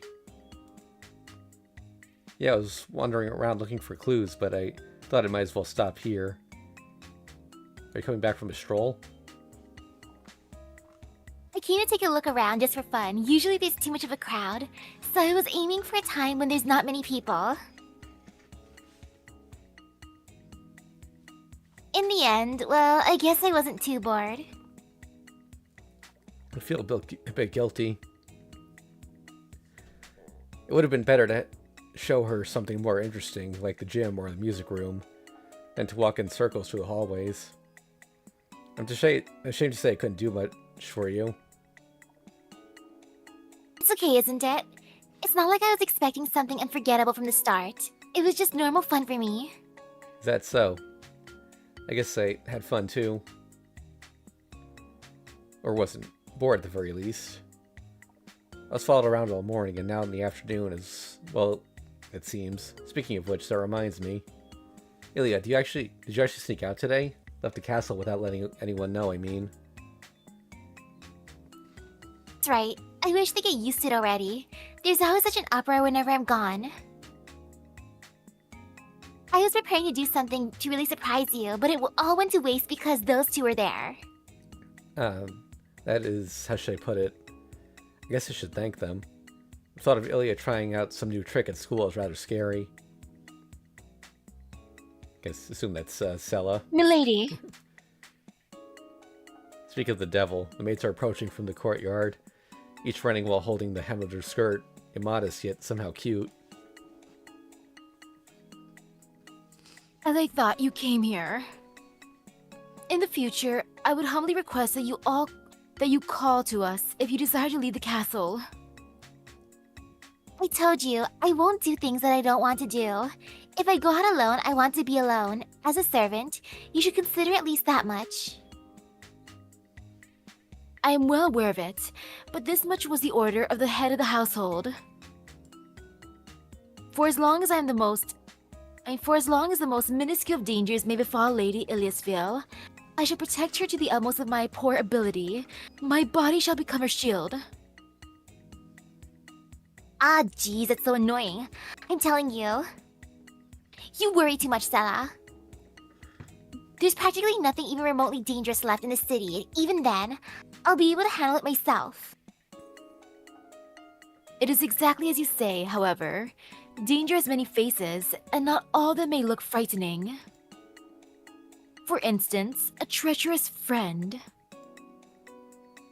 A normally worthless existence that is waiting for just the right moment to rebel. Wait. Why is the blue maid looking right at me?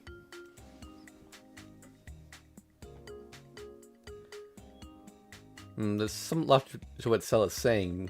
I'm well prepared against an outside attack, but I haven't thought about enemies coming from within. Oh wait, no, I think this is Ilya talking. Case, it might be even more fun. Hold on. I'm asking, why are you looking at me like that, young lady? Enemy? Shido enemy? Wrong, more like a sacrifice. No, I'll be the victim, no matter what happens. Humph, how shameless. How dare you say that after calling Milady to a place like this? Laceret, Emiya-sama's not an enemy, but neither is he a friend. From now on, if he does something to make Our Lady sad, make sure to punish him mercilessly. The situation is going from bad to worse. From now on, if Ilya ever cries, the Emiya residents can expect a visit from Liz the Hitman to follow right after. Be okay. Liz actually has a lot more restraint than Sella. Yeah, in your case, I'm sure she won't just go and split you in half. You'll be captured and questioned first. Follows her reassuring explanation. Good thing they'll listen, isn't it? Oh wait, no. Good thing they'll still listen, isn't it? Now you have a chance to come up with a good excuse. Is what she seems to mean by it'll be okay. Milady, your impression of myself as having less moderation than Laceret is a misunderstanding. As one that has been placed in charge of your education, I could not possibly be inferior to Laceret in the intelligence aspect. Yeah, Sela is smarter. Look, Liz actually has a charming side to her. Besides, a lack of memory capacity isn't the same as a lack of intelligence. You do have to be a bit more amiable yourself, Stella. While I shall duly take note, we have no need for human qualities. They have no bearing on our ability to be Milady's guardians. Really, you are truly hard-headed. Well, it's fine. If you two have come to search for me, your job is already done. I will come back early tonight, so go on ahead of me. Certainly, then, do excuse us. Stella adheres to Ilia's strict order. On the other hand, Liz looks rather lonely. Wait, I'm just wondering, how do you two plan to get back to the castle? There's a car waiting in the shopping district's parking lot. While it is meant primarily as Milady's transport to and from the castle, I am permitted to use it once in a while as well. Use as in drive? Naturally. If you are still in doubt, would you like me to show you my driver's license? I believe you. I'm just surprised. Yeah, considering how far the castle is, having a car makes total sense. Then when Ilia comes to my house... Oh? You didn't know? When I come by myself, I drive. Well, that's some new lore. I didn't... Yeah? A shocking fact that has been revealed just now.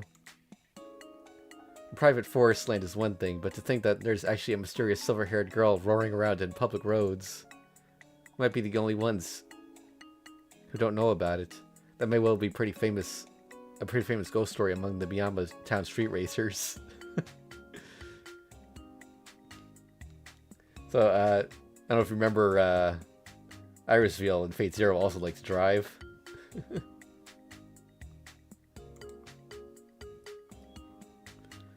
And what kind of car do you drive? A berserk car? Of course. She does. That's a supercar from another world. I mean, what was its name? Whenever Stella hears the engine, she's so fascinated she keeps muttering things like Valkyrie Gestre. Like how she just acknowledges that the berserk car is canon, but then moves on.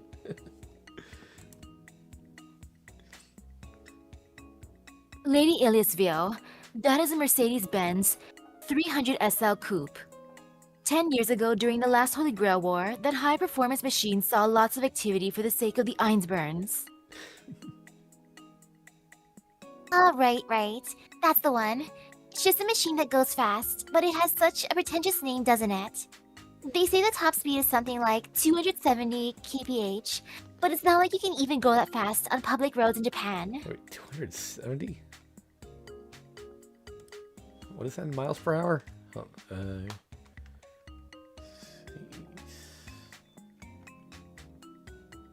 heck is narrow speed? 200. Okay. 167 miles per hour. Yeah, that's pretty fast.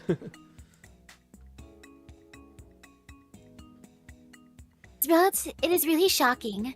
The craftsmen from that country must either love custom orders, have a special vision, or maybe they just hate the very phrase mass production. Ooh, Mr. Benz, is it? I don't know if the 300 SL is a famous car with a rich history, but I'm sure it comes from an eye-popping price tag. Well, I guess we'll be parting ways at the bottom of the hill. Let's go back together until then. What nonsense are you saying? While I am still hesitant, Milady did say that she wishes to walk back with you alone, did she not? I do believe that is good fortune that you may not see in 100 years. That's right, Cheeto. Today, I'm walking home from school with you. So they ought to go back first. Estella and Liz are here. It's just so different from the inside of the castle. Come on, it's not the same as the castle. The two of us can walk home anytime, but having everyone together is quite rare. Right? So let's go like this today. Oh, wait, Right, so let's go like this today. Hate having to walk up this long hill every morning to go to school, but it does come in handy on occasions like these.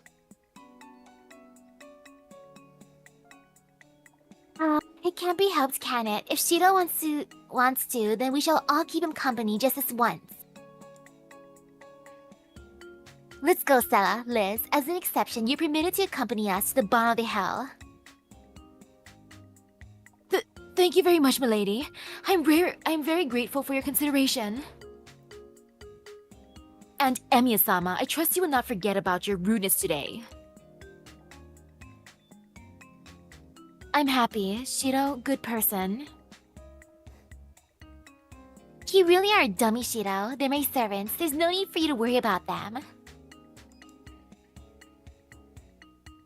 Her harsh words and smiling face, telling opposite stories. Ilya heads towards the hill road. The two maids look like they're attached to her back.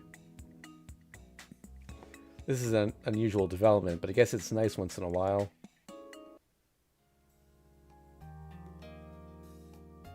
By the way, why were you following me around? We thought we would find out the reason behind Milady's coming to the school.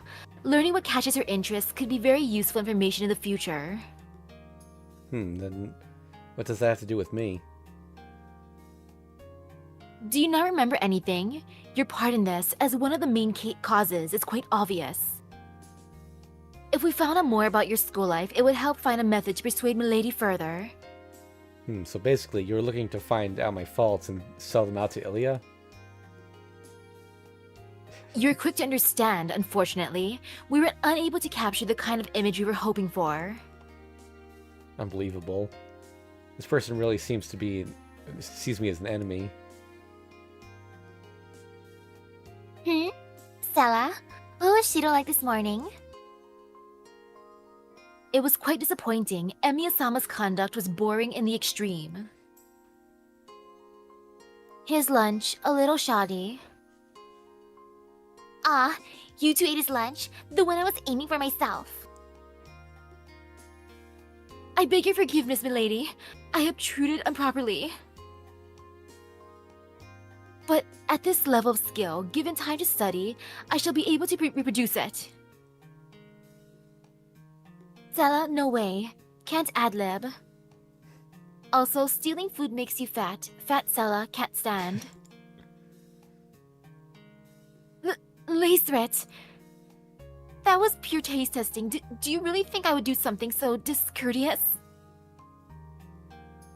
Don't know, but midnight snacking should stop. How do you know about that? With Liz and Stella's quarrel livening things up, Ilya smiles as she walks down the hill road. I ended up being just an extra. This may not be what Ilya had in mind, but I think it worked out for the best. There's a few minutes before we reach the intersection. The evening's tumult looks like it will continue for a little while longer. The sequel. The last event has been added to Eclipse. Uh-oh. Wow, that means 100%, right? Yep.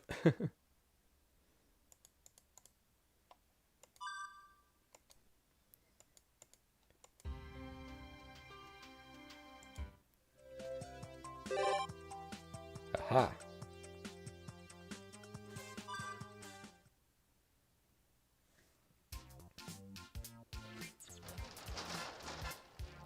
Oh, that's interesting. Different text box. We're home. We have returned. We just got back from the shopping district. It's almost 3 o'clock. Good time to have tea with everyone. Hey, Sakura, Tosaka, I'm making tea. I cloud towards the rooms as I head to the living room. I'll set up for tea with Saber first. And... Welcome home. I have already been served tea. Zed calmly places a teacup onto the table. What? What?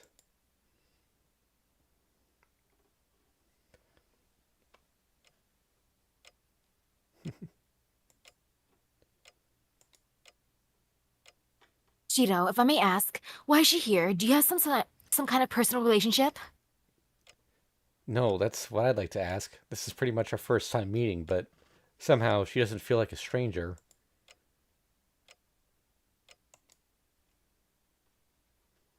Sakura-san, may I have another cup of tea? Yes, I'll prepare it right away. Well then, an introduction is in order. I am Bazette Fraga McRemitz. I was a member of the Mages Association, and I'm now a freelance magus. Nice to meet you. I'm Emi Ashiro, and this is Saber. Though I'm not exactly a member. I am aware that you are independent. Oh, that's right. If I had to guess, the owner of this estate would be you? Well said. That is correct, Magus. That's promising. If Saber gives me her approval, then my perception appears to have been correct. There is no mistake. Shiro was the head of this household. I would prefer it to no other way. Zed is having a peaceful conversation with Saber, but somehow the image I had of her was more frightening.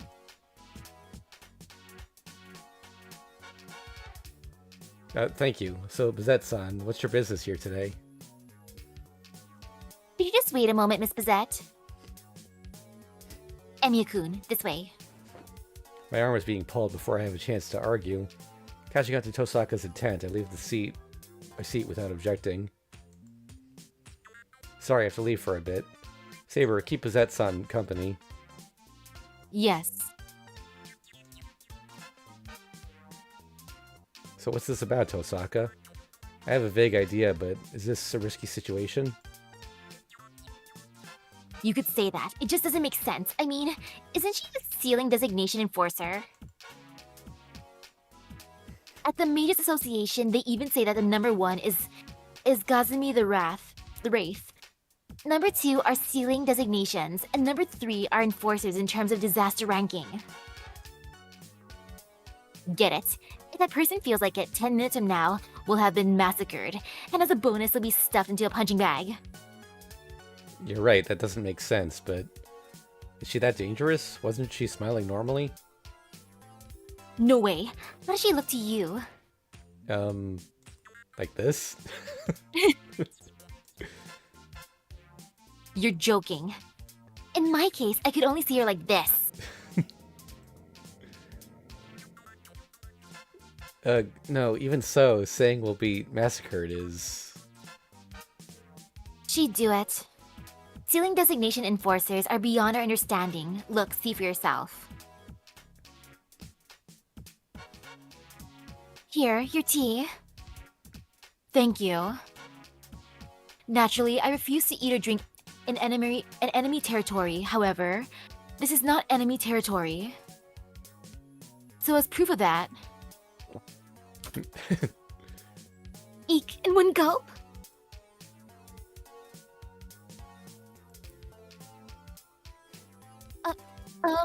Did it not see your taste? Before you get mad, I'm sorry. No, it was tea. That's not what I mean. It didn't taste good, right? Surely, there's no good or bad when it comes to tea. If it tastes like tea, then isn't it unmistakably tea?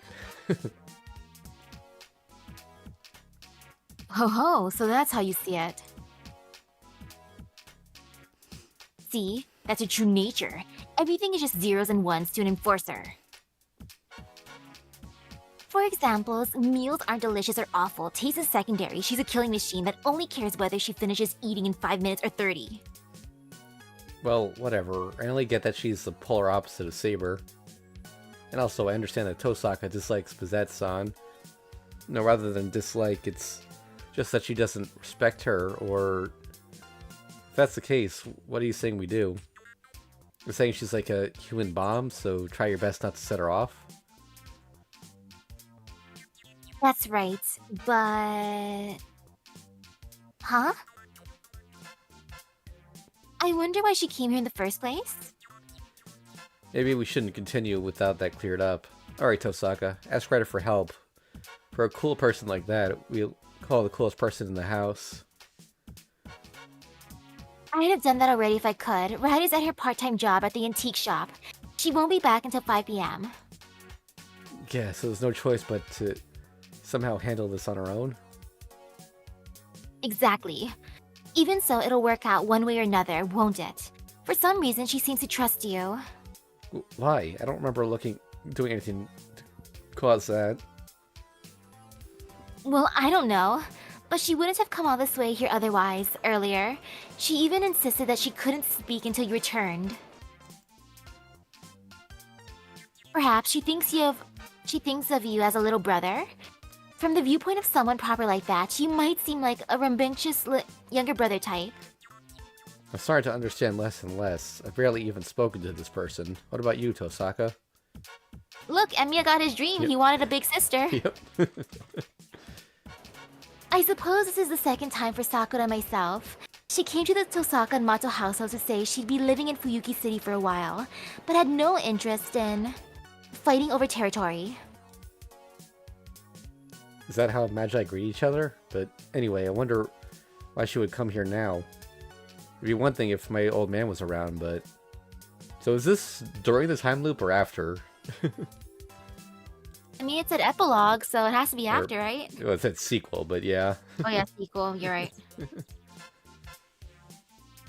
I guess there's no choice but to speak with her. The truth is that I want to run away, but Sakura and I will support you from the other side of the living room. Pray that somehow she leaves peacefully without having her fuse lit, Emiya-kun.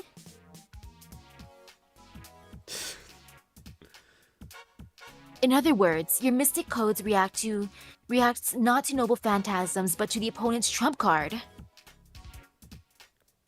Yes, I can use it at my own discretion, even if the opponent isn't resisting. But in that case, Fragarak's special ability won't activate. It'll be treated as simply a C or D rank noble phantasm. I see. It is no wonder you have trained yourself.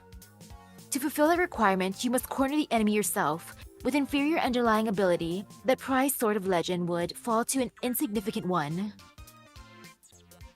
Incidentally, can a noble phantasm be intercepted if it is used at a point-blank range? Of course. That is what hand-to-hand combat is for. Fragarak is a projectile, but even if it's not thrown, it would surely match any short-range attack with my fist. No, even if I were to be caught, my attack will strike first. What's this? An incredible bloodlust suddenly fills the air. Saber and Bizette continue to sit politely as sparks scatter. Senpai! It's no use, I can't do anything. Sorry to keep you waiting, Sakura. I'll take it from here. Just watch from as far away as possible. Or should I say, prepare for the worst. Even if it's by herself, I want Sakura to survive. I'm sorry to keep you waiting. So what's your business today? Hello? Bizette-san? That's it. I have felt uncomfortable for a little while now, but the cause is your tone, Shiro-kun. Really now, there's no need to make such a fool of me. Where has your usual insensitivity gone? It's fine to call me Bizette without the honorific. Huh? A shocking new fact has just been revealed. I was on a first-name basis with Miss Bizette. Emiya-kun? Didn't you even just say this was your first time meeting Bizette-san?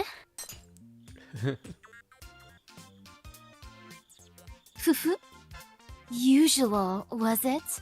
That sounds a bit like a close relationship, doesn't it, Senpai? Wait, don't accuse me unfairly. This really is the first time I've met Bizette-san. Bizette-san. You there. Don't make this even worse. I see. Just now was a misunderstanding, forget about it. In exchange, I'll allow you to call me Bizette. It shall be my punishment. The situation continues to deteriorate by the minute. The older sister's trust level, minus 100. The younger sister's condition, plus 100 towards breaking the point. Towards the breaking point. For the time being, I'll deal with the problem in front of me. If I call her Bizette, things will feel more relaxed. So, once again, let's start off from the beginning. Bizette, what's your business here? Yes, in truth, I have 2 matters I earnestly wish to consult about. I came here because I believe you may be suitable. Huh? Matters to consult? Someone from the Mages Association wants to consult with Senpai? I no longer have any relation to the Mages Association. The matter this time is ultimately a personal problem, or rather, it is what's necessary to establish myself as an individual. Sounds like something important. Fine, I don't know if I can help, but I'll listen to your story. She just wants a cooking lesson. I appreciate it. Now then, the first matter is... A gulp resounds from each person in the MES state. Bizette nervously straightens her tie and... The truth is, I am unemployed. Or that. Come again? You do not understand.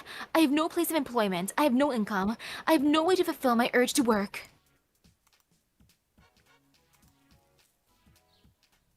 I guess I must have had a really idealistic view of the Mages Association. Somehow this is starting to feel really depressing. So in other words, you want references for places to work?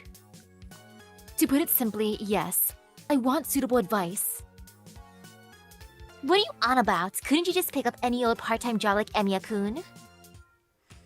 I would have done so already if I could. But...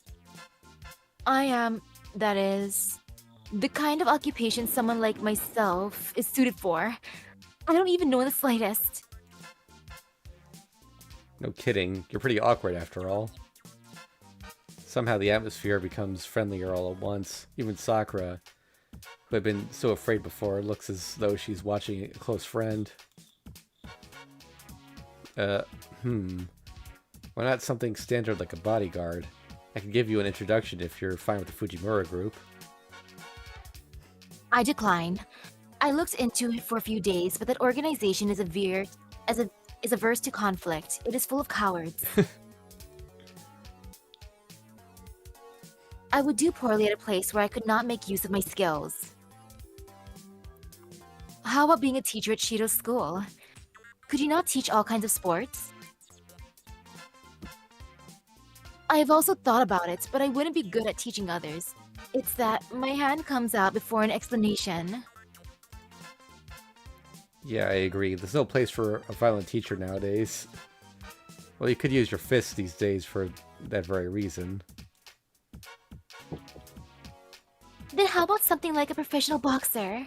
I'm sure Bizette-san could aim for the world title. As for her gender, because she dresses like a man, she could try and... trick them some way or another and...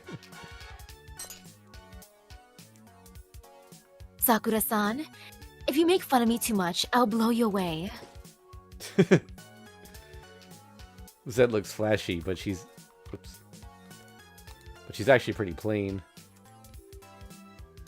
Wouldn't she make a surprisingly good librarian? It has physical labor, courtesy is required, and she can read books in her free time. You're surprisingly well informed about Bizette-san, aren't you, Emiya-kun? No, I just thought for some reason... Why is that?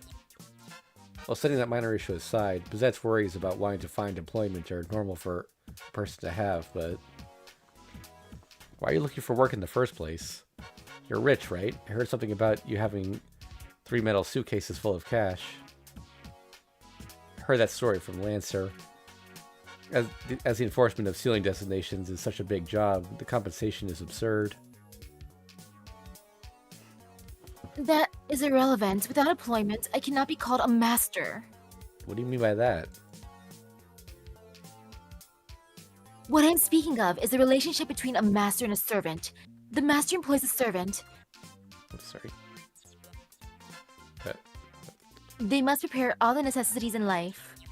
Therefore, it is natural that they must prepare all the necessities of life. There we go. As a master must support their servant, I cannot remain unemployed and require my servant to do things like work to cover his own travel expenses. Ah, I see. So you're saying the master provides, or the servant works? Then even having them help with things like housework is out of the question?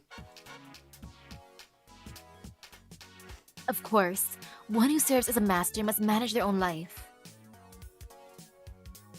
The only thing to ask of a servant is the management of oneself and maximum combat powers in an emergency. Would not having them work, including household chores, be the sign of a third-rate master? Splendid. That is absolutely true. It seems that we will get along, Magus. I completely understand why you are relying on Shiro. So that's your philosophy on masters, but whatever. You're not a master in the first place, are you?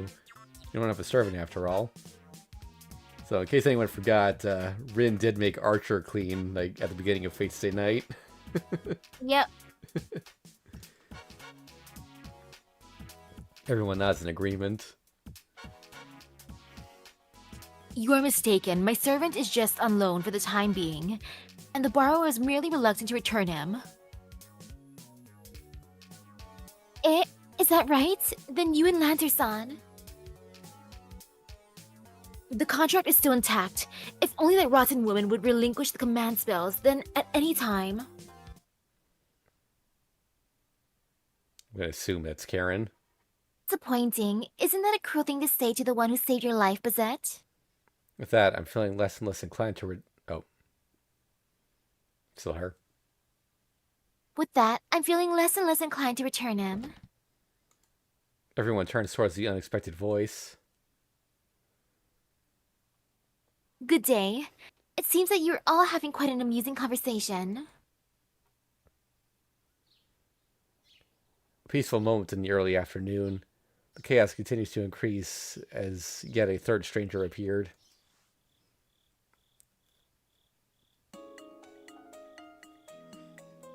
Please do not mind me and continue with your meeting. You were discussing something like taking Bazette to the Employment Service Center? The topic isn't that I don't have employment, but a consultation in finding the right type of occupation for me. Aside from that, Karen, were you eavesdropping on our conversation? It is truly regrettable, but you may misunderstand it that way if I only state that facts. I had been restraining myself, as I was sure that you would have just self-destructed had I simply left you alone a while longer. But I could not withstand such verbal abuse, and my mouth moved on its own. Seems I don't have enough discipline. Karen added. After briefly experiencing harmony, the atmosphere of the living room becomes tense once more. She came. The person I least want to run across in this town just came. Oh no, Ne-san. You always say these hard-to-say things so openly. Sparks scatter between Bazette and Karen, whereas behind them, two friendly sisters whisper to each other. Tosaka, Sakura are both acquaintances of Karen? That's right. She came by to greet us when she was appointed as the church's acting priest. Yeah, ever since then, we've come face to face quite frequently. Well, we had been getting behind on communications at the church, but still.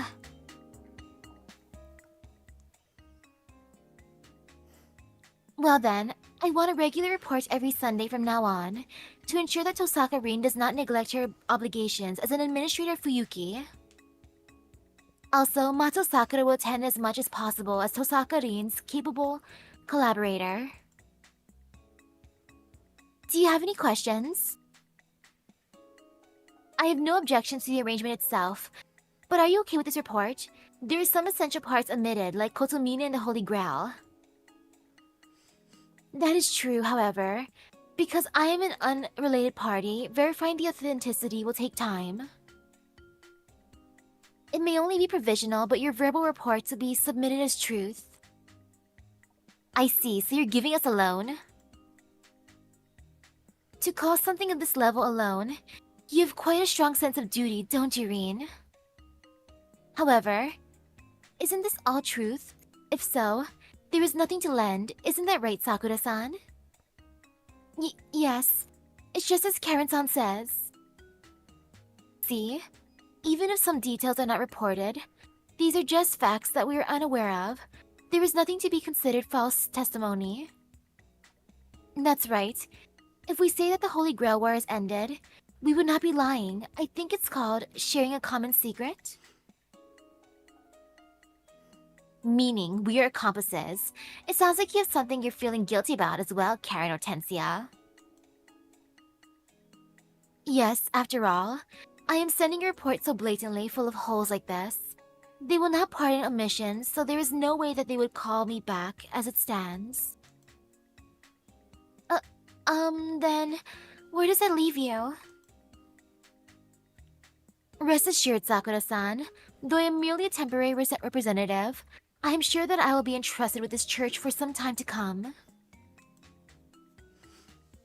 This is all thanks to you, something like a living imitation of the Holy Grail. I wonder how many years it will take to verify its authenticity. What an outrageous brat, in other words. You use Fuyuki City to become a priest and control us through the church's authority. That means the main force of the church will turn up if someone opposes you even slightly, right?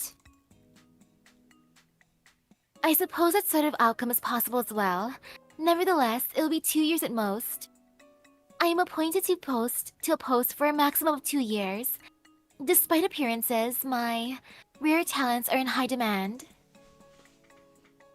I see. Well then, I will do my best to find your weakness before then. In order to defeat you without question when the time comes. That's right. We seem to think alike, Rin. Please do struggle like a cat to the best of your ability. Are we done talking? If so, we're going home. Let's go, Sakura. Yes. Karen-san, I look forward to working with you from now on.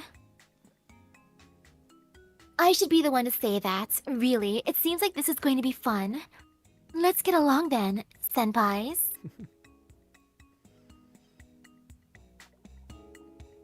While Bazette-san is a formidable opponent that uses power, Karen is a type that uses intelligence. Even for you, Shiro, if you're caught off guard, it could be checkmated before you know it. Yes, but Karen-san truly thinks of us as senpais. I can tell she has goodwill towards us, but... I'm telling you, her goodwill is ill will. She's the same as a fake priest, don't be fooled, Sakura.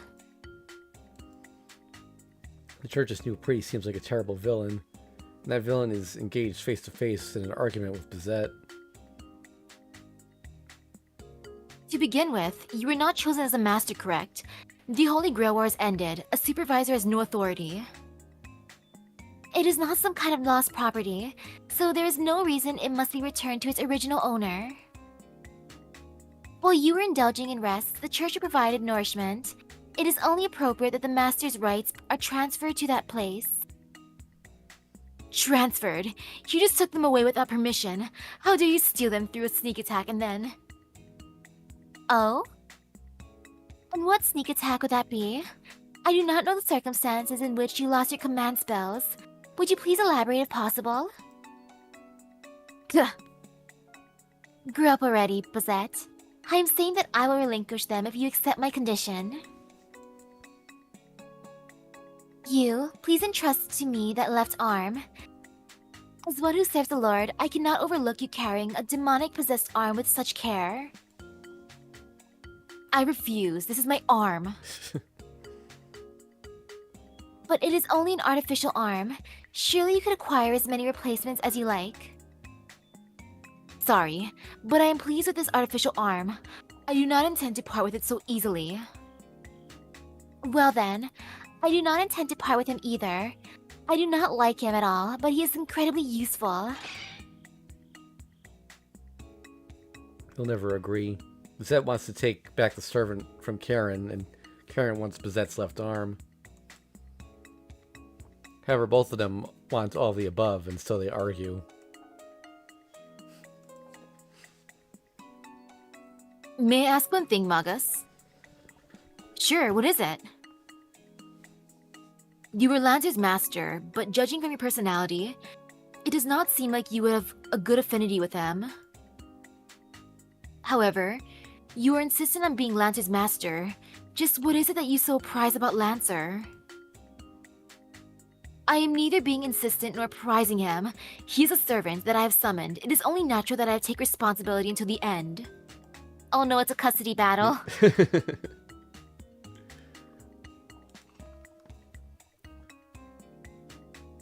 You don't believe me at all, do you? Fine then, it is unpleasant, but I shall explain how difficult he was to deal with as a servant. Ooh, are she going to see them together? On January 23rd, I summoned that heroic spirit. I had absolute confidence and trust. I believed that if I could truly call him forth, then there would be no need to fear anything. But each day, something would smear away that innocent dream. You were too inept. I believe I ordered you to eliminate him, Lancer. You sure are picky, Master. Ain't it fine? I chased him away. That guy won't be coming back again.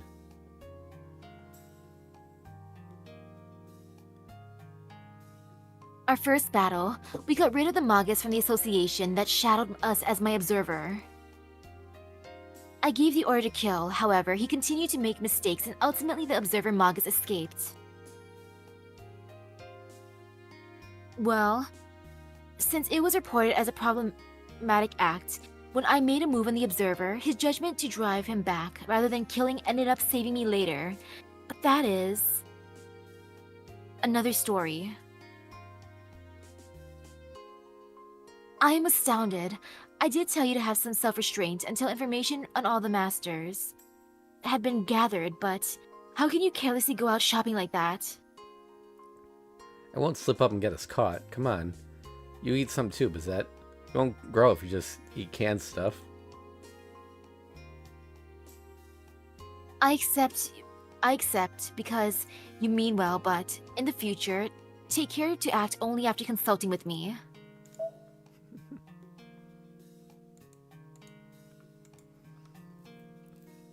I was stressed the first 3 days or so. The image of an ideal hero collapsed quickly, followed soon after by 7 days of dizzying grief. The Holy Grail War hadn't yet begun, but there were many battles even in the preparatory stages. Eliminating the Observer from the Mages Association, understanding the layout of Fuyuki City, and skirmishes against the Witch at Ryudo Temple. Lacking skills in anything other than fighting, I stumbled many times. Each time... Well, I guess that's how it is. Even when we failed, even when we succeeded, truly undisciplined and shiftless, he was aloof to the world and avoided me. Good grief. Oops, oh, shoot. Sorry. You're way too bad at planning ahead. I guess, but hey, don't you think we balance each other out in a way?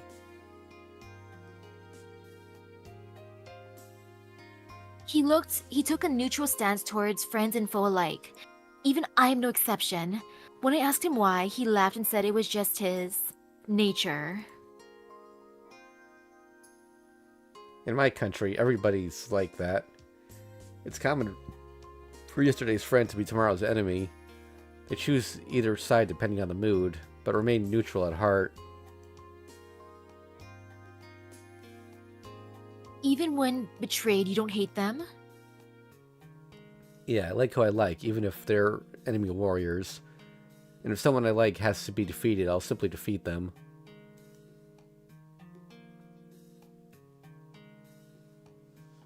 Except, he complained that in his case, whether he decides he likes someone, he ends up on the opposing side and must defeat them.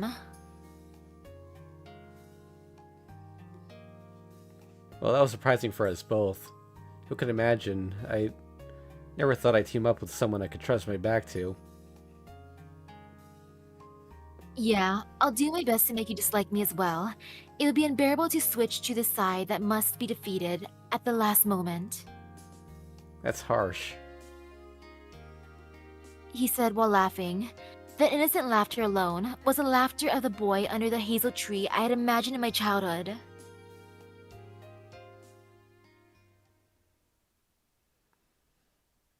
That is all. You should be able to understand now that our teamwork was the worst.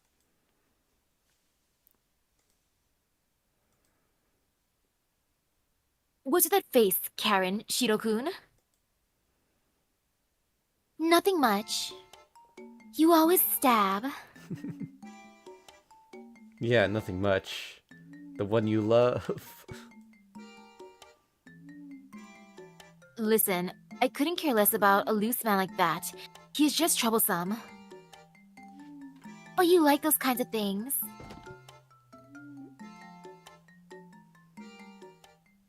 By the way, why'd you come here, Karen? It can't be that you just came to get in my way. I do not have that much free time. I too have a topic needing consultation, but you seem to have arrived before me. Please go ahead. That's right, we got a bit off topic. Let's begin the second consultation. Here lies the main issue. Once again, a resounding gulp could be heard from every direction in the Emiya estate. Lizette imposingly straightens her tie as though ready to make a decisive announcement, and The one necessity of life I am missing is shelter. Frankly speaking, because I have no place to stay, will you rent a room to me? What? I don't know if this is picking up on the mic, but if there's a cricket in the room or like in the walls or something, sorry about that if you can hear it.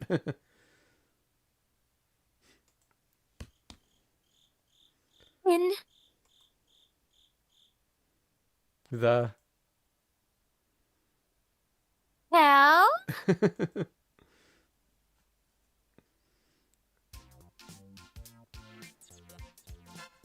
I don't think it's anything to make a fuss about. Isn't this the refuge for masters that I've heard about?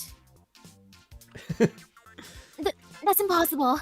It's true that we still have a lot of empty rooms left, but they're all for men or something along those lines. I feel the same way. I don't want to interfere in the lodging matters for others, but the ratio of magi is too high. As an administrator for Yuki, I won't wait, what's that? Shoot. I won't concentrate forces in one location. Oh, if that's the case, I wonder if Rin or Sakura-san should go back home? Sakura and I are fine. We return home every day, every second day, and pay rent and food expenses too.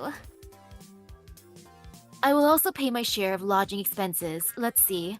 How about 30,000 yen a night? Wow! It's roughly $300.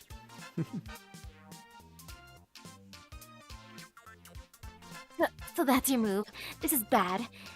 This offer is too attractive. I almost want to recommend her to my house.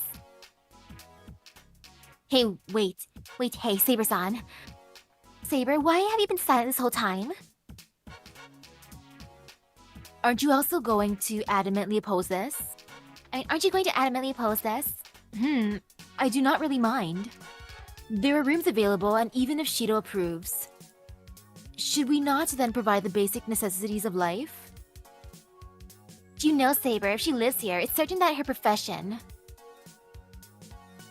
I see. Being Shido's bodyguard is suitable for me. He does not seem to have any shortage of conflict. I am against this, Shido. There's no room for newcomers to intrude in this house. A firestorm sweeps through. Even Saber joined the discussion. Lizette's proposed occupation is hitting rough weather. I understand your opinions, but the landlord here is Shido. The decision rests with him. You should also be aware of that, right, Saber?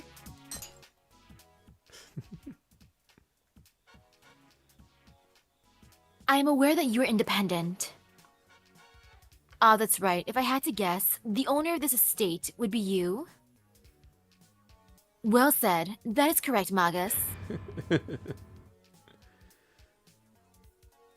Gawk! Wobble. How could this be? If Saber-san is the only one who can win against Bazette in a power, accepts her defeat, my senpais no longer have a chance. Karen is praying in sorrow. Meanwhile, a rather happy laugh escapes her lips. No way, Senpai, what are you going to do? It's a difficult question. Taking Fujine into consideration, I should refuse. That, and if we lodge any more people, the neighbors will start spreading rumors. However,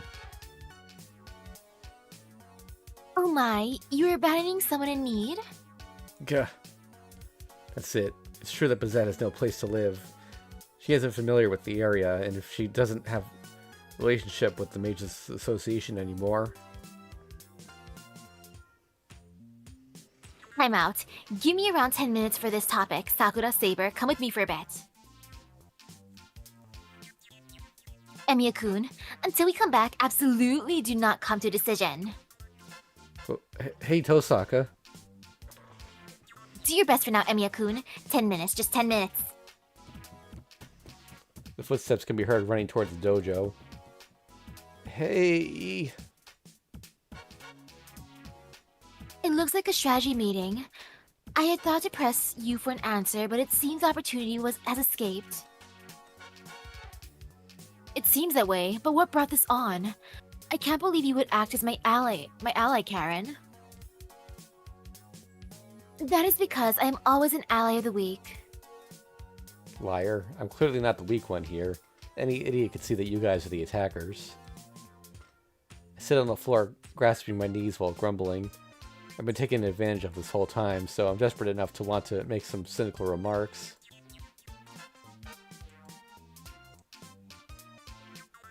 Hey, what is it? Don't go looking at me like you just saw a ghost. Screaming won't work anymore. I've been plenty frightened earlier. I've already been plenty frightened earlier. Karen, there is something I would like to propose. Let's do it. I'll handle the restraints. Huh? They communicate something with each other through eye contact. I get a bad feeling. I flee towards the garden in a flash. Gotcha.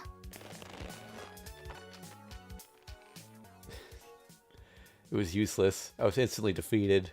Like I was a toy. Hey, wait! You caught me. I surrender, but why are you undressing me? I have his hands and feet. Bazette? I put the screen up, but I know we're out of H scenes, so I think we're fine.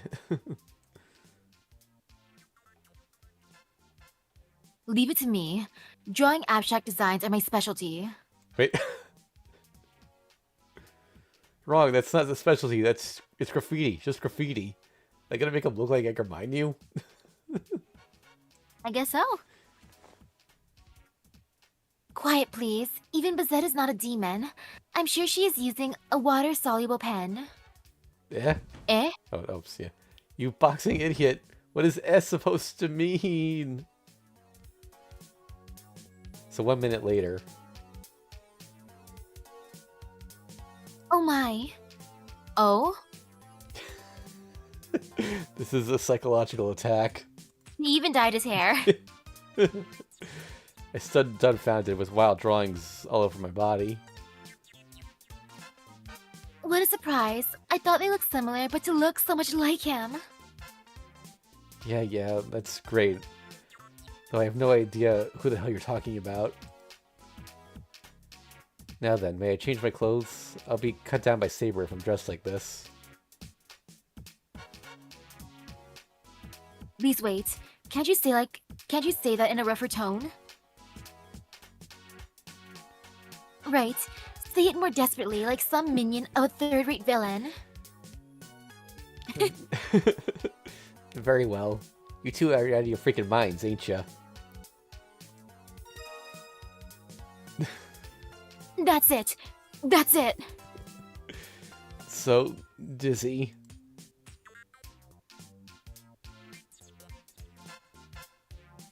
Ah, that was a horrible experience. I wiped my body with a towel soaked in hot water and changed it to some decent clothes. The drawings made with the permanent ink remain, and my hair is still unkempt as well, but this will do for now. You look good on you too. I completely agree. Since you naturally have those traits, you should blow off some steam every now and then. Shut up. Be quiet, you sadomaso. He really is a wolf. Since he was originally him, I suppose it is only natural. I'd even like to make him fall to the dark side. I'm against letting that kind of rage loose into the world, though. More importantly, would it now be a good time to investigate which is which? The duo whispers in the middle of the room. The dizziness is making my headache worse. The psychological bullying seems to be continuing. That's right, speaking of bullying. Hey, Karen, don't pick on Tosaka and Sakura so much. How rude. That is simply the way we communicate. It is certain that I cannot compete when those girls get serious. I know my limits.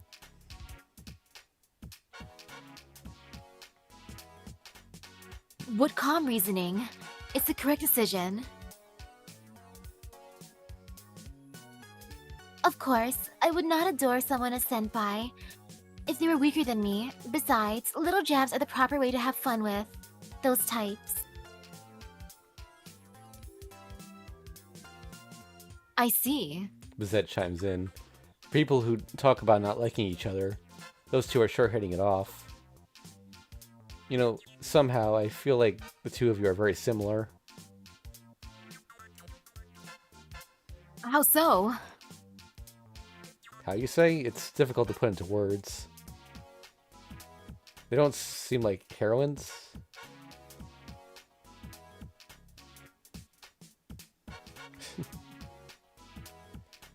See, you're not suited for that kind of stuff, right?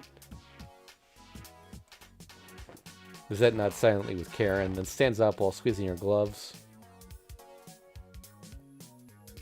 It's sudden, but let's play a simple game. If I win, you should take back those words. You should confess to what you were just imagining as well. A mere mongrel going up against its master. You should be castrated for that, you premature ejaculator. Karen! Wait, just now, didn't the sister over there make a horribly troubling remark? No, please do not pay it any heed. That's just how I truly feel. Apologetically, Karen follows up just now by saying it shouldn't bother me because it's true. Amazing. This extent of abuse seems to be her default level. I am not saying there are no stakes involved. If Shido-kun wins, then for today, I will leave obediently. Don't you consider this an attractive condition? Attractive, huh? Can't really call it an attractive condition when a punch will come flying at me the moment I decline. Fine, I get the general idea. In short, it's death for the loser, I guess. But harsh conditions. Oh well, having you two leave if I win is an exceptional condition. Alright, I accept. As for the game, Hanafuda as always, I suppose. Please, no. Please. Meh, I do not like tedious games. Rin and the others will come back if we do something like that. That's right. How about a one-game match of rock, paper, scissors like Magi? There are many things I want to say about that, but it doesn't matter to me. How about you, Bizette? I have no objection. This is somewhat disadvantageous for me, but let it be a handicap. Oh, so it's not just men you don't like, you don't have any luck with. But I won't go easy on you. Oh, I'll definitely use paper, though. Shh. So you're waging psychological warfare. Doesn't look like I can go easy this time. I'll say this just in case, but waiting to see your opponent's hand and going after will result in an instant loss, no exceptions. Is everybody fine with this? Then I will assume the role of judge. Are you prepared? Ready? And rock, paper. Scissors. Just as I had declared, I used paper. Bizet had read 3 steps ahead and used rock. As expected, Bizet worries over things too much. I knew she wouldn't take it at face value and try to use scissors. Huh?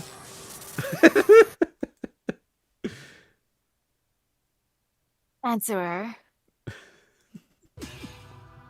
Wait, what is this human weapon muttering? Gotcha.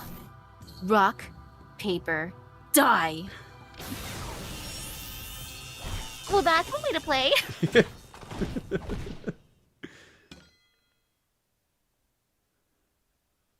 It is my win, Shiro-kun. Because details aside, you did wait until after I went. Seems like that's the case. That thing does end up going first, even as it goes last, after all. Using any means in order to win. That way of fighting is really like you, Bizet. But I think you should have restrained yourself from yelling die at the end of rock, paper, scissors. More importantly, rock, paper, scissors isn't that kind of game, you know? Faints.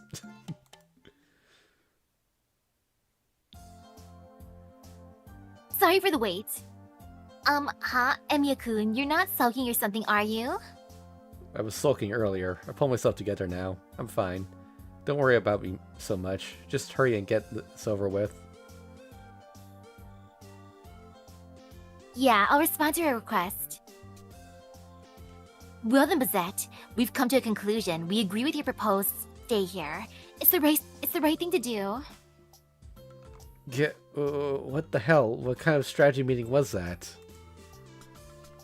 She's gone from calling her Bizet-san to just Bizet, too. When Tosaka doesn't add an honorific to the end of someone's name, it means she's decided to fight them head on. Stop right there. That person is seriously a human weapon. It'll be fine. Hear me out to the end.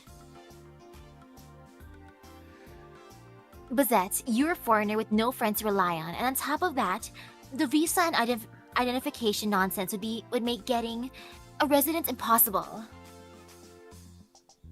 That's correct. Now that I don't have any backing from the association, I can't even check into a hotel.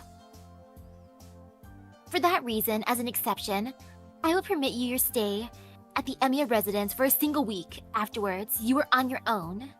How does that sound? In other words, I'm to find my own residence in 1 week, is that right? Right, although you won't get into a normal property if you do the background check. And there are ways around that with properties that have shady histories. For the time being, how about the Western-style house in the forest nearby? The owner won't come by so long as a natural disaster doesn't occur.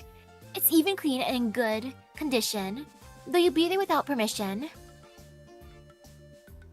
Let's see. That would be a good compromise. I would certainly like to have my own place if possible.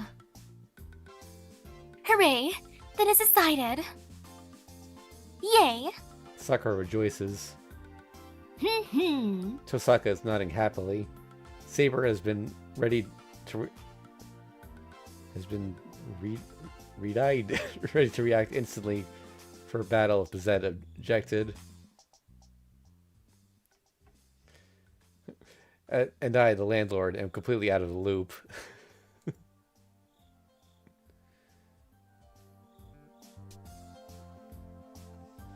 Well then, thank you for looking after me this next week. I will not ask for luxury, but at the very least, I would like my room to be suite class. What's that? It's a larger room that has that includes a bathroom and all that. Oh. Listen to that, Emiya-kun. If there's a suite here, I guess it'd be the storehouse. They say, I think that's my understanding. I might be mistaken about that, but a noisy, peaceful atmosphere. The conflict of Tosaka versus Bizet is simmering beneath the surface. It's alright, it's only 1 week. There's one more thing to worry about now, but if it's just Bizet, I should be able to pull through. That's good. With this, one matter is settled. Karen breathes a sigh of relief. Even though they are in bad terms, it looks like she is glad that Bizet has found a place to stay. I was worried what would happen for a bit, but I'm glad it worked out somehow. Oh, that reminds me. What did you want a consultation for? Oh my, you remembered about that? I promised I would listen after I finished talking with Bizet, so what did you want to talk about? At that moment, for only an instant, I caught a glimpse of a true demon's smile. Then this demon with timing that couldn't be any more perfect. Yes, actually, it is time for the church to be renovated. Therefore, I bought my place of residence until renovations are complete.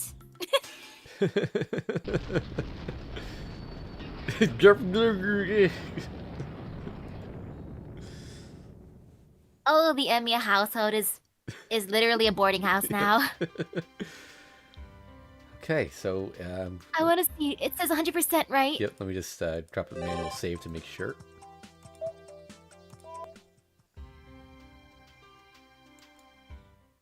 $100%. Oh, beautiful. All right. That said, there's one last thing we gotta look at. Gallery. Wait, what? What is this? Why? Wow. We're at 100%. What else is there?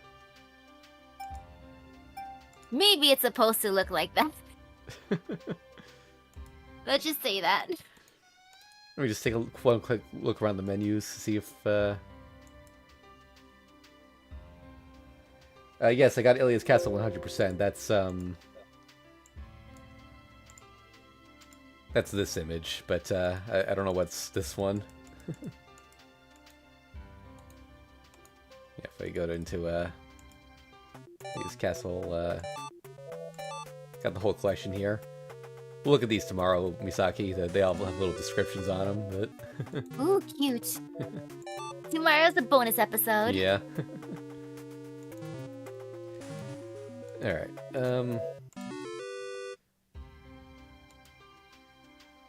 Yeah, maybe if I just do a loop, and then something happens.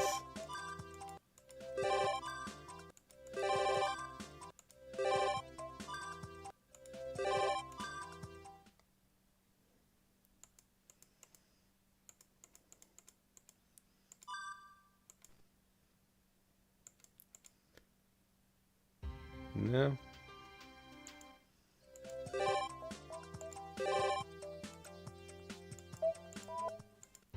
Hmm.